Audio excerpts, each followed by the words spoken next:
This video contains subject matter that may be offensive and disturbing to some people. If you are the type to require a warning throughout a video or show, let this message serve as your warning. This channel discusses the harsh reality of true crime. If this warning is not sufficient for you, consider a different genre and unsubscribe from my channel immediately.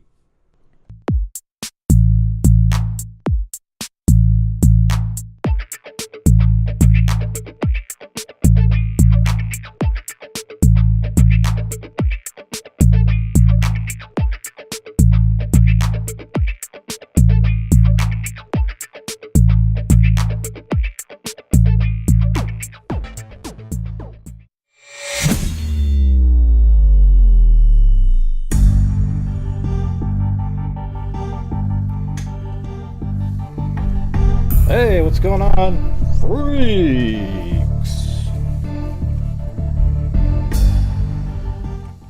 Well, this is another donation night. What we do on this night is we do one final push, and like I said before, I try to donate over 50% of the net revenue. It's helped support my channel and the various charities. We did 7,000 last month and already 500 this month, and gonna try to do maybe like I don't know, hopefully I can do about 5,000 this month. It's not the same. It was 3 days less and I had 2 days off for that trip. So this is when you guys help support the channel for the next hour. It'll be a quiet hour if we don't do that. I don't have any, that's what we do. So hello, Deep Easy.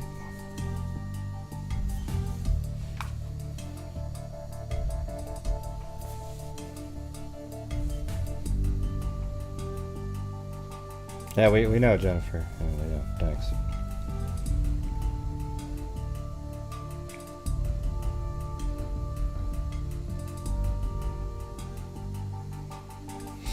I was just watching the trial today.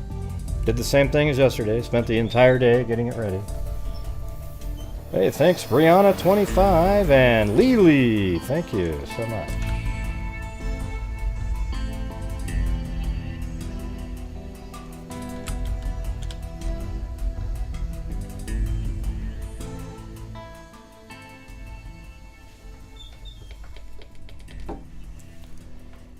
Alright, let me get that in there.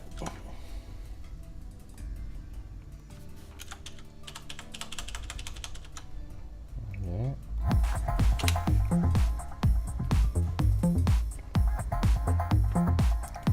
Thank you, Mark Porter. February sucks.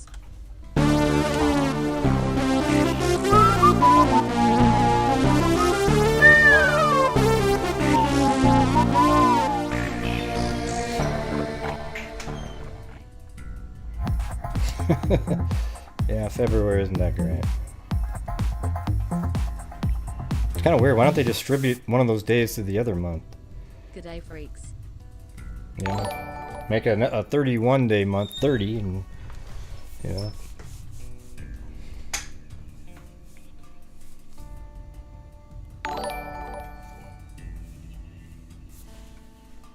Thanks, Melissa South.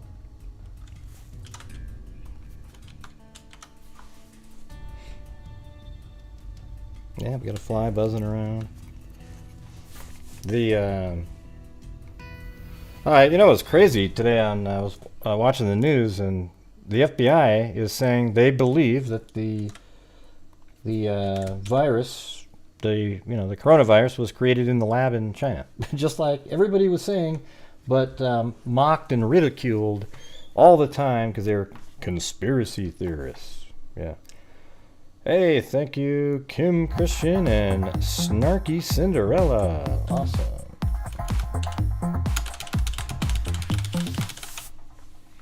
Thought that was pretty interesting, didn't you think?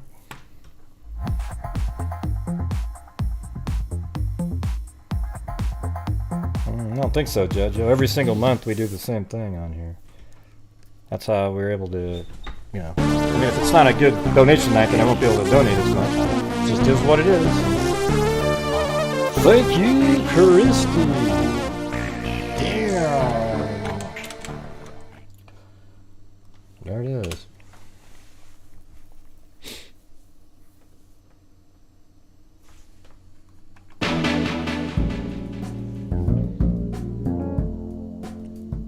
Christy Kazi.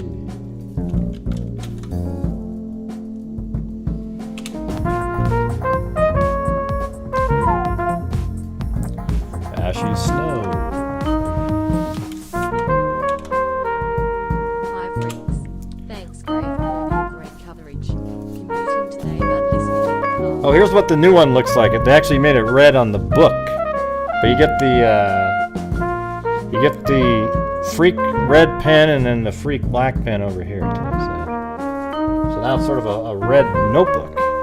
There you go. Spin again. Thank you, K-Me.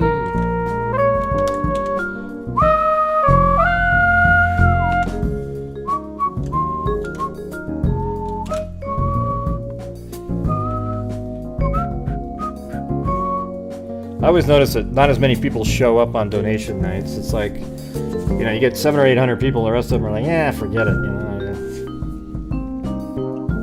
on the regular nights. But we'll be definitely getting to the trial afterwards. But first hour, people send in and help support the channel, and then I start sending money to different places out of the income from the channel.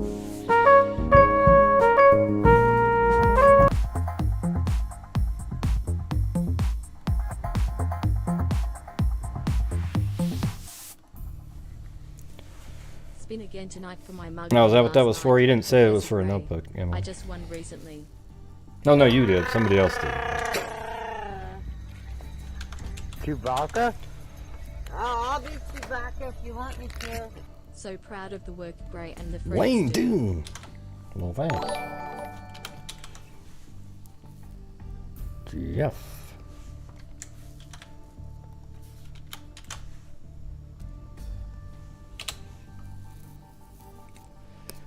Susie Clue. Thank you. And Jamie. Chewbacca? So at 6:30 we'll Just be ordered switching it. over. Red looks nice. Oh yeah, you like that one? Alright. It was weird because they said it was going to be, the red was going to be on this portion out here, but yeah, I don't mind it. Thank you, Connie. And John Dunn. And Frazzled Cat. Oh wait, and Brenda Ivy. Frazzled Cat, thank you very much. And Jill. Thank you, Gray, for all you do. Heart, heart, heart.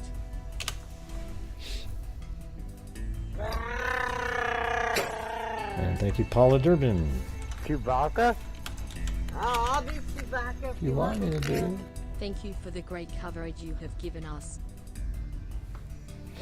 Yeah, no problem. It's been probably my busiest month that I've ever had. I mean, it's just so time Going consuming. live makes it so easy to pay my dues.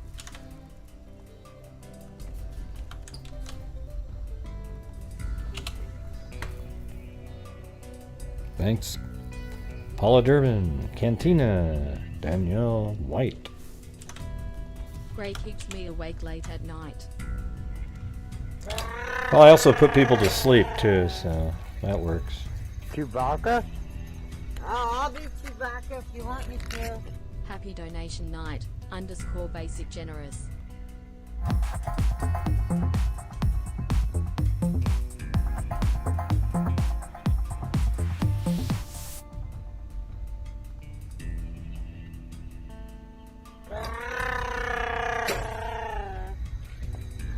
Chewbacca? Oh, I'll be Chewbacca if you want me to. Thank you, WNC Granny. Vicky H.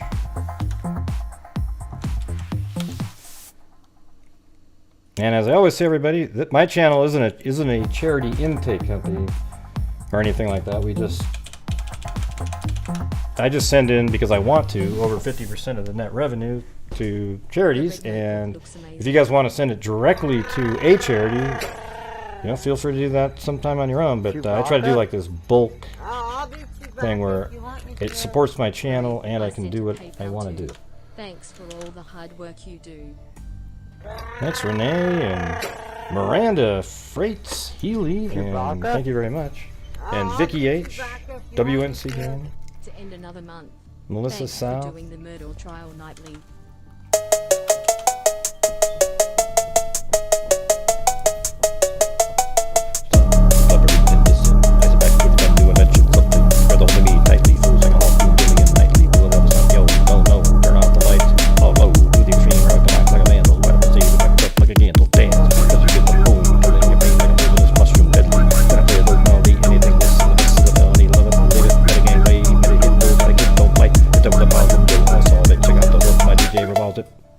Hey, look at that, man. That was right on the note. Thank you, Jody H.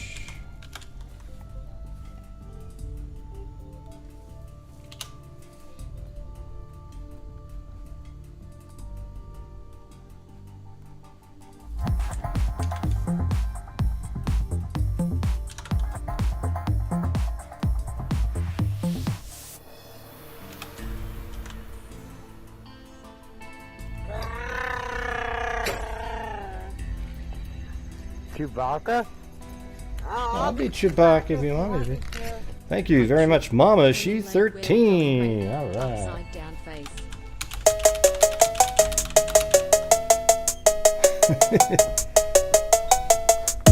Some people go with my Amazon and didn't know with my town. Like a red on the bass sound. Love shake big golden rag. It sounds like a chemical steel. Each round you can even feel. Conductor informs just a hell of a concept. Mega hype. Then you want to do primitive. Shade blazing leaves. Starts like a ninja. Like a red on the bass so fast. And then you say damn on the wrong hill. Go gonna tell by the ram. Keep on going on top. Keep my time on the mic. And I take my juice.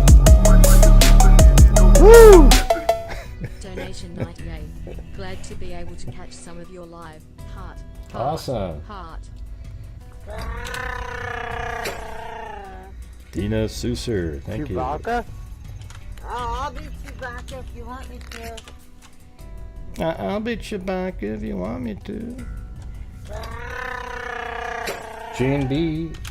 Thank you. Chewbacca? I'll be Chewbacca if you want me to. Oh wow, I gotta go. Where was I? Okay, Jane B. Then Joe Lee. Thank you very much.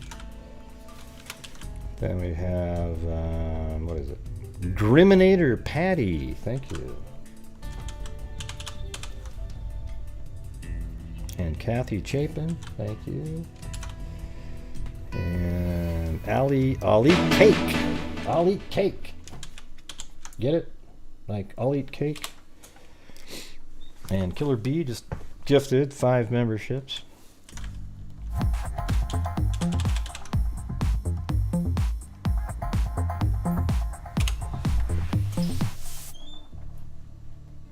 I wish I had millions to help Hugh Gray. Thanks for all you do for all the charities. Yeah, I mean, you guys take care of me, and basically, you know, from taking care of me, I try to take care of some really important charities out there because I want to. Donation night. You know, so I appreciate that.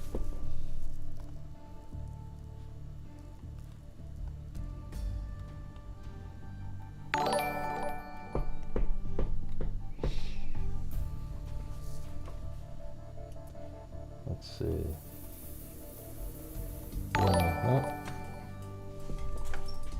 Daniel Robinson case is so heartbreaking. His dad. Yeah. Yeah, I think in that Daniel Robinson case, he just kind of wandered away somewhere, and they haven't found him. I covered that one.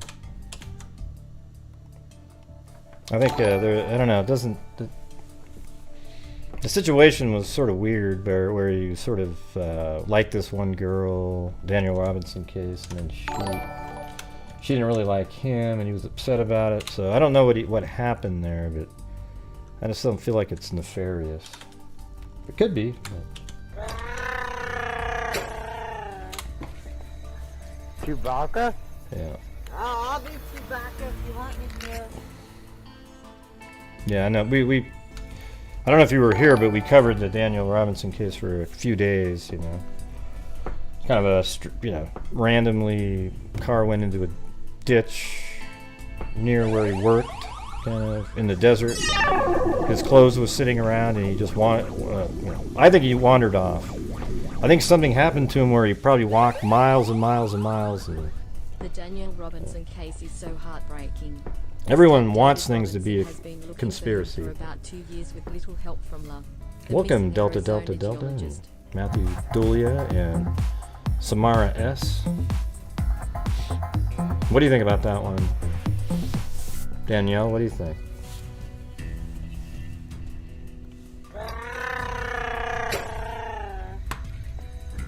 Chewbacca? Oh, I'll be Chewbacca if you want me to. Alright. Well, we got another 43 minutes. This is usually the night that sort of makes up for like the really slow nights that you have sometimes.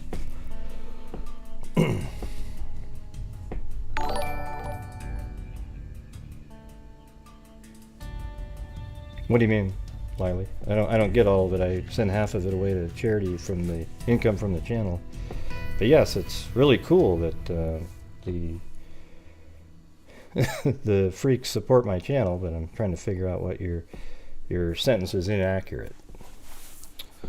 Let's see.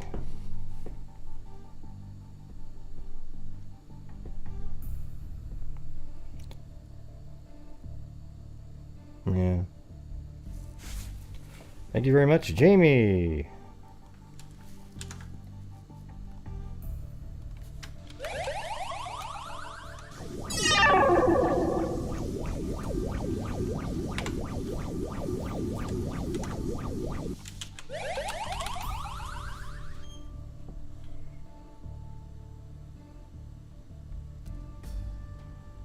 A monk?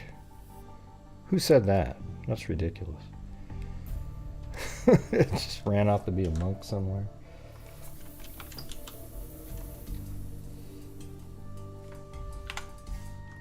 Well, I guess it's not that crazy because we just did that case where the guy did do that. Thank you, Jamie and Danielle White.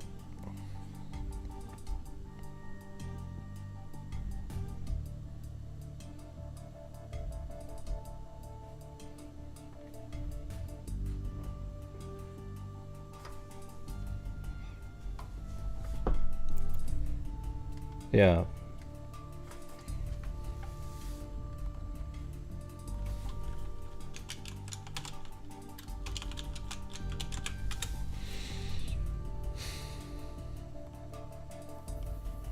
I mean, right now, you know, normally on these nights, let's see, what do we normally have? Like right now is less than last night all by itself. This is our donation night. Let's see, what do we got here? Yeah, so if I turn on the pins, remember it was like right out here.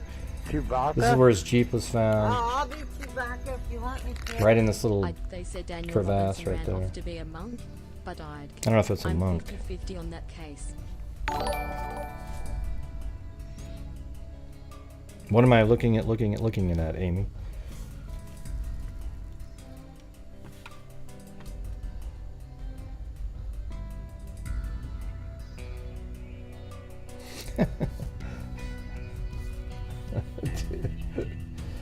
Oh man. Oh yeah. Must have been a troll, JoJo.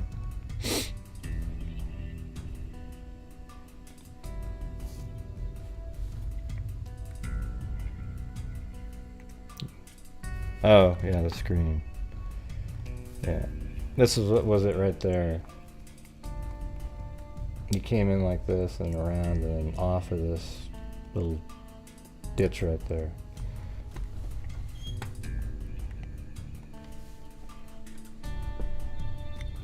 Thank you, Kells. And Melissa Sow. Thank you.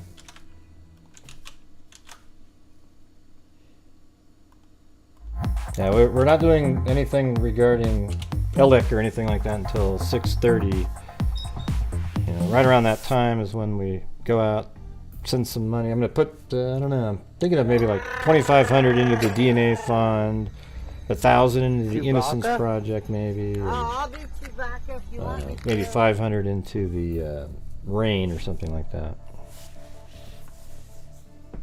Which would be, yeah. Well, hopefully I can do more than that, but it's not turning out that way. Let's see.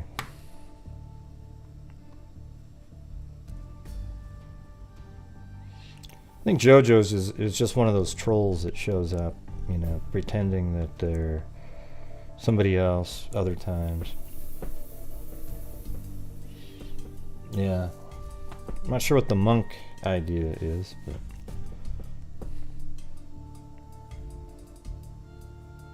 doesn't sound very credible.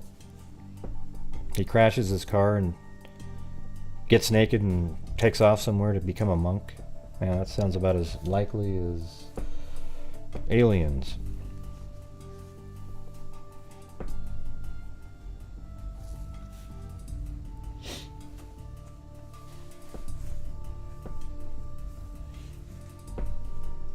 Yeah, but that's 3 hours ahead there, Katie. Yep, you got it. You got it.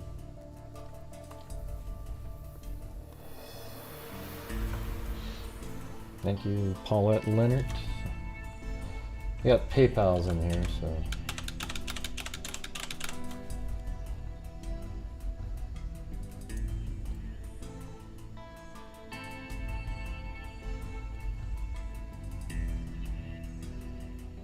And then WNC Granny. Like, if you want notebooks, you have to send them in the PayPal. You have to say you want a notebook.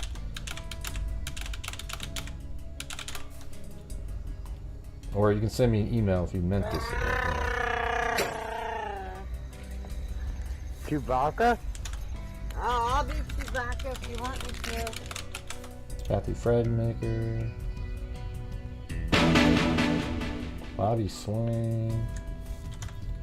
Thank you, Gray, for everything. I really enjoyed listening and exploring these cases with you and the freaks. Oh, cool. Yeah, well, thank you, Cadillac, up there. Cadillac! And Lisa Murphy. Donation night. Freaks rule. Tawny Lee. Hey, Tawny Lee. Tawny Lee's been around forever.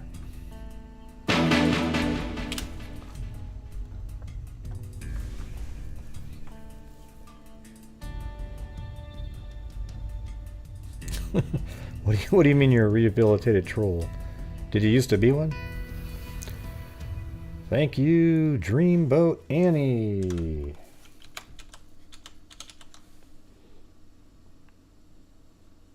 Eugenie. Thank you so much.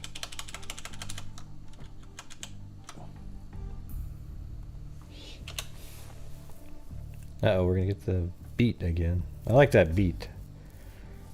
Do you guys?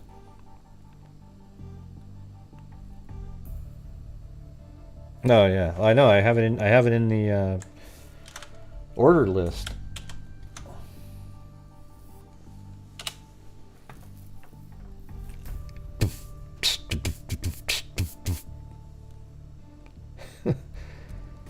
Well, hey Mark, I'm glad you're something now. I don't know what you're calling yourself, but you're not a troll anymore. Is that it?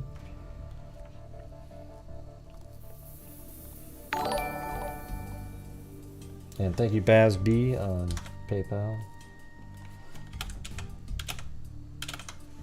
Also on PayPal earlier was Mag, Linda Howell, Georgina Stiliker, Emily Flotilla, Paulette Leonard.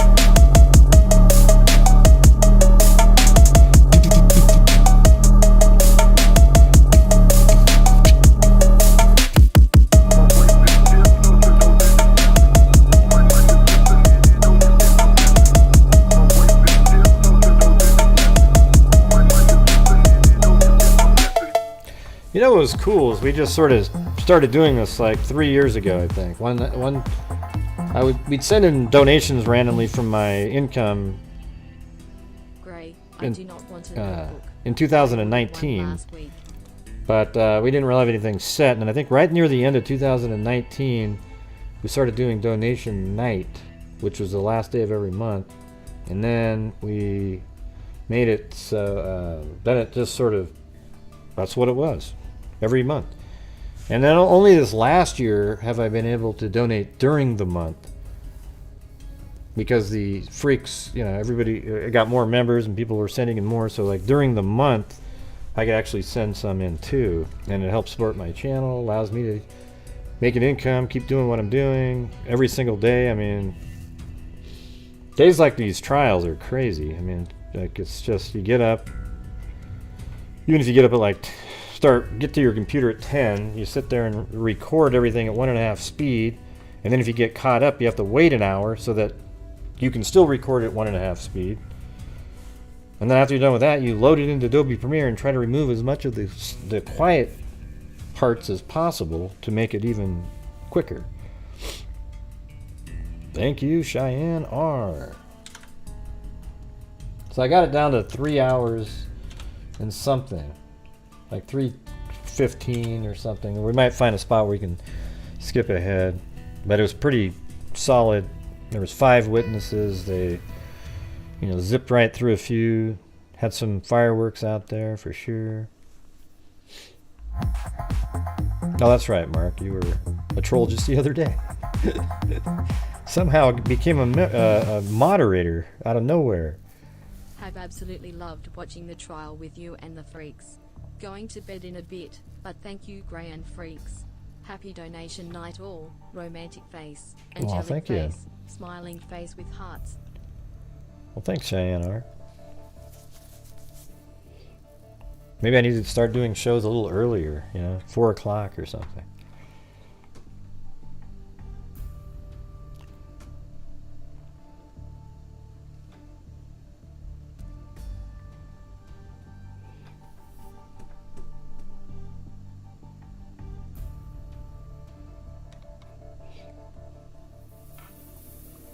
Yeah, it was pretty crazy in there.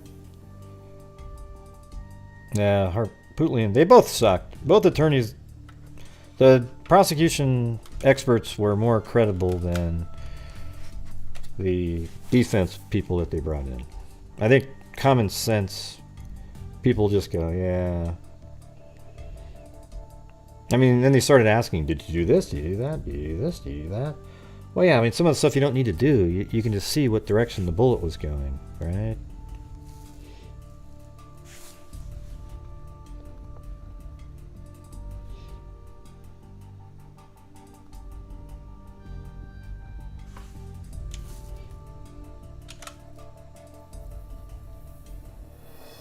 Thank you, Cindy.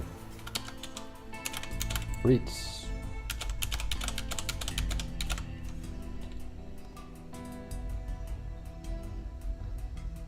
Oh, I won't say your real name so that you can't combine them, but thanks anyways. Sorry about that. Hard to... Wow, Mag, thank you. And thanks for the PayPal, too. Very generous. Thank you. Well, you guys are pretty amazing yourselves. Yeah.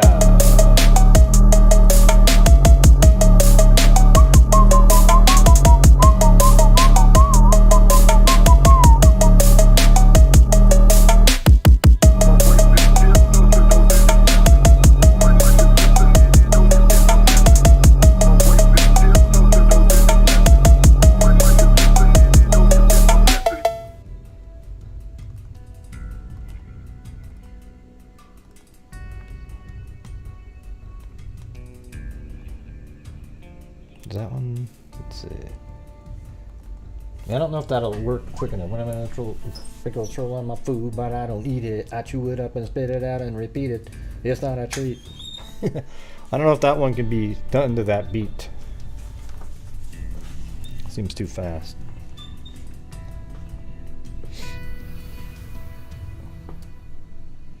Yeah, we got another 29 minutes, you guys. 29 minutes.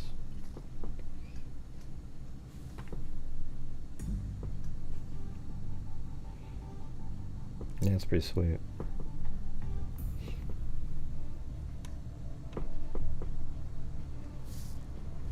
I believe they were telling the high to low shot story. Just a pull. Yeah, it's stupid. I mean, the angle would make sense if that's... Hey, Scouting Dude, I actually emailed you. Because after somebody said, where the hell's Scouting Dude, I thought, well, you know, you're right. I haven't seen him. So there he is.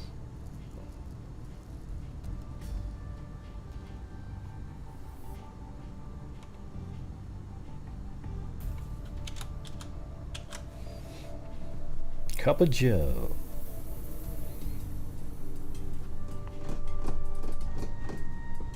And we haven't seen Adniram because she joined Discord, but then she never really showed up. So.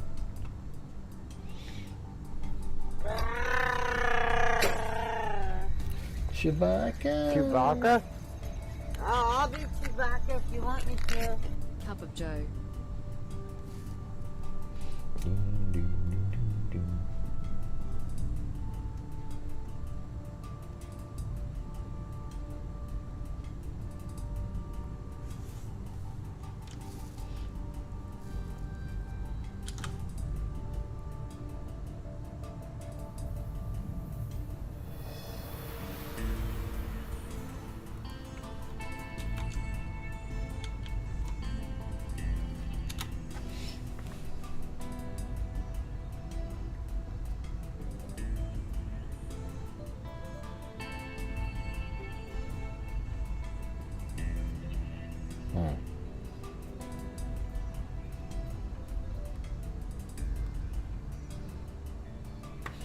Alright.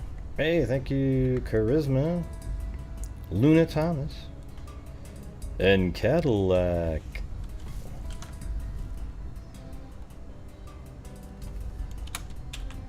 Oops.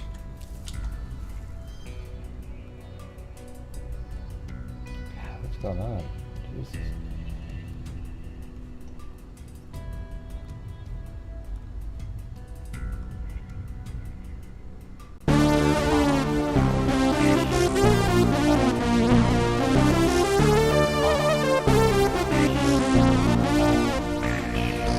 Yoo-hoo-hoo! All right. Thank you, Cadillac.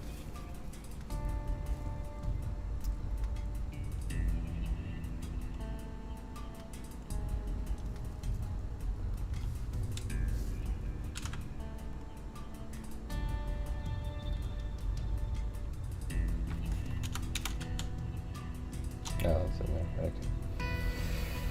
Trying to get some of these.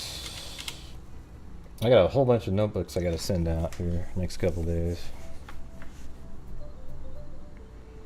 Thank you, Bleachhead Betty.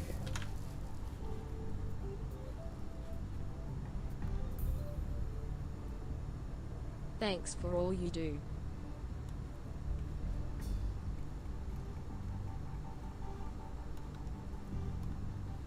Well, thank you.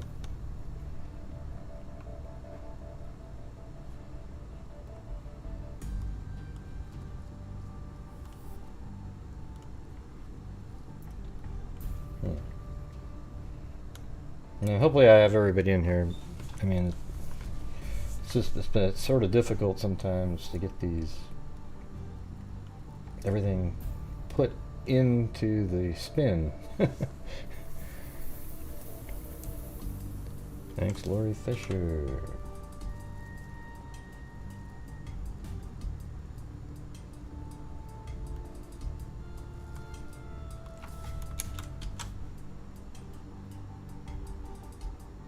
Who said, "Love you, Grand Freaks." Well, we all love you too, Lori Fisher. You've been around a long time as well. Candalee Woodward Stone. Thank you. We've got 24 minutes.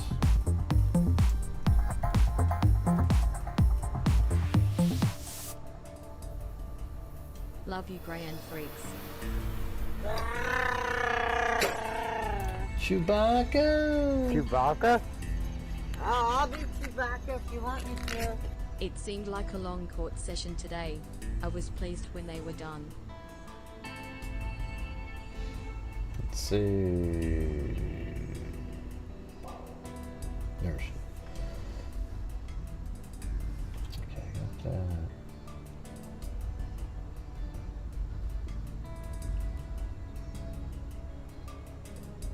All right.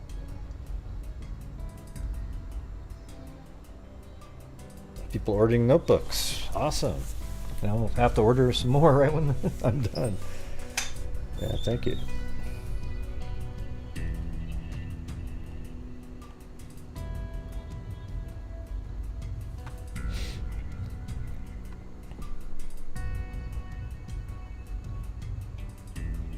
Huh? What happened?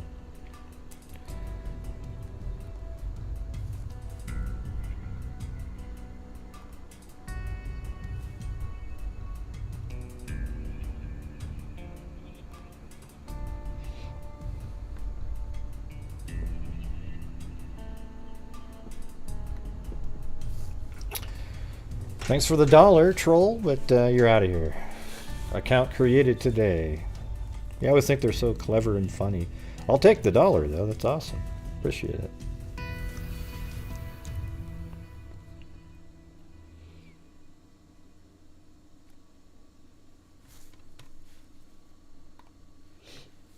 Mm-mm-mm-mm-mm.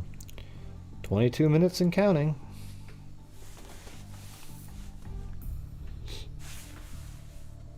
And what was the comment somebody set up above?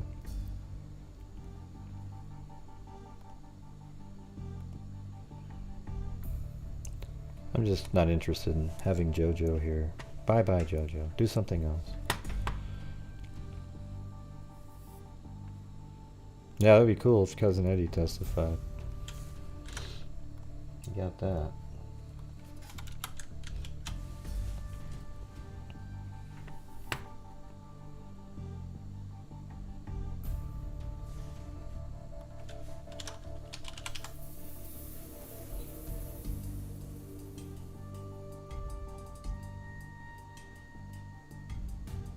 Where's magical something or other?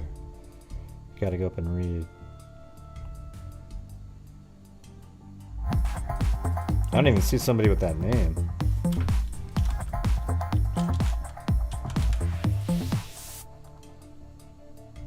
I wish Cousin Eddie would testify. I don't know, magical 801. I'm a mutt, you know. I don't know if it, you know, what kind of a question that is. It's pretty weird, you know, to be honest with you. But who cares? Yeah. Difference does it make what you are.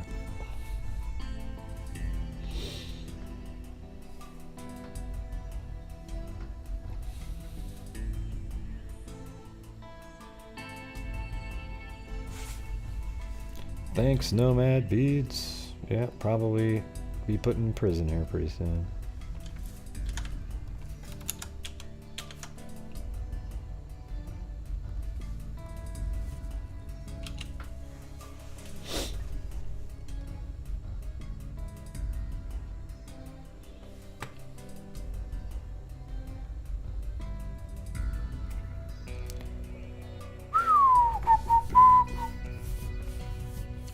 Thank you. Yeah. Anyway, thanks everybody for all your support. It's not like the normal nights we have at the end of the month, but you know, some nights, some months, I guess, just aren't the same. Months.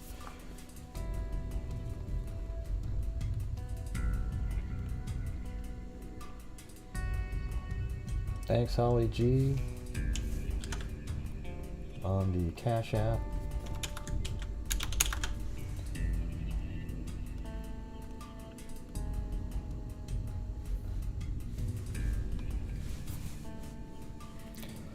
That's probably, right now we're like at 50% of a normal last day of the month.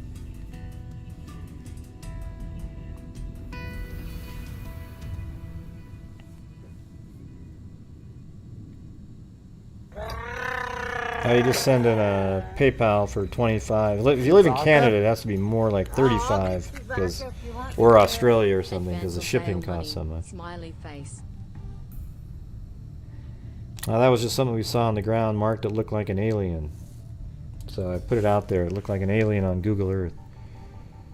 Thank you, Doohickey.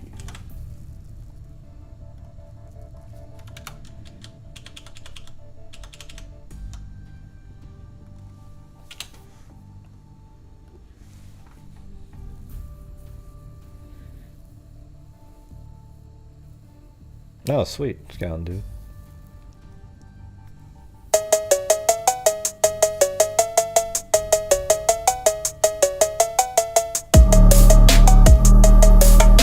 Do it up and spit it out and repeat it. I don't think that one works. too slow.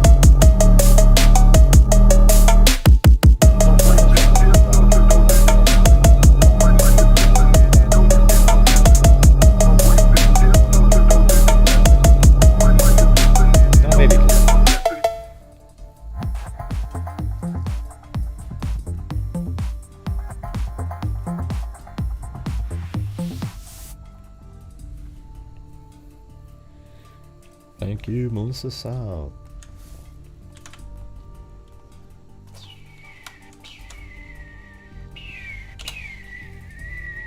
Yeah.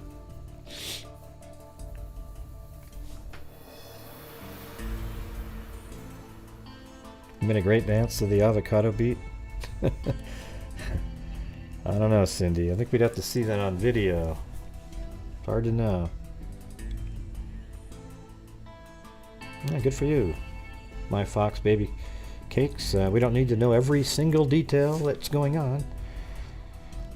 Well, I'm going to be sitting here on my chair in a few minutes, and then I might actually put my right foot on the ground and possibly even put my left foot on the ground at some point during the show. I'm not sure. Right now they're on a resting chair.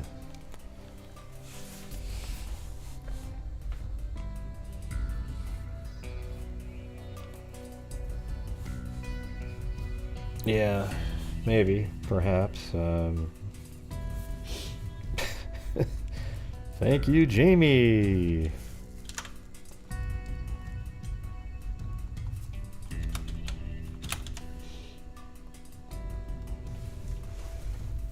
We have 16 more minutes now.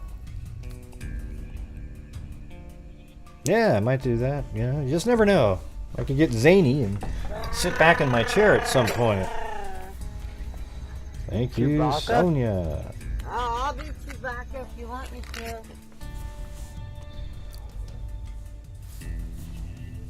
Yeah, I don't know how you became a mod, though.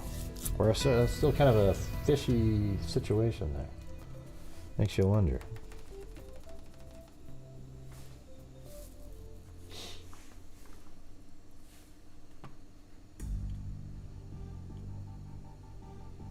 All right, 2 months, Holly G. Yeah, no spinning around. Okay.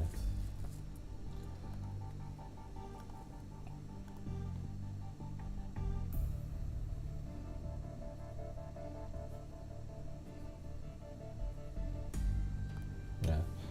Hope you're doing better there, Scouting dude.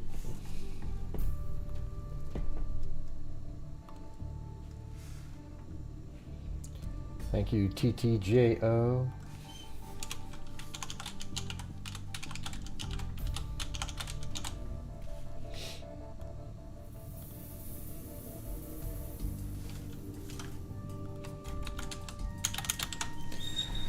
Have you done an entire 3D animation of the... Nah, I don't know. I didn't have time to do one, and I don't like to do them half-assed either, so I don't know. I should have done it. Maybe I'll do one later on, you know, just to do it. I'll tell you what, though, if there's another trial, I'll definitely have one ready to go. Thank you. Chewbacca? Danielle I'll White. be Chewbacca if you want me to. Did you hear Brian Koberger had one of the Idaho 4 pick on this phone? I wonder if it was Kaylee? Yeah, I don't know. Where do you hear that from? I don't ever take anything that you hear on Facebook or anything like that as real. Yeah, and what if he put it on his phone after the fact also, you know? Could have been anybody. Could have been him, but where did you hear that? Was it on a news channel or? Thank you, WNC Granny. And thanks, freaks.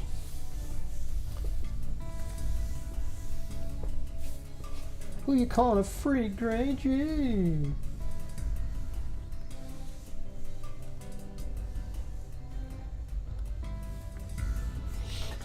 Thank you, Dr. Bob.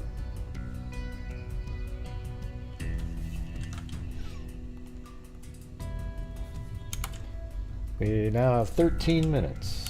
13 minutes, everybody. The last push of the month, and then... Chewbacca? I'll be Chewbacca. We don't know that EI rule. We don't know that at all. People say all those things. You see that written around all the time. And yeah. Like, wasn't it one of those things he tried to, but she didn't respond to him? That's what we heard as a rumor. If it wasn't, you know, the police department didn't put it out, it wasn't in the search warrant, there's really no, or the, you know, arrest affidavit, we don't really know, right?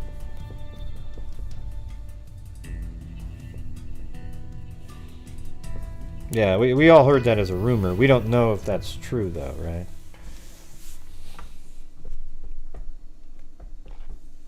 I'd have to see them myself and, you know for certain. Oh yeah, there you go.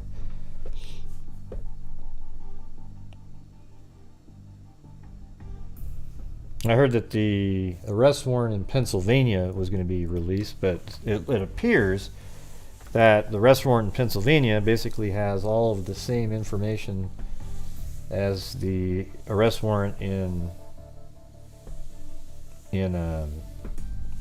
Idaho. So it has the same pages, same, you know, everything's in there the same, except the top part added some different things. They're looking for black clothing, the Under Armour stuff.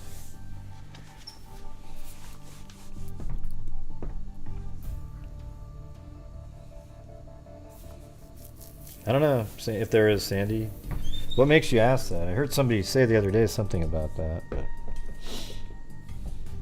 wow, hey, thank you so much. Not built to break.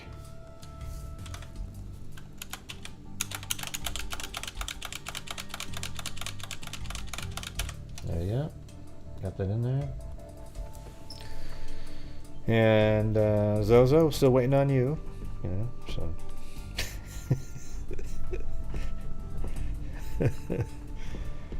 Thanks, Renee H.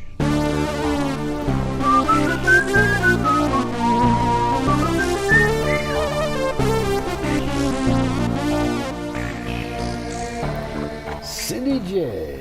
Thank you, Dre, for all you do. Well, thank you. That was very generous. Thank you very much.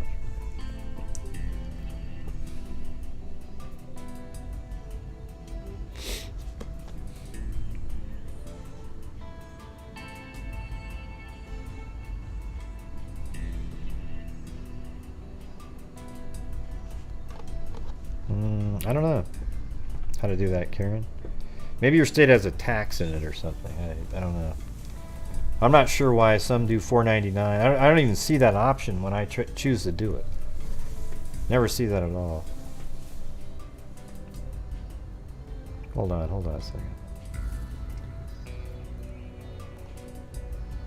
Happy New Year. Hey, thank you so much, Cadillac. Again, thank you so much. Boom, chakalaka, boom, chakalaka, chaka, boom, chakalaka. All right, we got 9 more minutes.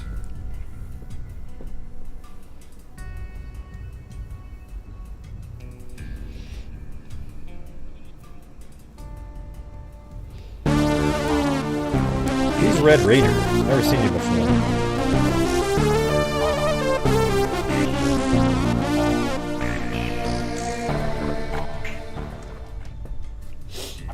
But I don't know if you heard what I said earlier in the show when it first started, is the FBI today with Bret Baier on Fox News said that they believe that the coronavirus came from the lab in China. It escaped and was probably part of like a germ warfare situation, and it escaped from the lab, and it did exactly what those types of germs were meant to do, which is pretty spooky when you think about it. The head of the FBI said that, not some random schmo. It was the head of the FBI said that.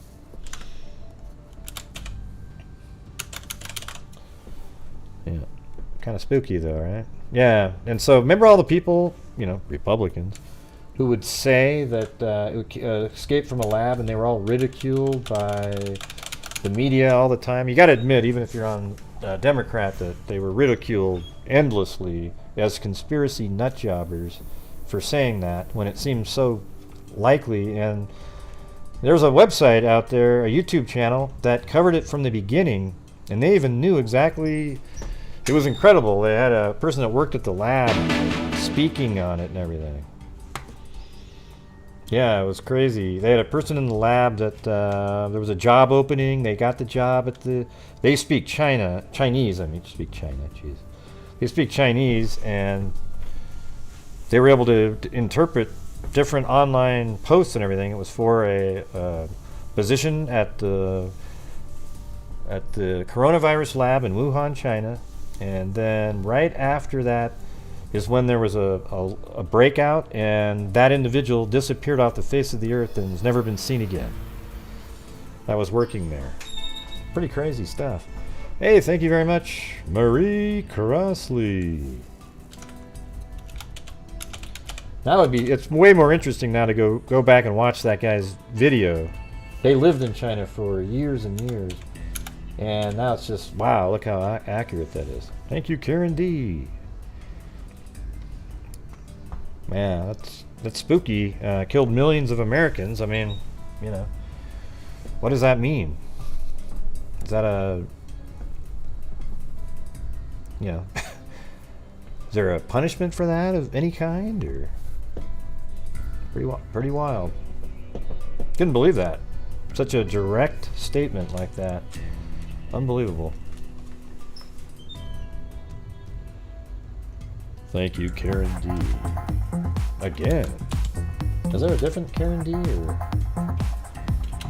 I was trying to do 25, but my options were 19 and 40. I was trying to do $25, but my only options were 19.99 then 49.99, so here is the other part. Well, you did 29.98. Right? But thank you. Or 20, yeah, 9.98.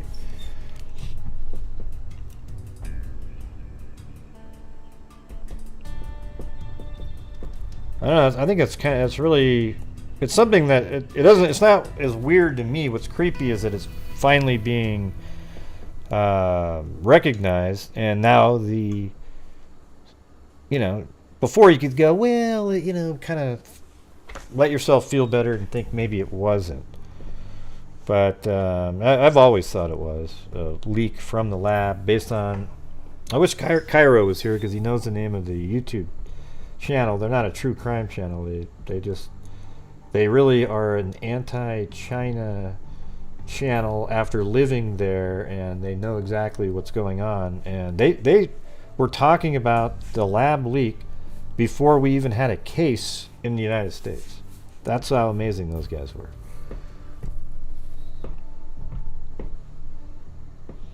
I think they should. I think we should do. You know what we should do with China is just cut all our debt that we owe them. Just, you know what? Here's our compensation. We owe you $6 trillion. We are now wiping that off for the deaths of 2 million people in the United States. Goodbye. I would just do it. Why can't you just do that? And then take that $6 trillion and put it into our Social Security funds.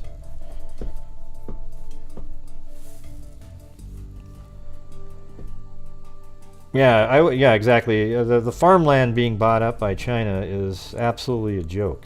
I mean, does anybody think that's a smart idea? Like, hey, everybody, let's sell our land to China. And after a while, they'll just keep buying the land because we're borrowing so much money from them. They'll buy all this land on the interest, and all of a sudden they own like a ridiculous amount of land. And, you know, is there a certain point where you keep buying up land and you can just claim it's yours then at that point? Let's say you bought up the entire... Let's just pretend that you could do it. You could buy up Oregon, for example.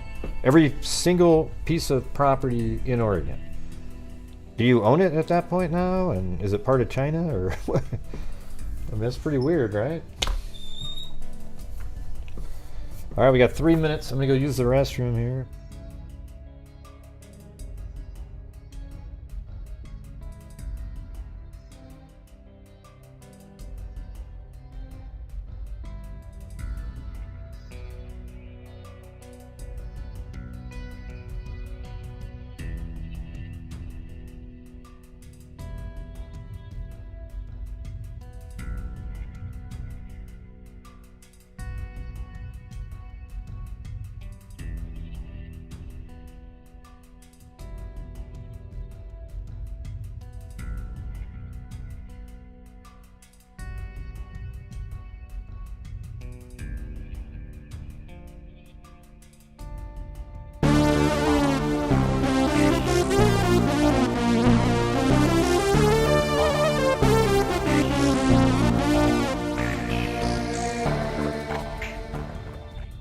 Donation night.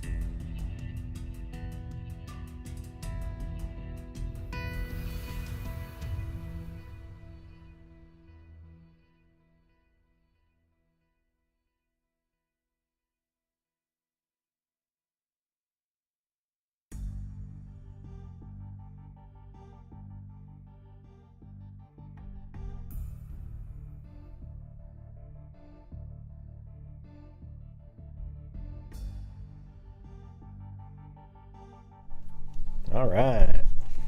Now, after the show, somebody's going to go, whoa, what the heck? Quietly Frozen. Holy moly. Here we go, everybody. Quietly Frozen. The coolest name in YouTube history.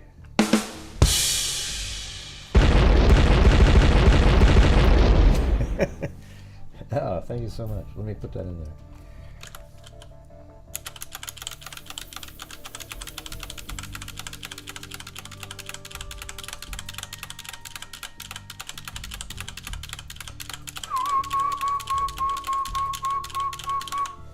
There we go. And that was Chewbacca? I'll be Chewbacca. Thank you, Snarky Cinderella. Alright, what time is it?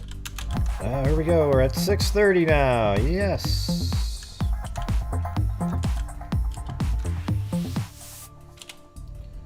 Very cool. Freaks. Alright, let me hit the save button there. Alright, you guys ready? Let's do it. Let's go do it.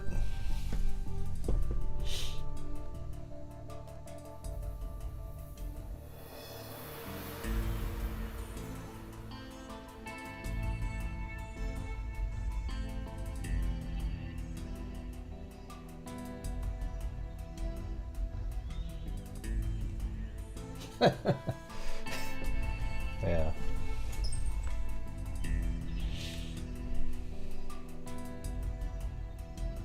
All right.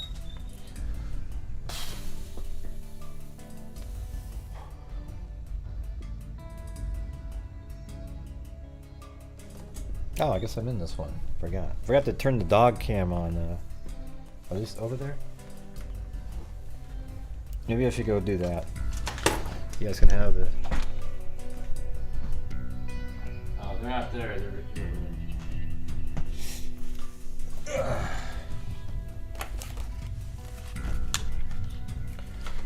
I think they're in the bedroom. Sorry. We'll get that running later. This is going to be a long show tonight. Let's put it that way.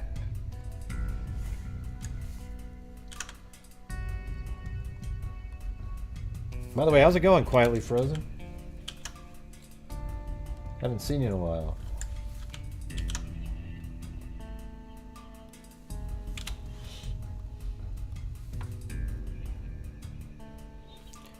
Okay, how about, okay, so we're going to do Innocence Project.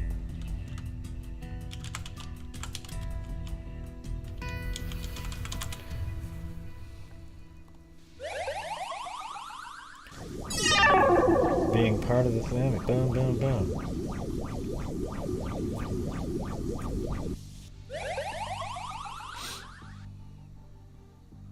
Alright, here we go. We're doing the other. They didn't have the number we're giving them. Here we go. So I've already done 500 this month so far. So we're going to do 1,000 to the Innocence Project. InnocenceProject.org.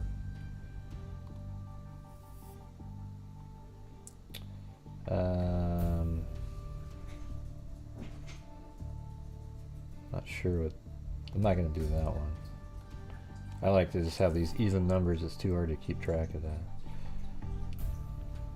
Let's see. Well, it's having me. I have to do a card, so hold on a second.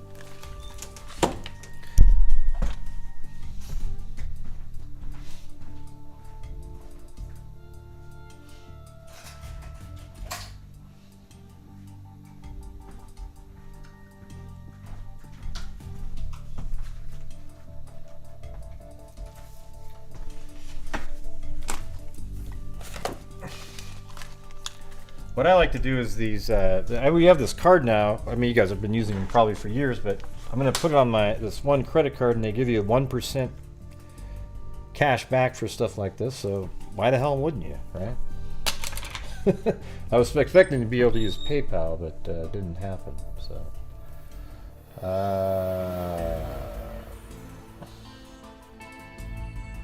I have to fill it out over here, sorry guys.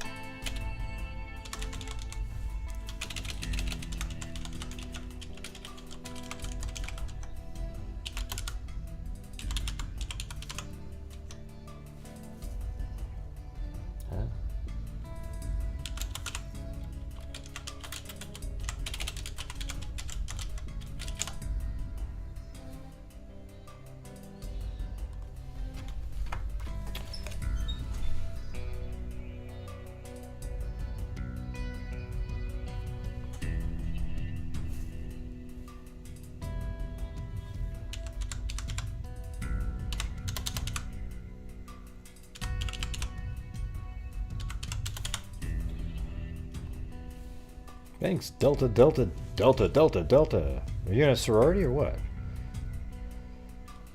3G, 3Ds, right?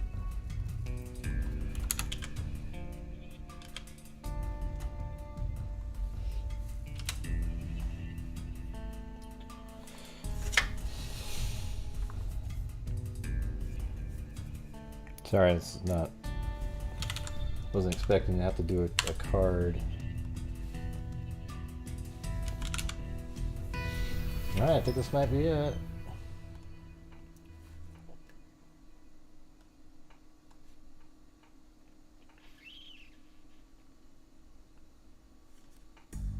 It's doing something. I'll show you on the screen here in a sec. Yeah, Tridel, that's right. Tridel. I forgot. It was right across the street from where I was. Well, here's where it does say thank you on the screen here. Let me see if they sent me an email. Yep, there we go. So glad to be a freak. Really enjoy the trial. Here's the email. Okay, so here's the February 28th, 2023, $1,000 to Innocence Project. Okay, yeah. So on here we actually prove what we're doing instead of having people go, oh, wow. Hell, who knows if he really did that. So there it is. It just came in.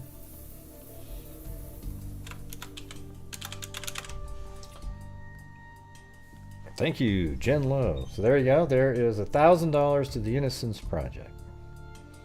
So you guys keep that on those trusty notebooks you have. Write that down so later I don't have to remember.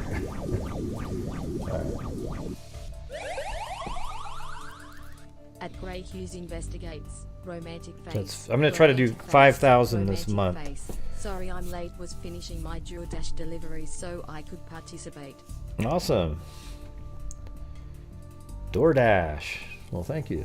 I've never tried that. Looks like it'd be pretty cool to use that. All right, so we've already done 1,500, so that means there's 3,500 left. So, right? Yeah. So then, how about we send 1,000 to? Well, let's see. What are we at on these numbers? Let me look at the. So what we got right now is the DNA fund is 25. We're gonna send the rest, you know, some of that in there. NCMEC 1,000, Rain 1,500, Texas Secretary. So it sounds like NCMEC needs money. Somebody wanted Rain, but we've already given Rain. National Center for Missing and Exploited Children is, I think, probably right up there with about the best organization that you could ever send money to.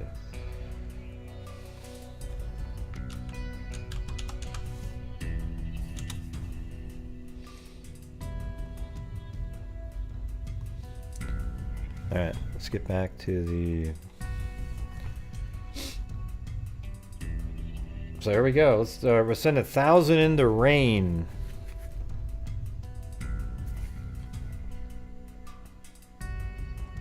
Ready?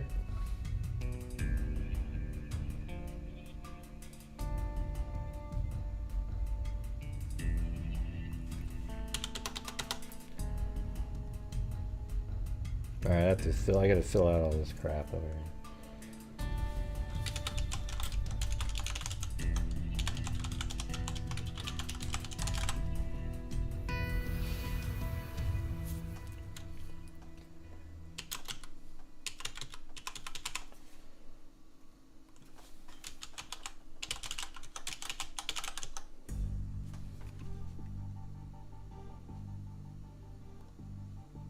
Yep, this one has PayPal. That's good.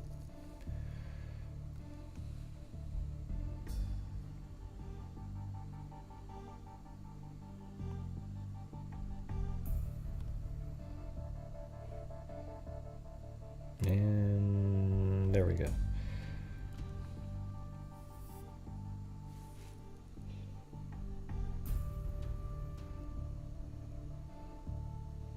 Okay, here's the screen. This screen, see? Thank you for your donation. National Center for Missing and Exploited Children. Right here it says amount 1,000. And then I'll even see if my email has it. So, Innocence Project already got me back with the email there, but that one's not in there yet. But here's the screen again right there. All right. There you go. All verified and everybody. You can go call them up if you feel like it. There it is. There's 1,000. And then we're going to send the remaining amount, Criminology. Thank you. To our DNA fund again. All right. So that one, the DNA fund.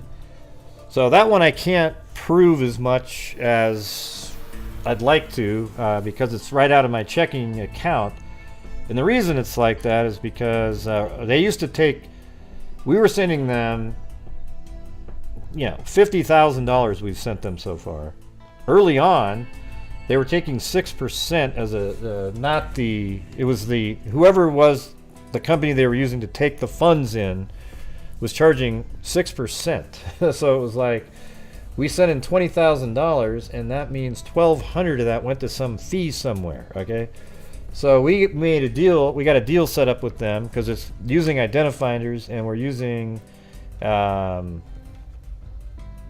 see, Intermountain Forensics is the company. So now I just send them a check and it goes right in with 0 taken out. So isn't that sweet? So that's what I'm going to be doing here now on the site. And I think there's one window I can show, but it's too...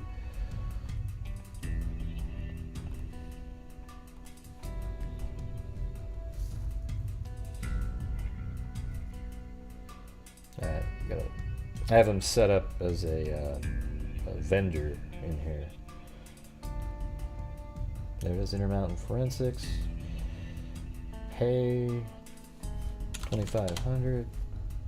And then in the memo I have to put for Dr. Colleen, or well actually Identifinders International. Dr. Colleen Fitzpatrick. There we go. Identify. Okay, got it.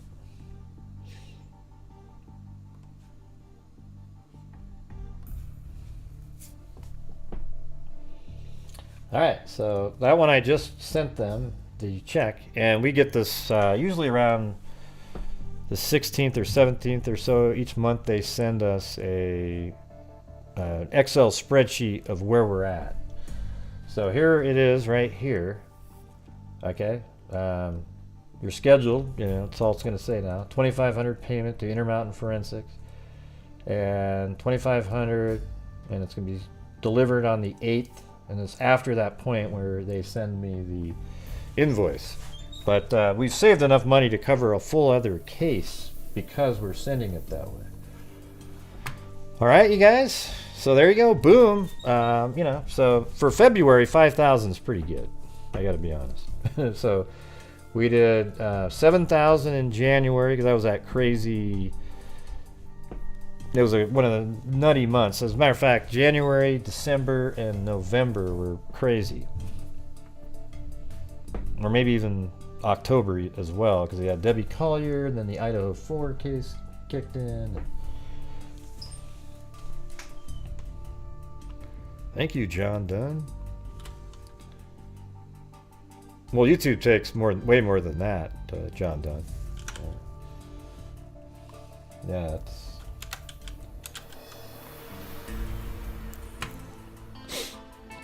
All right, so let's get all updated on the numbers, right? Chewbacca? I think I have it in my head. I'll be Chewbacca if you want me to. Very smart, Gray. The 3% the tube takes is bad enough. Thanks. I think you're missing a 0 on there. Yeah, it's not good.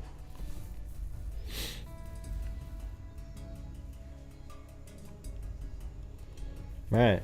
So today we just did 4,500 and already did 500 earlier in the month. So we're going to add, so that's going to be 8,750.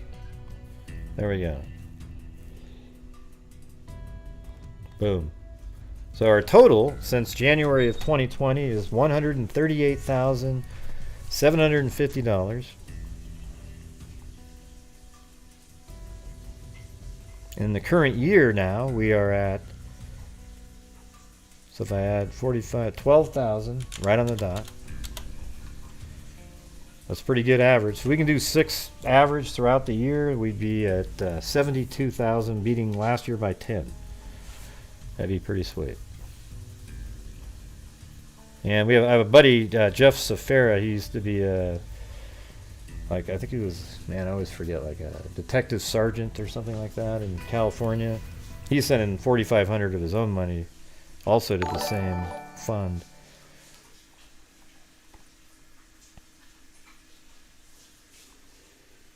And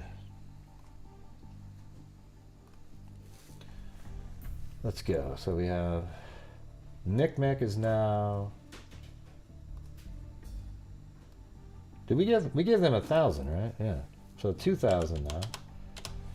And then the Innocence Project is now at 1,000. And the DNA Fund 5. All right, you guys. Now let's just do our final wrap up of that. So so far this year, there's an Indigenous Vision Fund that had 500. DNA Fund 5,000, NICMEC 2,000, RAIN Violence Against Women 1,500. We'll pick them up next time. Innocence Project 1,000, Texas Echo Search 2,000, and there you go. That's where we're at so far this year. And thank you, freaks, because you're the ones that allow me to keep doing the show. and you allow us to be able to do that from the income from the channel. Okay, you know, it's really pretty incredible if you think about it. I mean, we're almost at a point where if you live in a certain part of the country, you could buy a house for the $138,750 that we've given since January 2020. So thank you, freaks. I mean, you guys are amazing. Thank you so much. You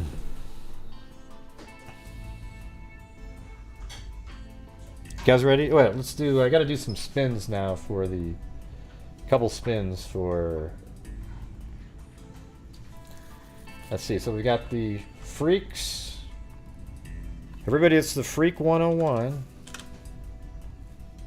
I'm gonna do a spin on that one.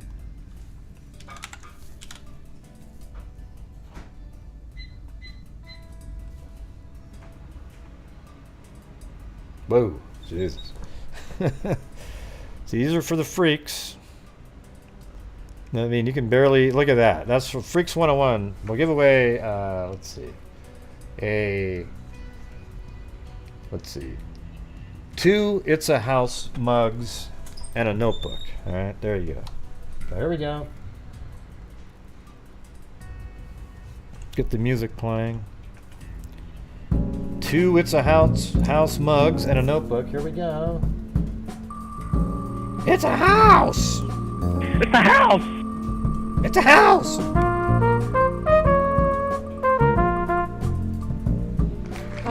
Benji wins It's a House mug.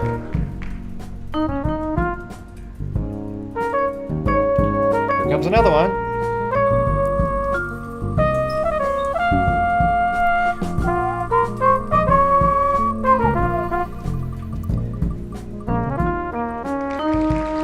Cheryl Curtis wins a mug. And now it's for the notebook. And here we go.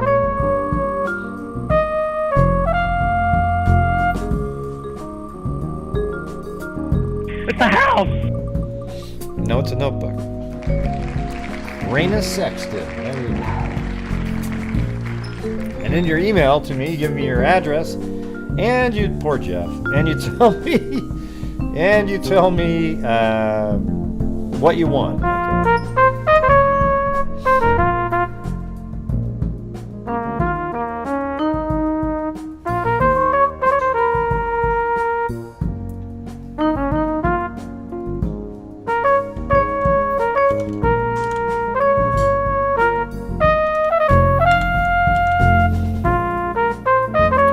This is for the Oogla Boogla freaks. Alright? Oogla Boogla freaks. We'll do, let's see, maybe the same thing, but you got a better odds of winning. Alright, so 2 It's a House mugs and a notebook. Alright, here we go.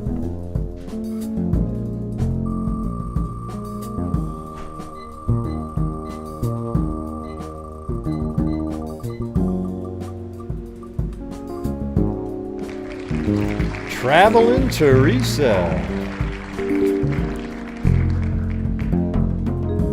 Alright, that's one. There we go, here's another one for another It's a House mug.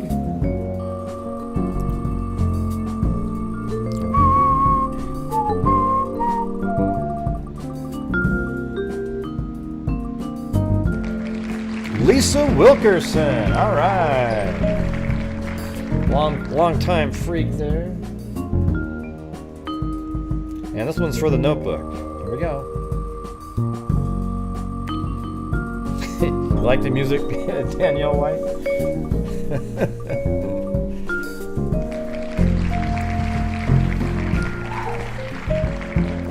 And Half Rudder wins the notebook.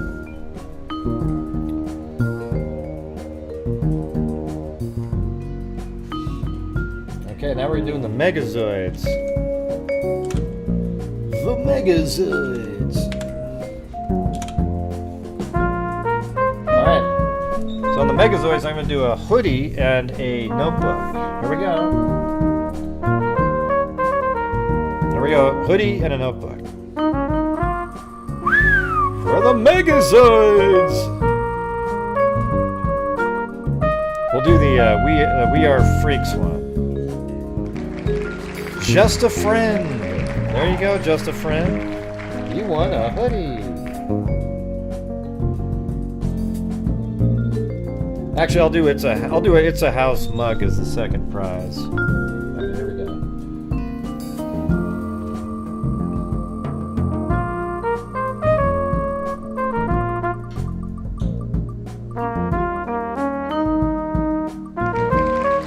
Cheryl Bullock won the It's a House mug.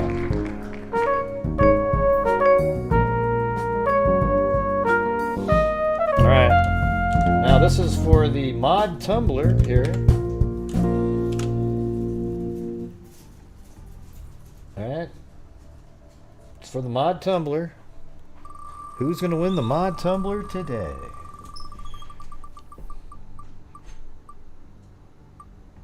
Oh, look at that. Cairo won it. Yeah. Hey, Cairo, you won the mod tumbler.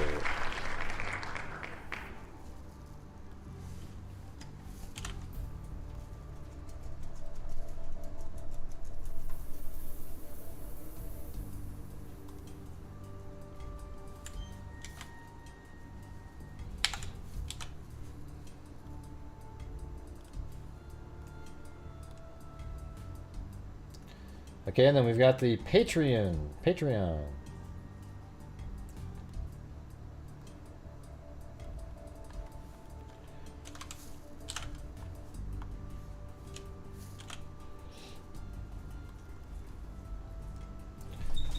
All right, here we go. This is for Patreon. We're going to do a, let's see. How about we'll do an everything tumbler for Patreon.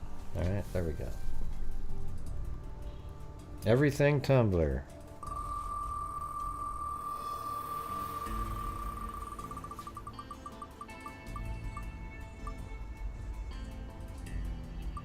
Oh, look at that. Randy Vocal. Right at the very end, it just snuck over there. Alright. Well, I think that's it, man. That's everything. I already played It's a House a million times. It's a house! Yeah.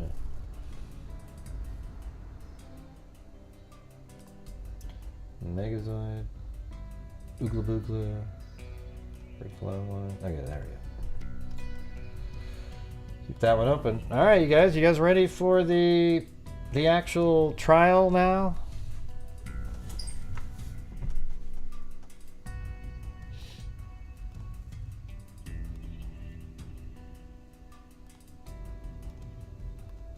You ready?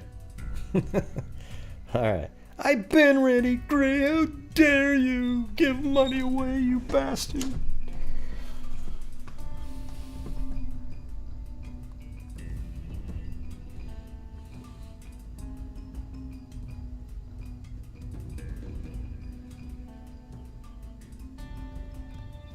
Yeah, this month, there was about it's 3 days shorter than half the months, right?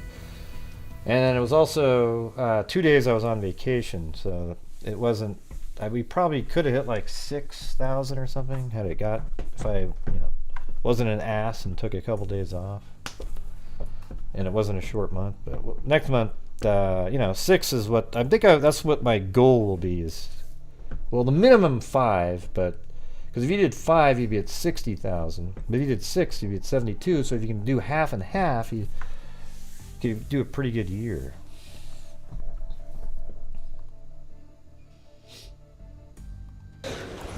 Your Honor, we were informed this morning by the state that there are potentially 7 reply witnesses.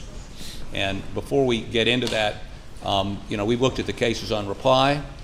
Harpoolian said, he makes another jackass comment. He says, it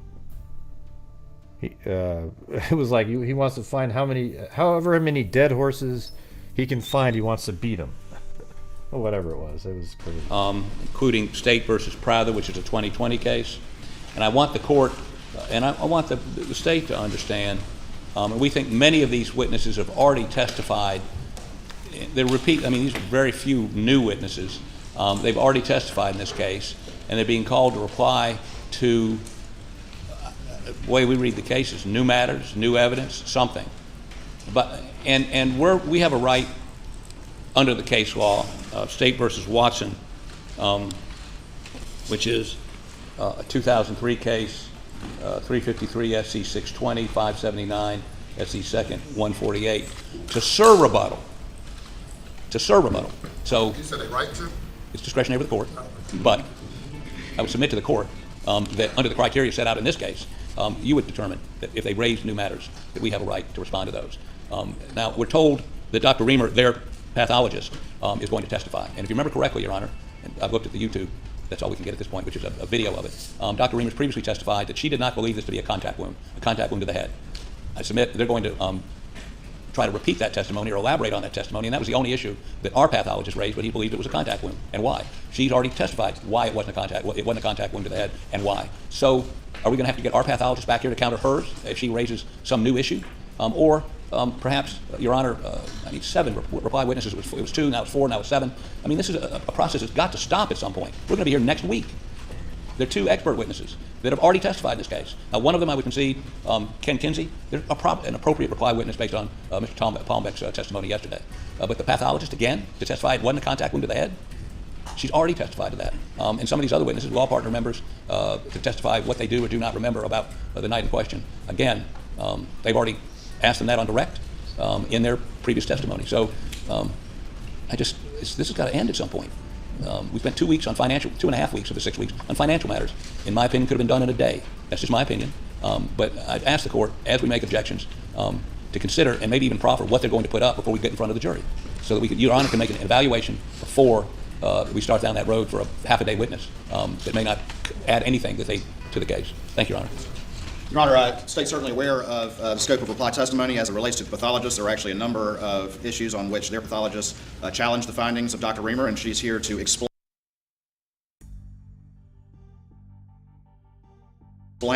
why those conclusions are incorrect, including his reliance on particular factors, and why ultimately his conclusions are wrong. I think that's directly in the scope of reply testimony. My focus here on reply is not to just repeat testimony, but to focus on specific issues raised during the defense case, that specific witnesses have something that contradicts or puts that in the appropriate context, and that is our focus. We intend to move very expeditiously through that, but ultimately, as it relates to the pathologist, just like Kenny Kinsey, it relates specifically to the conclusions offered by the defense experts. It is not just mere repetition of testimony already received, but comment on factors identified by those defense experts and why those are incorrect. Your Honor, briefly. Let's take Mr. Kinsey, for instance. There was testimony yesterday that our expert believes there were 2 shooters. Obviously, something that he was not asked. Obviously, something that's a new matter. Obviously, proper for reply. But there are minute details, perhaps, that will be these witnesses will be questioned about. And simply because there might be a hook doesn't mean they get to go into everything. I mean, this is, again, this was an estimate, 3-week trial. We're now in week 6. This will go into week 7. It seems to me the state's position is let no dead horse go unbeaten. This is. I think that's actually kind of funny. Let no dead horse be unbeaten. So it isn't just, hey, he's going to beat a dead horse. He's going around looking for as many dead horses as possible and beat them too. And I'm not laughing at beating horses, okay, wackos. I'm laughing at what he just said. It was pretty funny. Got to stop. Thank you. Of course, the defense, of course, when we had the meeting with Judge Price, at the time, we all agreed with that estimate. It was not just the state. I realize this is going long. I intend to move expeditiously, but the state has the right and the opportunity to do appropriate rebuttal evidence to a defense case, and that will be the focus of the testimony here today. Your Honor, the right they have is the same right I have. It's the right you allow. I just want to make sure he hadn't got a right to do anything. Thank you. Well, certainly the state cannot retry the entire case, but the state has the right to reply to contradict certain issues presented by the defense or certain issues of credibility. It has to be finely tailored such that we don't create a situation where the court would be compelled to allow sur rebuttal, which is almost unheard of. You mentioned State v. Prather. That was my trial. I was a trial judge in that case in Lexington County. a murder case wherein I allowed reply testimony, actually by a SLED agent. The Court of Appeals, in a 2-to-1 decision, reversed the conviction. Then the Supreme Court reversed the Court of Appeals and reinstated the conviction that was obtained before me. So it can be a controversial and contentious issue. It almost always is, because there has to be a limit to the back and forth.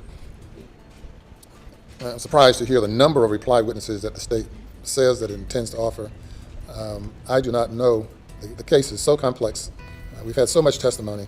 I cannot sit here in advance and rule as to what would be appropriate and what not. I just have to deal with it on an issue by issue, objection by objection basis. And with that, so bring the jury. Ronnie Crosby, Crosby. Good morning, Mr. Crosby. Good morning. Just want to go over a few things very quickly in reply to some of the... Yeah, so they're doing almost what we were saying at the end of the show. Character witnesses and rebutting the forensic people that the defense brought in. We've already seen this guy. It gets really heated right here. I mean, not with him, but with Hartpulian on his cross. Defense case, and the first thing I want to ask you is, you had previously testified about your close relationship with Paul, didn't you? Yes, I did. All right. And over the years, did you ever have call to ride around the property with Paul, yours or his? More on my property, but some on one or more occasions at Moselle as well. What, if anything, would y'all carry when y'all rode around the property like that? Why? This is about Paul? In response. Yes, sir. This will be in specific response to the defendant's testimony and in his statements as well. I can be specific. I don't want to do a speaking response, but I can ask another question and maybe put it in focus, Your Honor. Okay. All right. You heard prior testimony that you don't go around looking for hogs in the daytime because they're nocturnal from the defendant, did you not? Are you familiar that was what was said? Objection, Your Honor, if it's based on what he's heard or seen. I mean, is this a comment made to him, or if we're going to delve into the appropriate way to hunt hogs day or night? I mean, this is not proper reply. I object. All right. You want me to? Yeah, if you don't mind asking a question again. Sure. All right. First question is, have you gone riding around the property with your property or the Moselle property with Paul before? I have. All right. And what, if anything, would y'all carry when you would go riding the property? I believe the only time I rode with Paul was would have been looking for hogs, and more so on my property. All right. And what, if anything, would you carry when y'all were looking for hogs? Your Honor, riding with Paul on his property, not Moselle. Objection's overruled. Well, people who have hogs on their property, as a general rule, you would always take a rifle with you, be it day or night, because you never know when you're going to see hogs, and because they are such a nuisance, as I spoke to earlier in my testimony, you always want to be prepared to shoot them. So you would generally have some type of rifle and with you, a long gun. Your Honor, he's giving an opinion. He's not been qualified as an expert. No. Objection overruled. All right. You've had plenty of experience in killing hogs on your property? Yes, I would disagree with Mr. Hartputley, and I am pretty much an expert about killing hogs. All right. And you've had plenty of opportunity to go hunt with Paul? Objection, Your Honor. I apologize to the witness. And you've had plenty of opportunity to go hunt with Paul, or have him hunt on your property? Yeah, yes, I've been with him, and he's been on my property many more times. I didn't go with him every time he was on my property, but that's the general rule, that you would have a rifle of some sort. Paul, as this jury's been told over and over, was fond of that 300 Blackout. I've been with him when he had it. Kennedy. I usually use some other type of AR-framed gun to shoot hogs. A 223? Well, 223 or a 6.5 Creedmoor, which is on a AR-10 frame. Is it common, though, to carry your rifle and look for hogs in the daytime, and to see hogs in the daytime? Yes. You don't always see them. Sometimes night's better if you're using a night vision scope, but I've killed hundreds of hogs in the daytime riding. And it's just something, because there's such a nuisance in the low country and really across the state right now and across the South, that we have a rule that you don't ride the property without a rifle, because you want to try to eliminate as many hogs as you can, and we also trap them. To your observation, did Alec have a good relationship with the local law enforcement community? My observation was Alex had a very good relationship with, probably better than the rest of us, saving his father. Did you on multiple occasions go over in great detail Alex's original story as to what he did on the night of the murders? On more than one occasion, we discussed his story, as I testified to, I don't know how many weeks ago that was, but it was a while. And what, if anything, did the defendant tell you about whether or not he checked Paul and Maggie before calling 911? My understanding of what he told me was that he checked them before he called 911. And was he clear on that point to you? That was clear to me. When was the first time you've heard the defendant's latest story admitting that he was in fact at the kennels minutes before the victims were killed? I haven't watched all of this trial like a lot of people have, but when I heard that Alex was taking the stand, I believe it was last Thursday, I did set up my workstation so that I could watch his testimony, and it would have been when he told you that he was at the kennels was the first time that I'd ever heard that. Did Alec ever tell you that he thought the boat case had anything to do with the murders?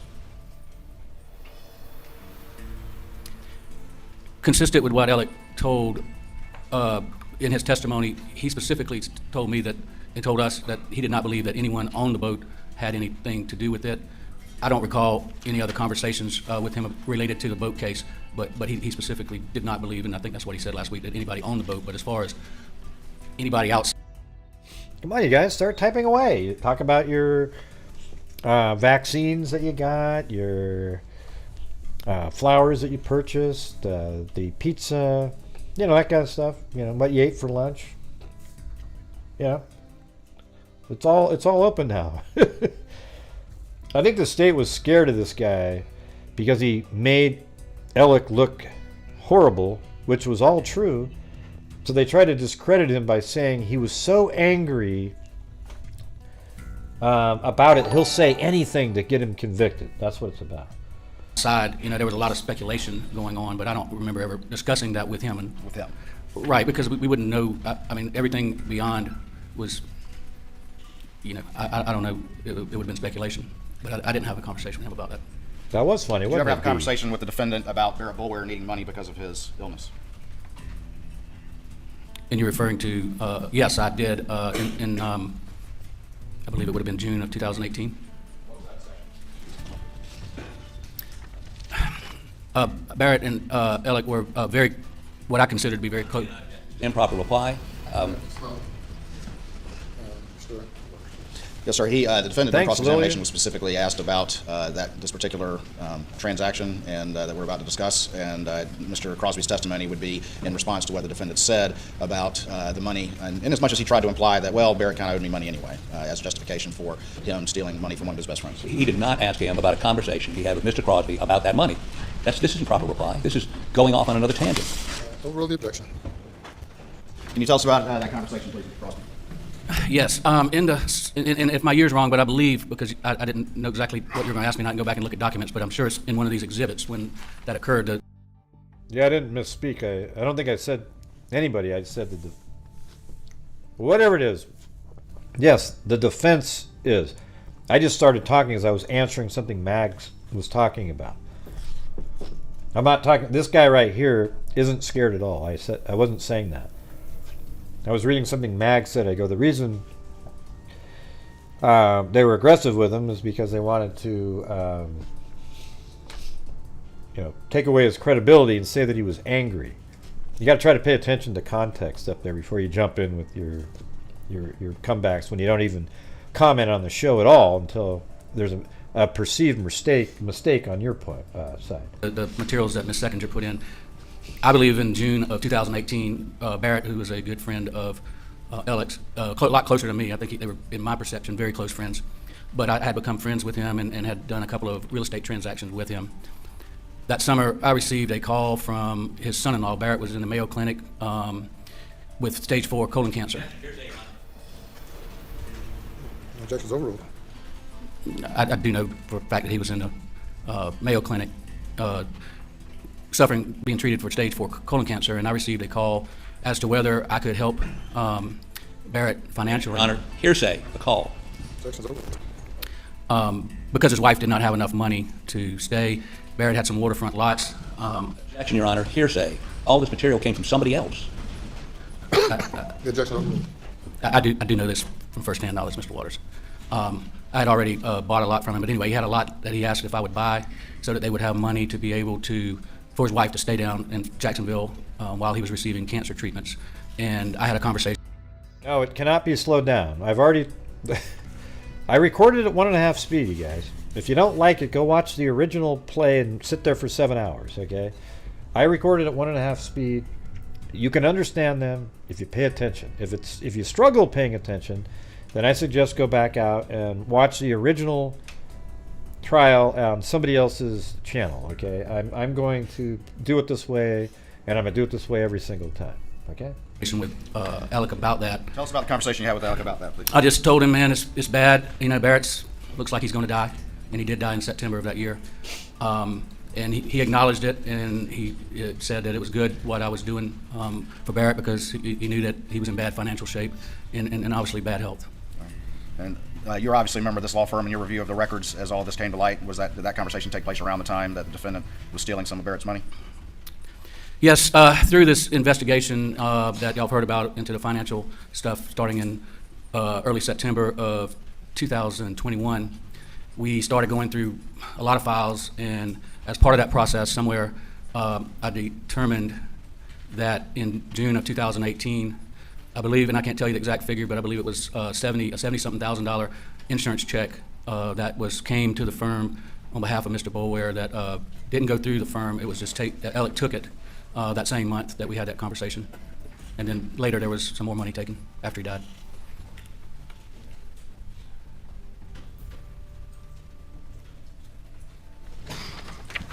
I'll show you what's been marked as Exhibit 575. States 575, see if you recognize that. Lillian has always been Lillian Gale. Is that David, is that one of the sled agents? Do you not recognize him? Is that David Williams? No, I'm asking you. I believe that's David Williams. Okay. Your Honor, this time I'd offer States 575 in the evidence. Objection, relevance. What is the relevance? Your Honor, the defendant specifically testified that when he had that initial interview with David Owen on June 8th, as he manufactured his decision to lie about such a crucial fact, it was because he thought that David Williams was the guy interviewing him. This is simply a picture of David Williams. The jury can assess the legitimacy of that claim. Your Honor, I object. Never ever said David Williams. He said David. That's the record. Objection. Never said it was that guy. Submitted over objection. Can I have the element, please?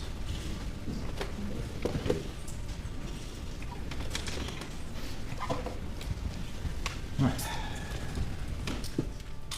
That's who you recognize as David Williams?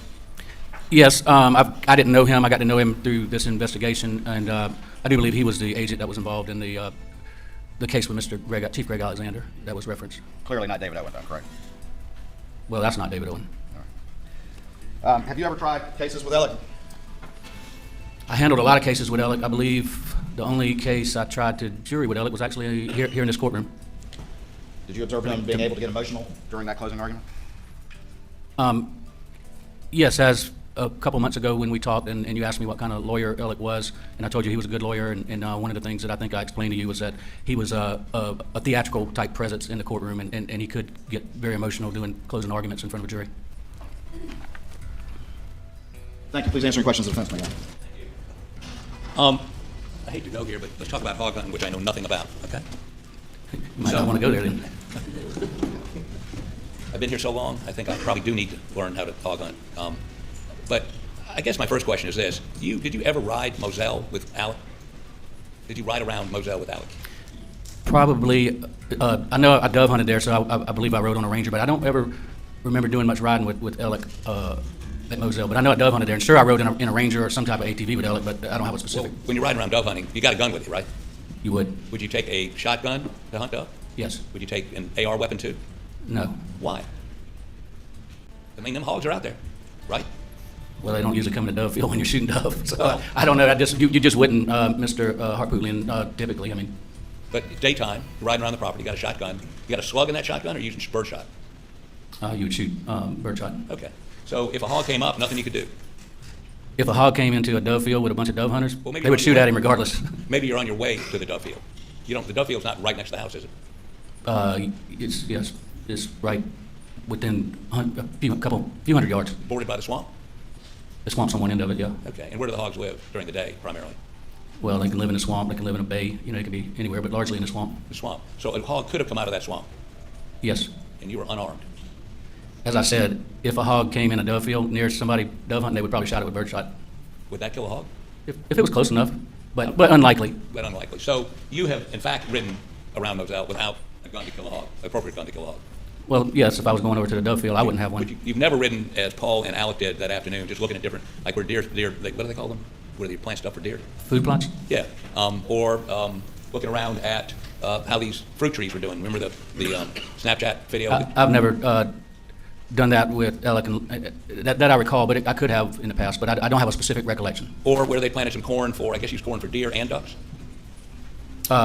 You do, but you don't plant them in the same spot. No, I get that. One would be near a pond or in a pond or around a pond. Correct, they had a duck pond. Right, and then others would just be out where the deer might come out and try to feed, right? Look, we don't need to go there. Yeah, I don't think, yeah. Okay, but you've never rode around like that with them, looking at different plantings and that you remember? I don't have a specific recollection of doing that with Alex. Okay, but you're not telling this jury that they would do that without a blackout. Would it bother you or offend you or scare you that they're riding around the property during the daytime without the blackout? No, I was answering questions about what's normal if you're looking for hogs or if you're just riding my property. Most people carry a gun, but no, I have no idea what they had with them or what they were doing. And I think Alec testified they were looking for signs of hogs because you could come back. It'd be a lot easier to find those hogs at night, right? They come out more likely at night than they do during the day. They can become nocturnal when they have a lot of pressure, but as I said before, we've shot a lot of hogs in the daytime. Sure. You can ride up on them and yeah. But has anybody testified they were out looking to shoot hogs that afternoon? I don't know what all the testimony's been in this trial. All I'm saying is there seems to be some implication they would not ride around the property without an AR or some sort of blackout. You can't testify to that, right? I cannot. Okay. So let's talk a little bit about what you heard from Alec the night of June 7th. You would agree with me that, well, let's ask it this way. What your practice is primarily personal injury, is that correct? It is. Catastrophic injuries. Well, I handle a lot of catastrophic injury cases. Cases, for instance, where a husband and wife are riding down the road. A better theory would have been that Bismo, that it would have been Paul. Why would Maggie go shoot somebody? I mean, that's ridiculous. Hit by a tractor trailer. And by way of example, maybe you could give me something more specific. Husband's killed, wife's severely injured. That kind of thing. Yeah. Now, is it your experience in people who undergo, maybe they're not hurt, but their loved one is hurt, maybe killed, in that situation, that's a traumatic experience for the surviving person, correct? To see their loved one killed? Yes. Okay. And so when you sit down with those folks and begin to recount with them what happened that night, oftentimes, I do a little work like you do, oftentimes those folks misremember or get times wrong, or because they went through this very traumatic experience, and the closer to that experience, the more likely they are to get some things wrong. Times, for instance. Is that your experience?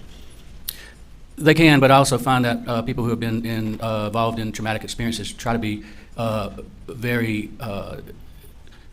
accurate with the details because they know it's important to me representing them. And typically, you don't go out to the scene of the crime and interview, or the scene of the accident and interview them that night, do you? Typically? Well, typically you don't because you don't know that it's happened. Well, sometimes in the old days they used to do that, but they don't do that anymore, right? That would be very rare. So you're seeing them in your office weeks later? It can be days, can be weeks. Okay, and in that atmosphere, it's a little more conducive to them being as accurate as possible, right? It is, but oftentimes we also have the benefit of recorded interviews when there's a catastrophic injury. Typically, the highway patrol will try to interview people as quickly as they can, and they will. We oftentimes have it on video off a dash cam or sometimes body cam, but and a lot of times written statements. And written statements from witnesses who saw it happen. Correct. And so when you interview those people, they have the benefit of reviewing whatever you have to help them get a better recollection of what happened. Correct? That's correct. Okay.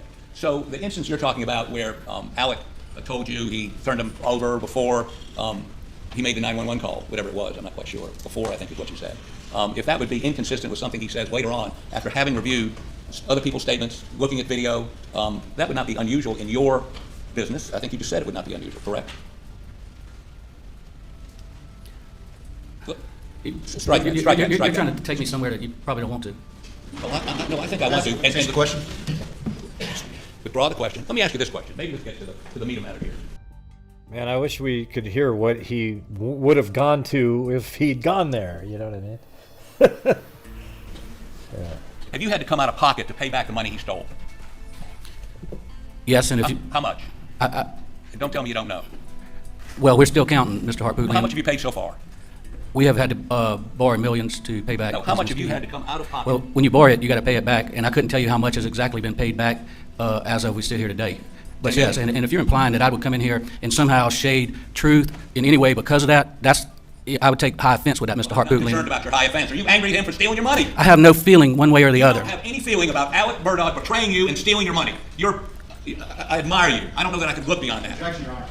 It's sustained. There's not a question. The jury is to disregard the argument. You are not angry with Alex Murdaugh? I have had anger with him, extreme anger, Mr. Harpootlian, because of what he did to my law firm, my partners, my client, his clients, our clients, what he did to his family.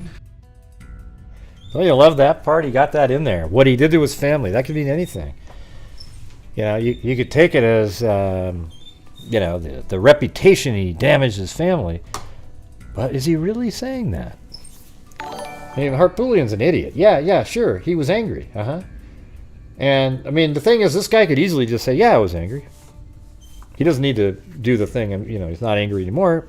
But what they're trying to do is make it seem like his anger is making him testify in a way that he, you know, untruthfully to get back at Alex. That's what they're trying to imply. What he's did to so many people, yes, I experienced a lot of anger. But you can't walk around with anger. You have to find a way to deal with it and move forward. And I have done that. And if you suggest, you are dead wrong. If you think I've come in here and told this jury something because of money, when we're talking about two people who were brutally murdered, then you're headed in the wrong direction. Do you think he did it?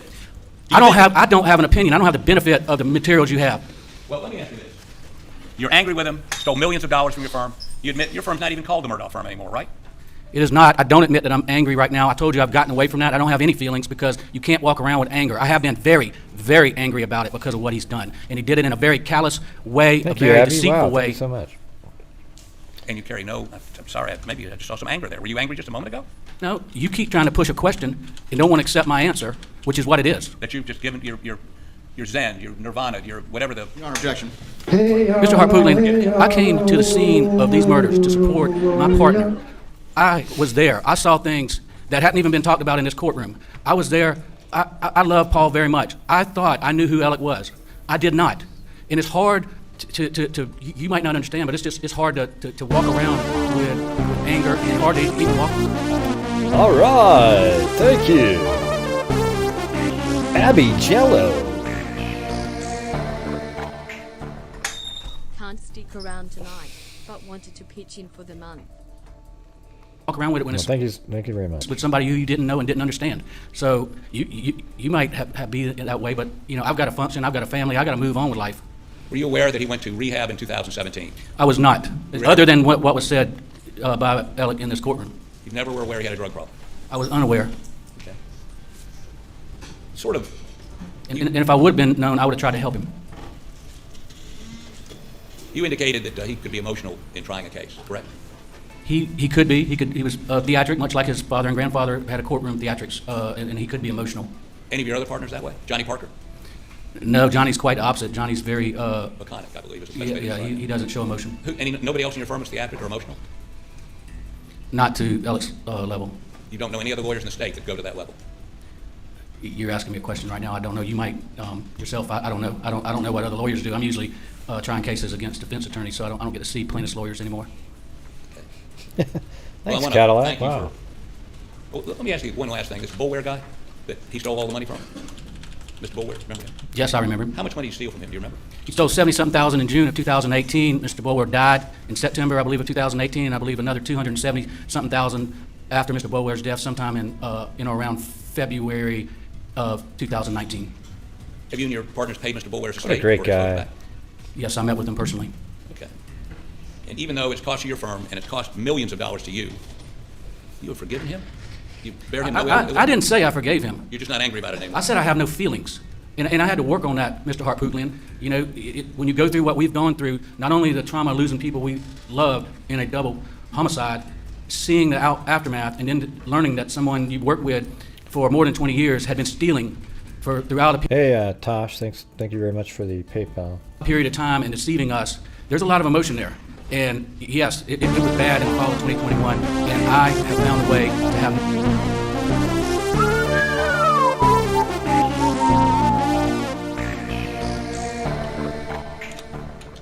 Thank you.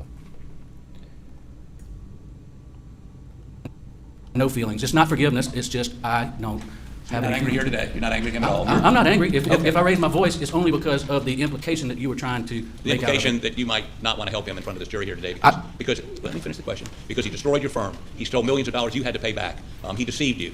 All that's away and is not influencing your testimony here today at all. If you'd answer that yes or no, then you can explain.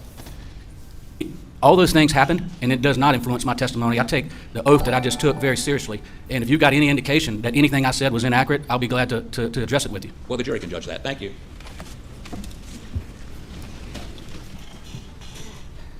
How long did you know Alex? Since the late 90s. And knowing what you know now, was he able to look you in your eye and lie convincing to you day in and day out? He did. And was he able to look juries in the eye and display emotion? That is not appropriate redirect. Yeah, but you know what? He got that sentence out, and the jury knows that he lied to him. So that's all that matters. Even if it's objected to, you know, when they say, you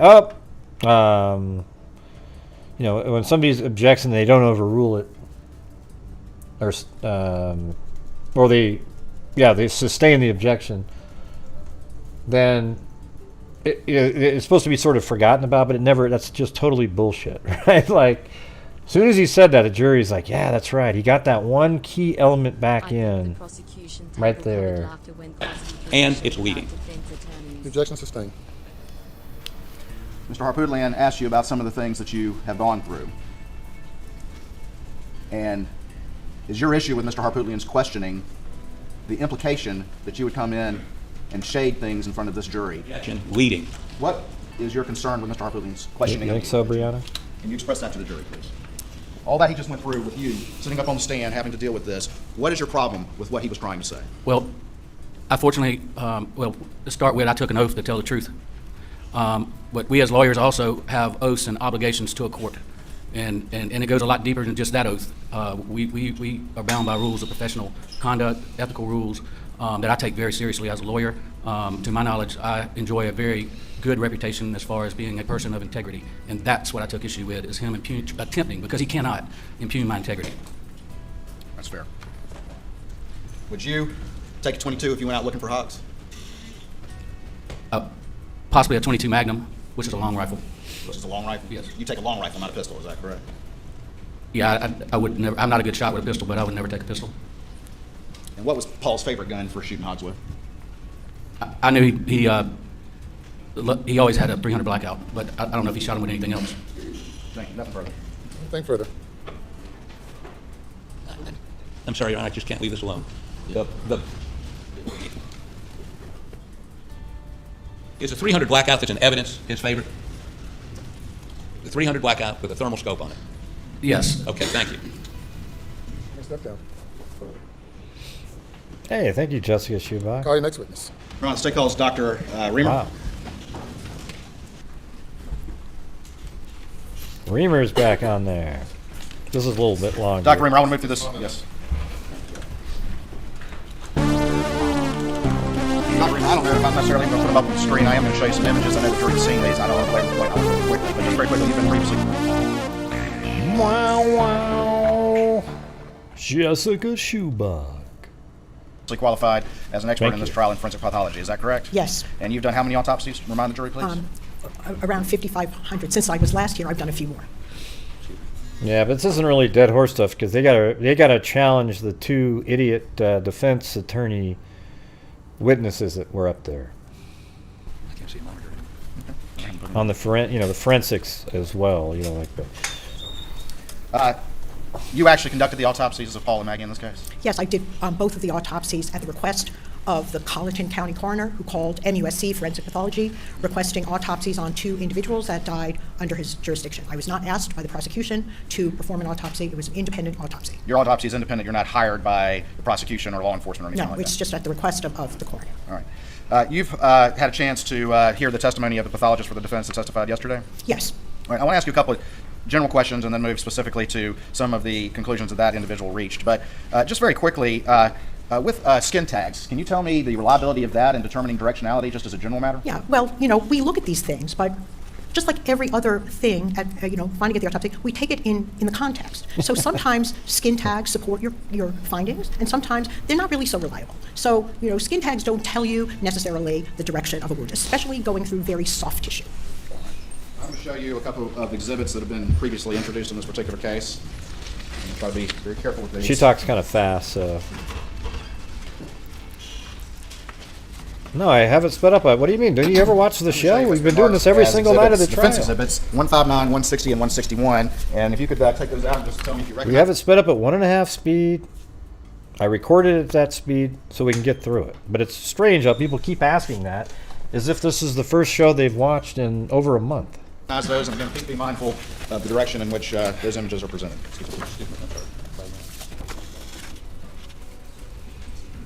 Yes, I've seen these. All right, and what are those images of? They're autopsy photographs of Maggie. All right, you heard the testimony of the defense pathologist who testified yesterday that the directionality of the injury to the side of Maggie's head with the associated injury to the breast and the abrasion actually was coming from the top down as opposed, and I say top down as if somebody's standing upright, as opposed from going towards the bottom of the body up, correct? Yes, that's all right. right. And can you please look at the images that you have and explain to the jury your conclusions and why that defense pathologist is incorrect, and who didn't conduct the autopsy to begin with, why he's incorrect? Okay. Well, do you want me to show the photos? You can, and let's just go ahead. No, I can't, Emily, because I'm playing it in If you could step down, please, if that's okay with your arm. Adobe Premiere. I don't want to, and I'm not going to. So. If you guys don't like the way I'm doing it, go watch something else, okay? Defense exhibit 160. Are we secure? Good. All right, and that's defense 160. And Dr. Reamer, if you can again explain to me your specific findings and how they relate. I'm recording it at 1.5 speed, okay? It sounds a hell of a lot better than it sounds in Adobe Premiere when you try to do the same type of thing. To the testimony from yesterday. Yes. So we have the abrasion on the left shoulder, clavicle area, and then we have an entrance defect in this left side of the face. We can see a hole there. It's a hole. And there was a defect in the left temporal lobe of the brain, which was included in my autopsy report. Yeah, what Emily's saying is that you can slow it down on your end if you want to. You can go minus, what is it, 75, you think, or what? Make it 0.175 speed? Or that could only have happened from that being an entrance wound. Okay. And you mentioned during your testimony the concept of a diastatic fracture. Does that in any way relate to your conclusion in this regard? Yeah, well, the diastatic fracture is I know what she's saying. We just figured it out. Skull bones along suture lines, which solidify during childhood. And usually it takes a lot of intracranial pressure to fracture the skull along the suture line. Right. And does that relate to that's right, Dan. This had to be an entry wound? Yeah, well, that's a finding. That doesn't prove that this is an entrance wound, but what I do, I have a path through the left temporal lobe. And good idea, Emily. Sorry I misread how you said it. And that is that was associated. Are you throwing me in with prison? fracture. Oh, shit. Well, you know what? There it was. I'm going to be thrown in prison.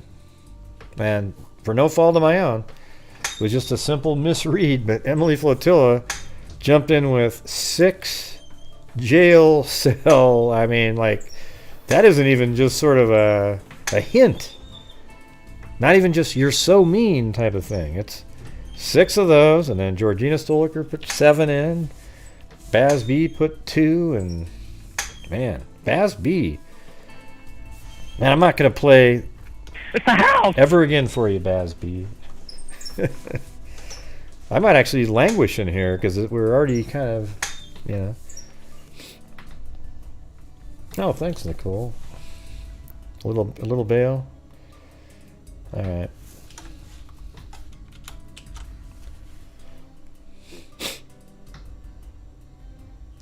It was pretty interesting in there. No bail. I think I might actually sit here for a while. Doohickey stood with Emily. Yeah, but I was actually referring myself to the larger number of people complaining about how fast it is. Yeah, I can't please everybody, right? 1 beef stick, that's it? That sucks. I'm gonna sit here and just eat a beef stick. Is it a Slim Jim or 1 beef stick? I guess I'll throw a little bail your way. That's pretty funny. Thanks, Melissa South. Well, I think I'm going to get myself out of jail now and say that I was walking home from... Hashtag you stand with Emily. I'm just going to walk somewhere to make it. All right.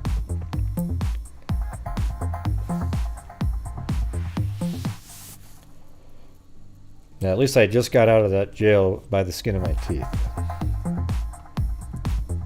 Because of the increased pressure. All right, and one of the things you're telling this jury is you who actually... Objection, waiting. Were you actually able to observe a hole associated with an entry wound when you physically performed this autopsy? Yes, I physically performed the autopsy, and the way I determined direction is I have a hole. Thanks, Jeanette. Hey, I'll use... which went into the brain. I'll use not your average chick to get a cab ride and maybe a meal at McDonald's. Add Georgina Stoliker in there for a Coke. And so that's not going to happen in the opposite direction. And I understand that people can look at pictures. That's like a two-dimensional view, but doing the autopsy makes certain information available to the pathologist that is not available to an individual not performing the autopsy. And I had that information in my report, which was not, which was, I guess, overlooked. Overlooked by the defense pathologist. Yes, I'm sure. All right. I'm going to show you now Defense Exhibit 161. And there was some testimony from the defense pathologist about trying to determine directionality from this particular image. Can you please tell the jury why that pathologist is wrong? Soups. All right. Well, when we have tears of the skin, and this is a lot of tears of the subcutaneous tissue, especially in a very soft area of the body where there's a lot of fat, there's a lot of stretching, and it doesn't necessarily, we can move the tissue of the breast, and sort of you can even get the points to go into a different direction. This is not very impressive. It's not even really worth observing any of the skin tags. It's really very non-specific, and I think he has a very good imagination for seeing that in this way. He's got a very good imagination. That's pretty funny.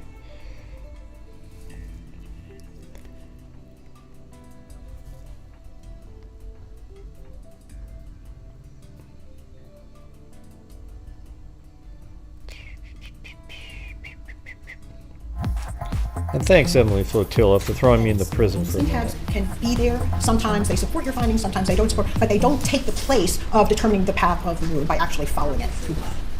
I'll show you finally what's been marked as Defense 159, and is this also a representation, sort of the hole that you determined and were able to physically observe as a entrance wound on the side of Maggie's head? Yes. Shower with something so good.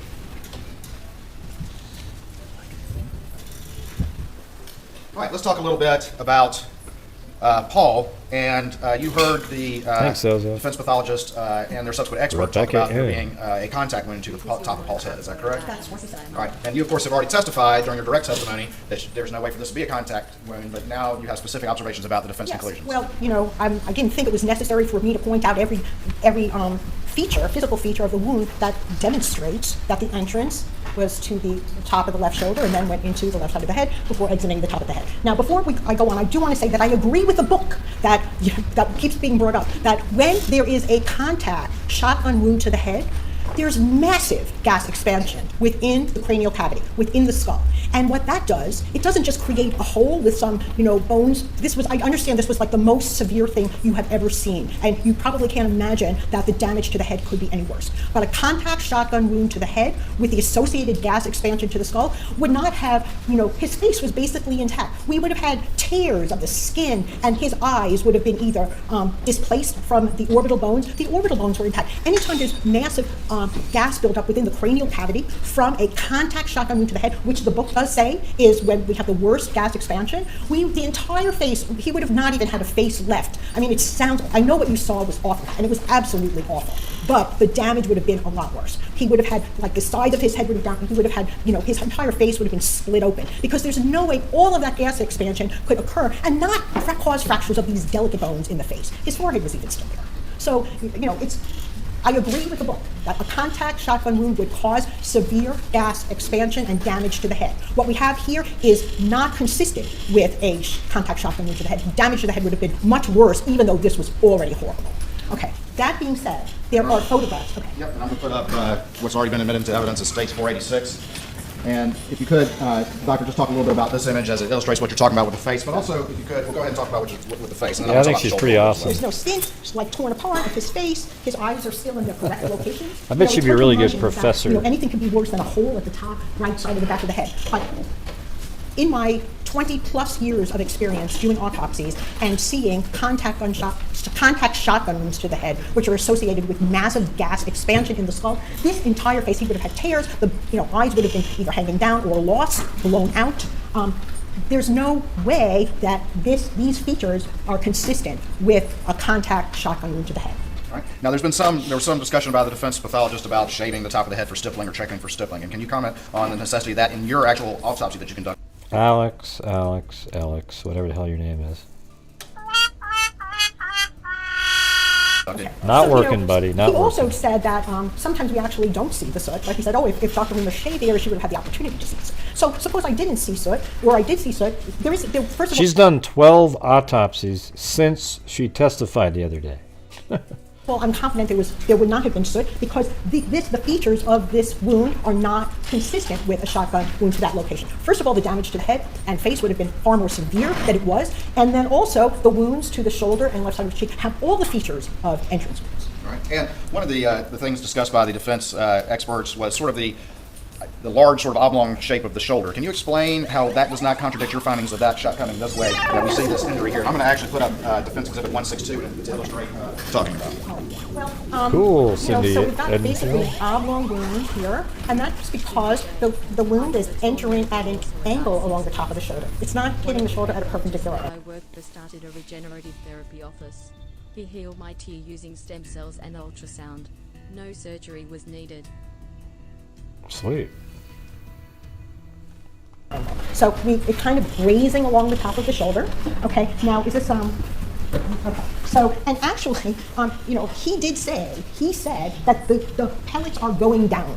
Okay, well, if you look at it as an entrance wound, they're actually going up. So it depends where you're looking at it from. If he's thinking that this is an exit wound, that this is, where at the end of the wound path, then it would look to him as if the pellets are going down. But we can see this is actually an entrance wound for a few reasons. First of all, if it were an exit wound, do you remember all those pellet exit wounds on Paul's left arm that came from the chest? The pellets are not just going to stop in the shoulder. There's like no resistance there. The pellets are going to continue going until they exit the left side of the arm. Okay? So they don't just stop there. The reason they're there is that's because they started there. Okay? In addition, you see all of this white material here on the edge of the entrance wound. That's styrofoam packing material that's between the pellets. So the pellets are contained. Oh, by the way, so I don't know who it was the other day when they were making the pool, the billiards comparison. I thought it was dumb, but I think she brings it up 2 or 3 times. Yeah, like a billiard. I guess what they're saying is some pellets ricochet off of other pellets, but I think it's not a great comparison because in billiards, some balls start going all around and backwards and things, where in a shotgun blast, it would go all the pellets at the same time are moving forward, even if some get jostled off the path a little bit. There's not like some going backwards. Within wadding or and 90 degrees sideways. There's styrofoam packing material between. And that would never have been deposited there. So I did not think it was when I was telling you the direction, my determination of the direction of this wound. I did not have to necessarily, it was my expert, I'm an expert at determining, forensic pathology includes establishing the direction of the wounds. And because of all of these things, this was my determination. The only way Lynn said, hooray, Lori Lightfoot lost her election. Yeah, I totally think it's great. But if they replace her with somebody with the same mental belief systems that she has, Chicago needs somebody to come in there that is just a hardcore law enforcement person and clean up the streets. That's it. You can't have somebody that kind of, let's just try to, let's reimagine police departments. That shit doesn't work, okay?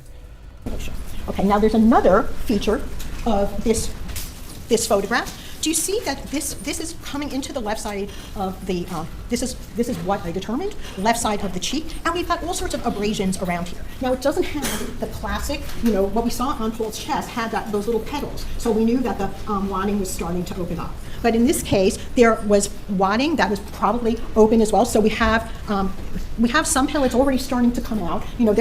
It's not entering within the wadding, but the wadding is going along and entering them, and we have all this abrasion around the left side of the cheek, the chin, that area. And that's consistent with, we're not going to have that abrasion if it's coming out. If it's going to push the skin out, we're not going to have an abrasion. So all that we've, and, but even just common sense, we have that styrofoam packing material on the outside of the arm. My determination, this went up through the left cheek, out the right side of the top of the head.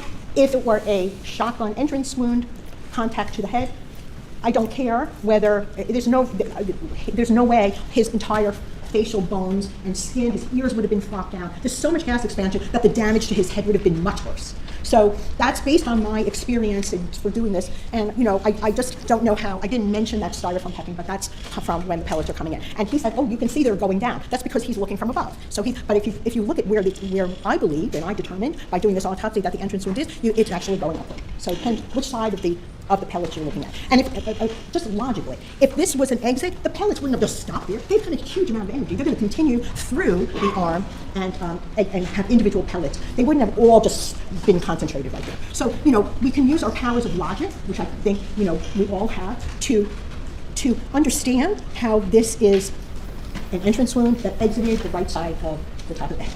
Dr. Reamer, having specifically, and you can take a seat now, thank you very much, having specifically address the specific criticisms of the defense pathologist, in your expert opinion, having actually done the autopsies in this case, is there any way that could have been a contact wound to the top of the head? No.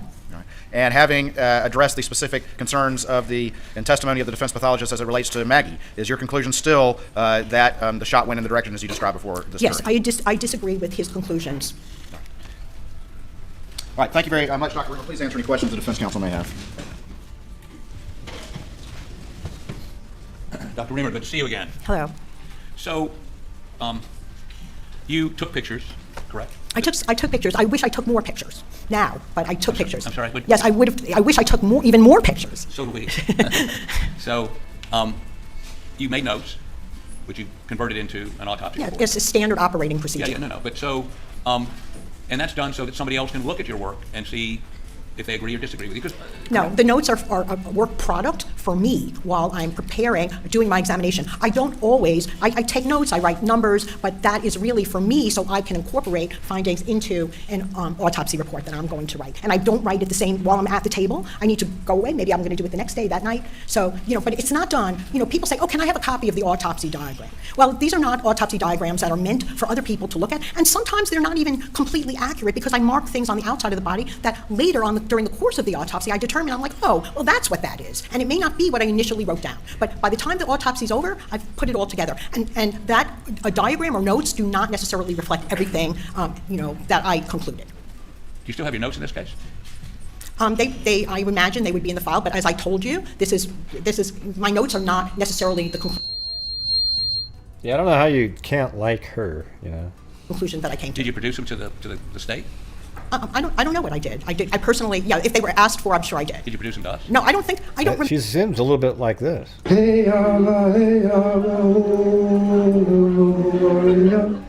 Remember producing them at all. I don't have a request for those notes in my file. But those notes would be your present sense impression as you're doing the autopsy, correct? Well, they can have a lot of things written down on them. But we don't know because we didn't get them, right? Well, they're not important. What's important is they're my notes. They're for me. right, They're Cindy an aid Williams. to the pathologist. So even if I thought something initially, and then while I do the autopsy, by the time I get to the end, it could disagree. I don't necessarily go back and change the diagram. It's my work product. It's for me to aid me in writing my autopsy report. It's not for public view. It's not a statement of my conclusions. Okay. Did you review those notes before your testimony previously or today? No. Okay. So you just go with your report. Well, I reviewed my report, correct. Right. But you don't go back and look at your notes. No. So let me ask you some basic questions here. You previously testified that the muzzle of the shotgun for this wound here that goes through his neck and out the top of his head was about 3 feet away. That would be about right. Okay. Now, you're familiar with this page from, I believe you've described it. Oh, yes, I've seen it many times. Okay. And as you see, the gas comes out, right, in the first shot, the top Yes. shot. And then actually there's sort of a blowback of gas as the, as we can see right here, the projectile, which is the pellets, are extruded from the barrel, right? I mean, the gas pushes the pellets out. Well, there's gas expansion, and that helps propel the pellets, yes. I agree with the book. This was not a contact shotgun wound to the top of the head. Okay, well, the book doesn't say that. But what the book does say is that as the pellets come out, at some Oh, hey, thanks, the Velvet Army, for the PayPal. Come say hello to the chat if you're still out there.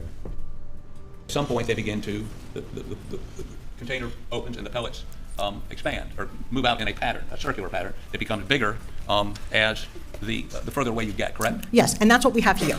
Okay, But this is actually demonstrating specifically a contact shotgun wound to head. But we do have splaying outward of the pellets. We can see on the left shoulder, they're fairly clustered together because they're first starting to be released from the wadding. And they did spread out. We have some of them down in the neck, some of them in the brain, and so they are spreading out. I don't see how, yes, it's a respected treatise, but this is specific to a contact shotgun wound to head. This is what this is describing.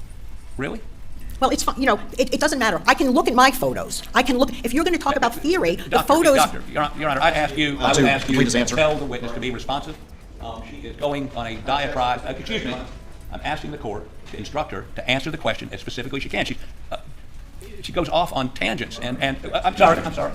All right, you may continue answering the question. You remember what the question was? No, that's your question. Is this series of shots from the book depicting a contact wound? I mean, that kind of shit does not help him out at all. He just comes across as just a total clown, These expert witnesses, they're able to, quote, opine. They can add whatever the hell they want to add to any answer they give. I think that's what I'm Yes. Yes, okay. So where, if you step down here, show me, please, where the contact is with the body or the head. Here, let me give you this pointer. Well, the contact would be at the first stage. Right here? Yes. Well, what's the contact in? The jury didn't like him at all. It's not. It's just a theoretical. That answers your question. Is that what the book says? Yeah. Well, go ahead. I don't recall the exact. Why don't you read it to me? Well, why don't you tell me, is that a contact wound? I don't know what this is. This is.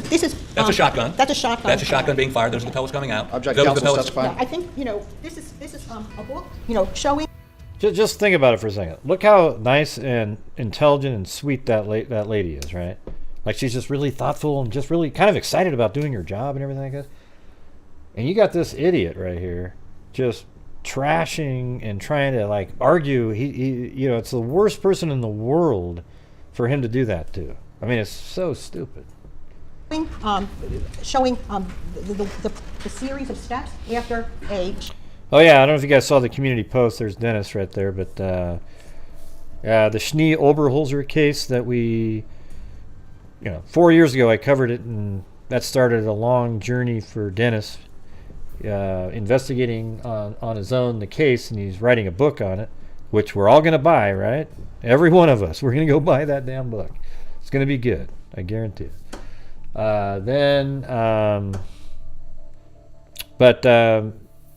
Alan Lee Phillips, the killer of Schnee and Oberholzer, I think yesterday jumped off a 30-foot tall walkway thing and killed himself. I mean, it's absolutely crazy, but, sort of a weird thing because he always wanted to interview him, and that didn't get to happen. But, yes, when that book's done, man, we're going to pump the hell out of that thing. We're going to have you come on, and it's going to get sold. Shotgun is fired. But it has nothing to do with what I found in the body and does not help me determine the direction of the wound. All right. So. And I'm not going to describe to you. You can read it in the book. I don't remember how he says all of this. The book isn't testifying. You are. You've testified that depicts a contact wound. Yes. Well, I don't know what this is depicting. It could be that this is a contact wound. I don't know where. Hey, the Velvet Army's here. Yee-hoo. Where you're going. Where's I'm going. Is that barrel in contact with anything? It's not in contact with anything. It looks like it's just blowing into the air. Okay, and you didn't. That's fine. And your testimony is that barrel is at least 3 feet away from Paul's shoulder. Is that correct? It could be, depending on the weapon, it could be, it's not closer than 2 feet because we don't have the slip ring. But we do have packing material. Okay. So, as we see here, these pellets are beginning to separate. Is it your testimony that those pellets had separated when they hit Paul's shoulder at all? They are starting to separate. We don't have the complete, widening of it. They're still relatively clustered together, but they're not as close as they would be if they were still contained within the widening. Okay, now, at 2 feet. Yeah, that makes sense, Ian. If you just do the math, I recorded it at 1.5 speed. So if you slow it down, I'm going to sound like a drunk. Slowly talking. Ian B.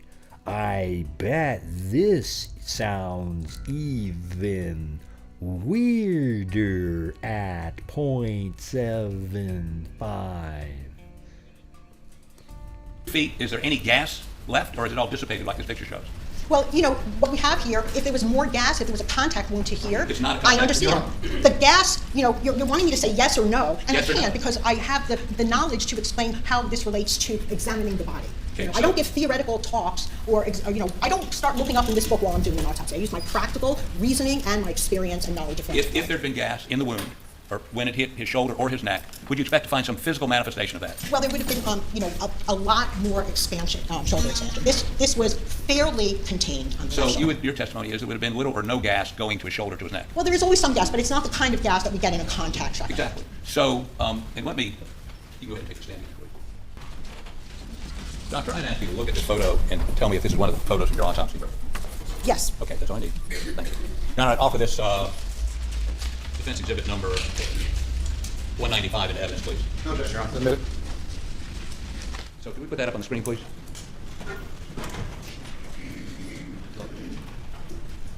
Before I lose it, let me hand this to. So, what are we looking at here?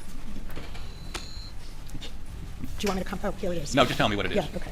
So this is an entrance shotgun wound to the left shoulder area. Okay, and you a moment ago said something about packing material. What is packing material? Yes. So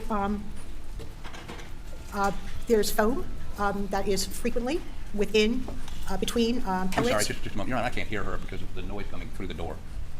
I apologize, but I just need to understand what she's saying. I apologize. May I begin?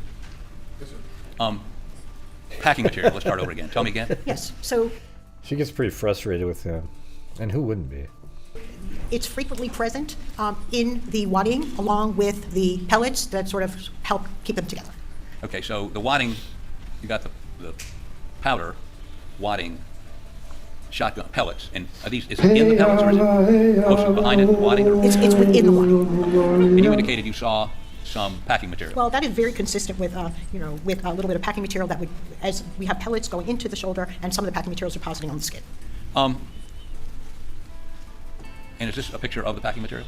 There is some of the white material, yes, on the skin. Correct. And Did you remember, note- she's actually in my audio files by saying this right here. Listen. I would say that people can disagree. That doesn't change the truth. What a perfect line. Note that in your autopsy report. No, it was just a general observation. Okay. Is it important it was there?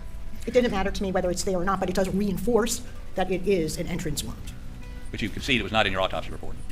Well, all the totality of my findings, I don't always write every little thing in my autopsy report. I could go on, you know, that it could be 50 pages, an autopsy report. I include the findings, my determinations, and I could have mentioned it, but I did not. And why not? Because it's not always necessary to mention that kind of thing. Is it evidence of anything? Well, I do believe that supports an entrance wound, although I don't require myself to see it in order to make that determination. But you agree with me, it supports your conclusion, correct? Yes, And you didn't put in your autopsy report. that's correct. Would it be in your notes? No. Okay. So, and could you step down here and show me what the packing material looks like? And there's a pointer right over there behind you. You probably want to stand over here so the jurors over there can see it. Yes. This is what I believe to be consistent with packing material. And did you remove any of that to be analyzed or forensically examined? No, I did not.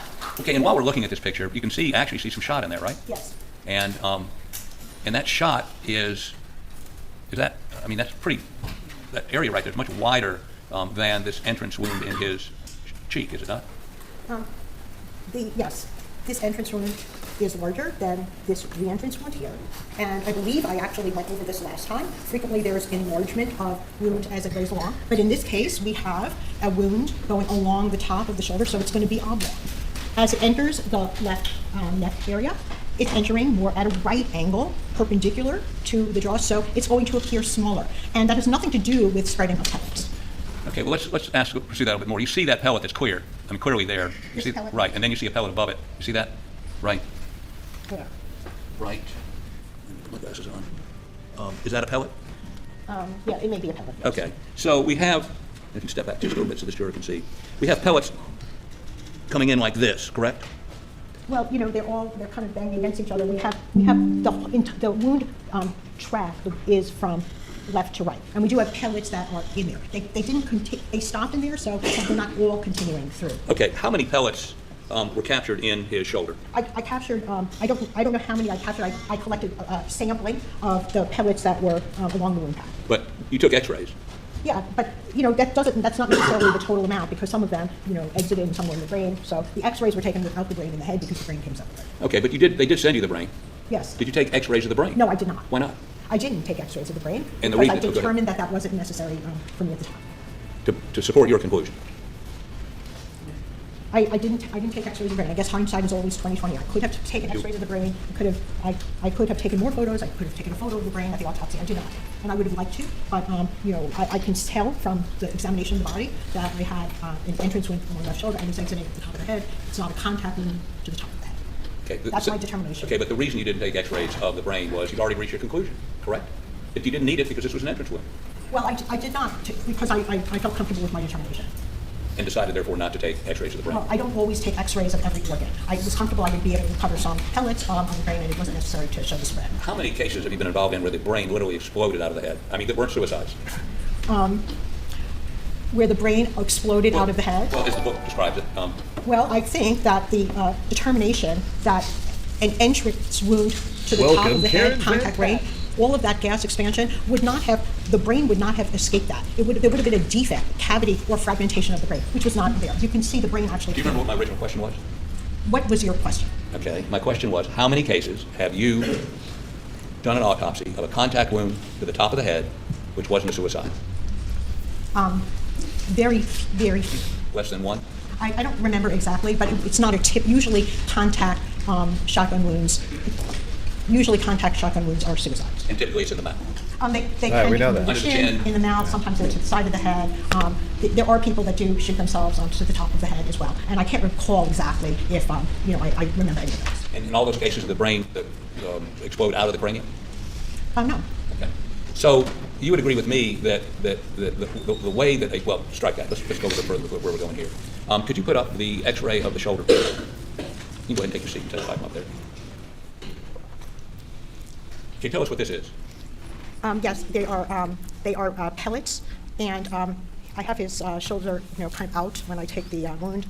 We have some pellets remaining in the shoulder area. We have some disruption of the shoulder tissue here, some of the bone, and then we have some. We actually have less. We have more spread. They're more spread out as they're going closer to the neck. So there are pellets in the top of the arm, the shoulder. Where is this? Right up in here? Yes. Okay. And then there's additional pellets, it looks like, down below that, like near his ribs, correct? That's because it's starting to spread, yes. And it's starting to spread to get to this place right here.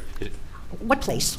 Is this where No, it's in the neck. It's in the neck, okay. I indicated that I recovered. It's over here, then some of it is actually in the trachea as well. So that's the windpipe of the neck. So we have some in the neck. This is the chest area. It did not go into the chest. Okay, let me see another x-ray, please. What was that exhibit? I'm sorry, I didn't announce it. 112. Okay, let me see the next x-ray. Okay, and where's that? That is the top of the left shoulder and the left arm. Okay. And you see a number of pellets there? Yes. That would be right in this area right here? Yes. Okay. Next, there's, I think, one more x-ray.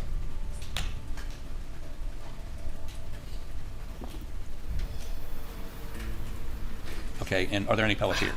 Or are those the same pellets down there at the bottom? Yeah, well, you can see, there are pellets here. You can see them in the head. There's some pellets in the head. The brain is not within the cranial cavity, but we do see some of the pellets ended up over here on the right side. See, R for right. There's the hole at the top of the head, and some of the pellets they're spread out on the right side of the head. How many? Well, I can see there's 3 here. 3? On the right side of the head, okay. Yes. So if how many pellets are there in a 12-gauge shotgun shell, and these are used primarily for duck hunting? I don't know. I don't know the answer to that. I'm an expert at examining human bodies and determining the injuries that occurred, and I don't know how many pellets would be. When I took my boards, I may have had to actually know that, but I don't use this information in order. You can ask your ballistics expert. Well, we did, and I think they said something like this.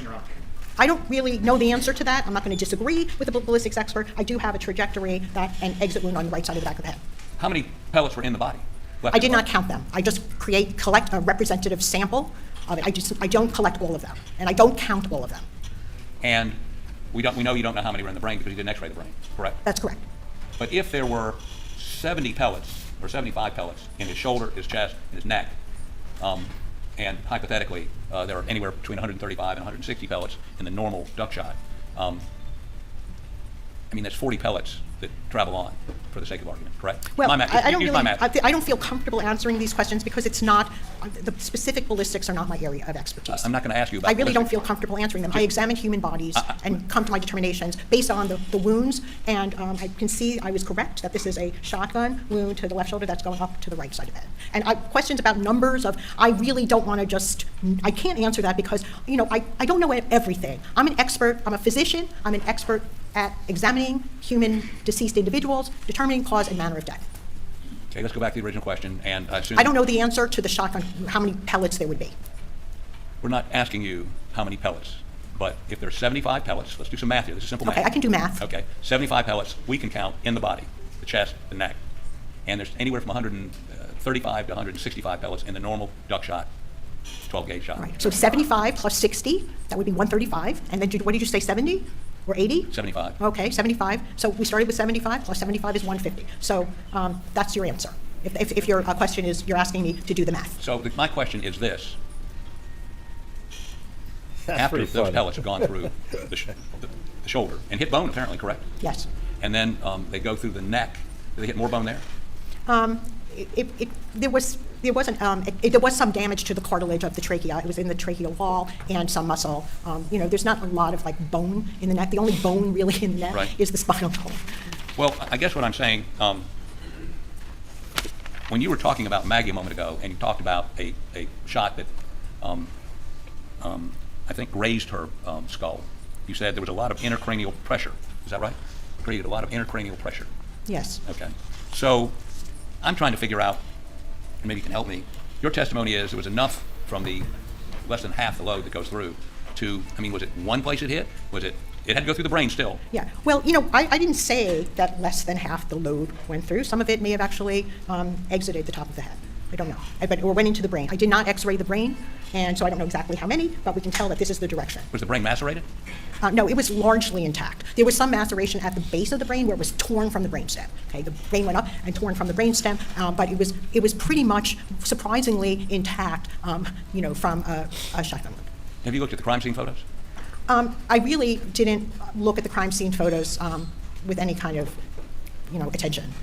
Okay, but you are aware that the brain was catapulted out of his head, probably hit the ceiling, and then landed outside. Well, I could tell from examining the body that the brain catapulted out of the head, because I Okay. could receive the brain and a hole that was consistent with the brain leaving it. Can you and I agree, and based on your testimony when you previously testified, that there would not be, that the gas from 2 or 3 feet away would not travel through the arm, travel through the neck, and then go into the brain? Well, there's a lot of material that's going through, and plus we've got fragments of the brain, the skull, of the base of the brain, that can also, there's a lot of energy going in that direction. Whether it's gas or not, it's energy from portions of ammunition propelling in that direction. So, whether you want to call it gas or whether it's other thing, I really don't know the theoretical explanation. I'm sure it's in the book. But I examine the bodies, and I make the determination on the direction and the type of injury from examining the human body.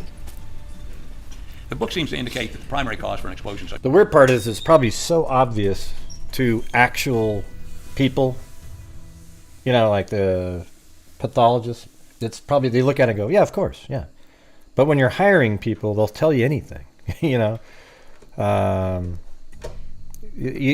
don't get to hire the ethical experts on the other side. It's always the dodgy ones they will sell their soul to say whatever the hell it is that the people paying them want you to say. Such as this, the brain exploding out, is the gas. You would agree? Well, I think each case is a little bit different, and the kind of gas that would cause Yes, real life people. the head to explode would also. I think the book is talking about gas, gas in a contact shotgun wound. So, what is your question about the book? I would actually have to refresh my recollection because I don't really I haven't read the book in a long time, but I know what I've seen on the body. If I quote this to you, you would, and I can show it to you.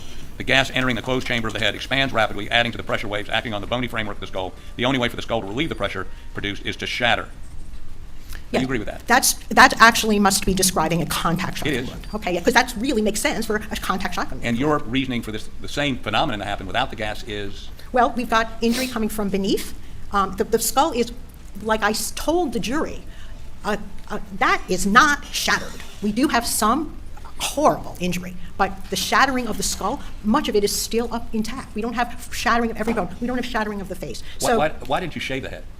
Why didn't I shave the Right, head? were you looking for any, if much of the skull was still there? Look, my determination, I didn't shave the head because I was confident that that was an exit wound on the right side of the top of the head. It wasn't necessary for me to shave an exit wound. So if you shaved the head, and again, apparently you'd already come to your opinion by this point, you could have seen whether it was soot or stippling or any distortion around, or taken samples of the hair to determine whether or not there was any sort of GSR in it, which would be more consistent with a contact wound. Well, no, GSR can just be we know gunshot residue can deposit in, I'm not, like, ballistics is not necessarily my strongest suit, but I know that GSR can deposit, within a few feet. Somebody doesn't have to indicate a contact wound. Okay, so did the shot penetrate the jawbone? It went through through that area. I believe it actually may have went underneath the bone. So it did not connect with the bone, correct? Yes. Are any of the pellets that you see in the shoulder, the left shoulder, heading down instead of up? Well, there's probably kind of a billiard ball effect when these things are going through, and there could There be it some, is, the directionality. billiard balls, But I everybody. didn't make that determination because it wasn't important to me to See make which that way the pellets were determination. going? To determine which way some of the pellets were heading? I can tell from the entirety of my finding at the autopsy. The thing is, if you look at something like, a postcard photograph, that doesn't necessarily tell you the whole story. I did my autopsy. I viewed all of the wounds. I was confident in the direction of this wound path. And I'm not trying to say, which direction are the pellets going? I can see that there's the entrance wound was to the top of the left shoulder, went through the left side of the neck, and out the top of the head. And how many pellets made it through the brain to the skull? To fracture the skull, how many pellets? Oh, well, there were some pellets in the brain. I don't know how many. Because you didn't x-ray it? Correct. So, since you don't count the number of pellets, tell the jury, please, how you know how many pellets hit the skull and fractured it and allowed this eruption to occur. I don't know how many pellets. I never said that I did. No, I didn't say you said it. I just want to know if you know it. I don't know the answer to that. And it's not important to you. It doesn't really matter. It's really very theoretical. I examined the bodies, and I made my determination based on examination of the body. Is it true that an autopsy report should be able to be read by an independent pathologist to come to a conclusion? Yes. Okay. Are you ready? Okay, how about put that up for us, please? Noises, Sorry, sir? some strange noises. Who's talking? You're questioning the witness? Proceed. I'm asking Doug to put up exhibit number. I didn't hear you talking. I heard Oh, I'm you were sorry. questioning the witness and then a I strange mumbled, voice I comes. apologize. What's the exhibit number? Okay. So, how What about was the step back judge here, talking about there? please? And get the pointer for me, please. And stand over there, please, so the jury can see. So you indicated there were, I asked you if you shaved the head. You said no. You said there wasn't, I think your words were there was enough of the skull there to determine what happened. Is there? Well, I know this is an exit wound from examining the entirety of the findings, and I did not need to shave the hair. That was my opinion and determination at the time. Yes, ma'am, we understand that, but what, did you look at this to confirm or question your opinion, or have you already come to your opinion? Well, I always am questioning myself during the autopsy. It's not just, I look at everything, take a long time to look at everything before I reach a conclusion. Okay, so the totality of findings here told me this was an exit wound. The brain came pretty much intact. It was propelled out of the top of the head. I believe and I'm confident that this is an exit wound, and I did not do further investigation to rule out an entrance wound because I was confident it was not. So you just said you were confident and you did not look further because you were confident you were right. Well, I looked at it, and in fact, I took a photograph of it, and this is consistent with an exit. Is what? Consistent with an exit. The brain came out of that defect. If it were a shotgun entrance wound, there would be a lot more disruption of the head. And again, you've never seen a contact wound to the head that wasn't in a suicide case.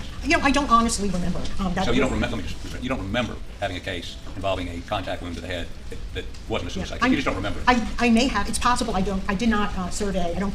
I may have seen one where somebody was shot at point blank range with a shotgun, and then the entire head is gone. So when I get that kind of, if there was a contact shotgun, whether it's suicide or homicide, the entire head would have been basically blown off.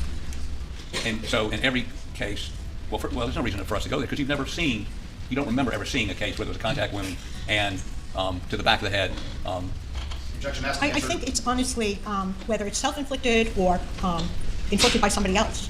The features of the body are going to be the same. So that's my answer. And I can't, whether I remember it or not, I've done a lot of autopsies. I don't necessarily remember how many or if I've done one, but I imagine people are shot at close or contact range with a shotgun. And in a contact shotgun, whether it's by suicide or homicide, the entire head would have been basically blown apart. This is terrible, and I know it's terrible. It's probably the worst thing you ever saw, but there would be a lot more damage with a contact shotgun. And that's my professional opinion based on my experience. And if other people disagree with me, that's fine. I don't have to convince them. This is my determination based on my education and multiple years of experience doing autopsies and being a forensic pathologist. And I think in your testimony, whenever that was, weeks ago, you conceded that reasonable pathologists can differ, correct? Yes, I think a reasonable... Yeah, she's kind of corrects herself here, but, you notice how he's using the word reasonable to try to get the word reasonable doubt? Yeah. Well, I said, you asked me if a reasonable... Let's go back a little bit. This is my determination based on my education and multiple years of experience doing autopsies and being a forensic pathologist. And I think in your testimony, whenever that was, weeks ago, you conceded that reasonable pathologists can differ, correct? Yes, I think a reasonable, I said, you asked me if a reasonable person, you didn't actually ask me if a reasonable pathologist, you asked me if a reasonable person Look at that memory. Have a different opinion. And I remember that because I was sorry that I didn't say, well, of course, reasonable people can think that, but a reasonable pathologist could also think that, but I would disagree with that. Okay. I don't think all opinions, a reasonable pathologist could have an opinion like that, but I think it would really be wrong. It would be wrong. Go ahead and take a stand, please. Have you discussed, you met and discussed with Dr. Kenny Kinsey, about his findings? I did meet with him once when a couple of weeks prior to the autopsy. That's what I think too. Prior to this trial, I met with the prosecution's team, and I would have been. And I think you can try to do like mental jujitsu and try to come up with, ooh, look at this, ooh, the shot came from the other side. But there is a right answer, and the right answer is what she came up with and the other individual. They're just trying to give you an alternate explanation of various things, but leaving out chunks of information on their side. For example, the pellets, the lack of pellets on the ground. Although, later there's some kind of an image showing like little divots in the cement, so who knows. But available to meet with you if you called me as well. But I, hey, thanks, Kinsey Cold was Truth. For the crime scene. What he had to say was, I really wasn't. I already read my autopsy report. I already came to my decision. My determination is based on my examination of the body, and whatever it was, he's going to do the crime scene. So I don't remember having any specific conversation. You don't remember talking about vectors and where the blood spatter would have gone? And Well, he asked me. He said, "Do you know anything about this?" And I said, "That's your department. I really am not a blood spatter expert." So I had nothing to offer, and I really didn't encourage listening to it because it's not my area. And let me say a couple things. One is you indicated that you did not put that packing material in your autopsy report, correct? Yes. And today's the first time you've ever said anything about packing, correct? Yes. Okay. Secondly, let me just sort of summarize this and see if we can get this over with. There are certain things you did not do in this autopsy because you concluded it wouldn't be helpful in reaching your conclusion, correct? I agree with that. Like no X-ray of the brain. I would have been. I did not X-ray the brain. Right? Okay. Your belief is that the shotgun wound to the shoulder being so much bigger is because of the angle, okay. And then it narrowed down. You would concede as a hole in his neck. Yes. Okay. Shotgun starts out wider. That shot starts out wider. I think we can confirm that. The defect on the shoulder is Right. wider because it's kind of going across the shoulder. That's so cold it's truth going to right create there. A defect on the shoulder that's wider than something entering at a right angle or perpendicular. So and I think that makes sense to me. It's consistent with what I've seen in more than 20 years of my practice, and there wasn't anything that seemed odd about that. And you would concede you're not a ballistics expert. I know the kind of ballistics. Some forensic pathologists know a lot about ballistics. I know probably an average amount. Okay, and so when you say it started out wider and then came down to this hole, have you discussed that with any ballistics experts? It doesn't require, that's forensic pathology. That's damage to the body. I don't need to be a ballistics expert, and I've done enough autopsies on shotgun wounds to make that determination without requiring additional ballistics knowledge. But we can see that the shot starts small and then the pellets expand. Objection asked and answered, Your Honor. Objection sustained. Why are there no shot? Why there's no shot in his cheek if it's expanding? Why are there no pellet holes here? Because Probably that's, we have some wadding going in there. Probably? Yeah, I think that is consistent with the wadding. And there are, there's some pellets remaining in the wadding as well. The water going where? That's an entrance wound. Okay, it's entering perpendicularly. Why do we have, the pellets did not terminate in the cheek. They continued upward. But a number of them terminated in the shoulder. Yes. In the chest, up here, right? Yes, And then not they- the chest, then the they neck, stop- they- not the I'm chest. sorry? Not the chest, the neck. But the neck, the upper shoulder and upper neck, right? Yes. And then, I mean, if they stop expanding here, so the cheek isn't, I mean, one of those pellets is, Objection, asked and answered to the former question. Your Honor? It's been asked and answered. I sustain the objection. And you say these x-rays are consistent with your opinion? Yes. Oh, man, I don't know why the look on his Thank you face. for some- Oh, let me ask you one question about the Maggie wound. Your position is that the tags don't indicate anything? Well, they're Oh, not man. determinative. They're something we look at, but the tags on the breast are very non-specific. They're not very good tags. We happen to have nice tags on the back of the skull. Frequently, the tags are more reliable when the skin is tighter over an area. So on Maggie, you're saying one shot's going up and the other one's going down? Yes. Okay. Thank you for some indulgence. Thank you, that's all I have. Thank you, Doctor. Just two questions. 5,500 autopsies, you said, correct? Yes, and since I was here last May, I've done another dozen, so over 5,500. And you rely on practical observations of actually observing the body, is that correct? That's correct. I do my autopsies, and based on my experience and knowledge as a forensic pathologist, I know about the bodies, examining the bodies. That's what I rely on. And your, Those are two questions. You have more? just a couple more, Your Honor. In your opinion, is there any way Paul's face would have remained intact if he had suffered a contact wound from the top of the head? No. And in your opinion, is this obviously a wound in this direction as you've described? Objection, Your Honor. Repetitive. She's testified 5 times. That's her opinion. The objection is sustained. Further on. Thank you. Nothing further. Thank you. You may step down. Thank you. Hart Boolean got him Your next back. witness. Your Honor, say calls T.C. Smalls.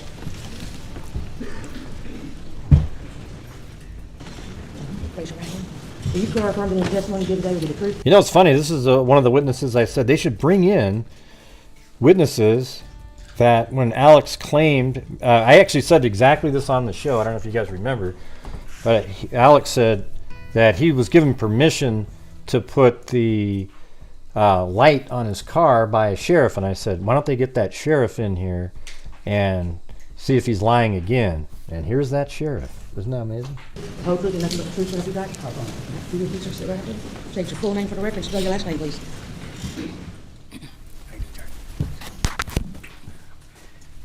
My name is Thomas C. Smalls. Folks call me T.C. Smalls. S-M-A-L-L-S. Sheriff Smalls, how you doing today? I'm doing good. All right. Tell the jury just a little bit about yourself, and I called you sheriff, so if you just kind of explain that to them a little bit. Okay, in law enforcement for 39 years, 8 months. I retired in December. 16 years of those 39 years was. That's right, I Lillian. I served don't know, as you sheriff guys probably of don't Hampton County. remember me saying that. Been in Hampton County all my life. I'm a pastor. Pretty much married, 4 kids, 7 grandkids, and just trying to enjoy some retirement. I retired December 31st day of December 2022. Yeah. Well, I'm sorry to pull you back in. You said you just retired, huh? Yes. Well, All of course it's another Sid. Do you know the defendant, Alex Murdaugh? Yes, I do. Have you known him for years? Oh, yeah. Did you ever have a conversation with Alex Murdaugh about him asking you permission or even telling you about installing blue lights in his private vehicle? No, sir. I never had a conversation At least with one Alex did, Murdaugh. Aaron. Thank you.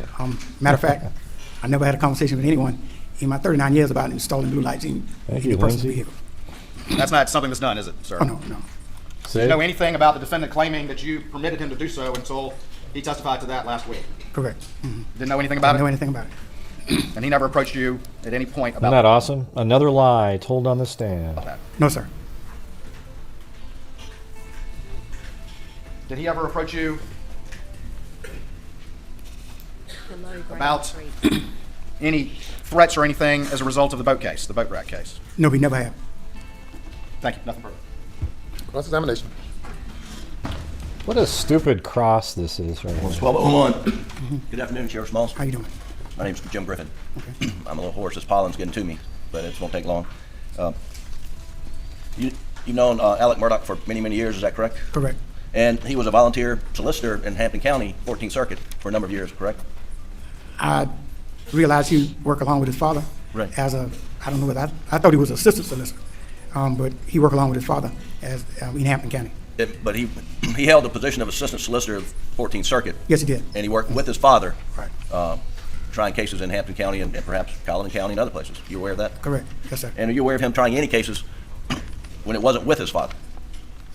Not to my knowledge. Okay. And his father was, you're talking about Randolph Murdaugh. Correct. And he was previously solicitor. Is that correct? Right. And are you aware that Alex Murdaugh was issued a badge for that position? No, I was not. Okay. And there's your question about permission that, whether you gave him permission to have a blue light installed in a vehicle, and you said you did not, correct? Correct. Do you know whether Anthony Russell gave him permission? I can't answer that. Now, who's Anthony Russell?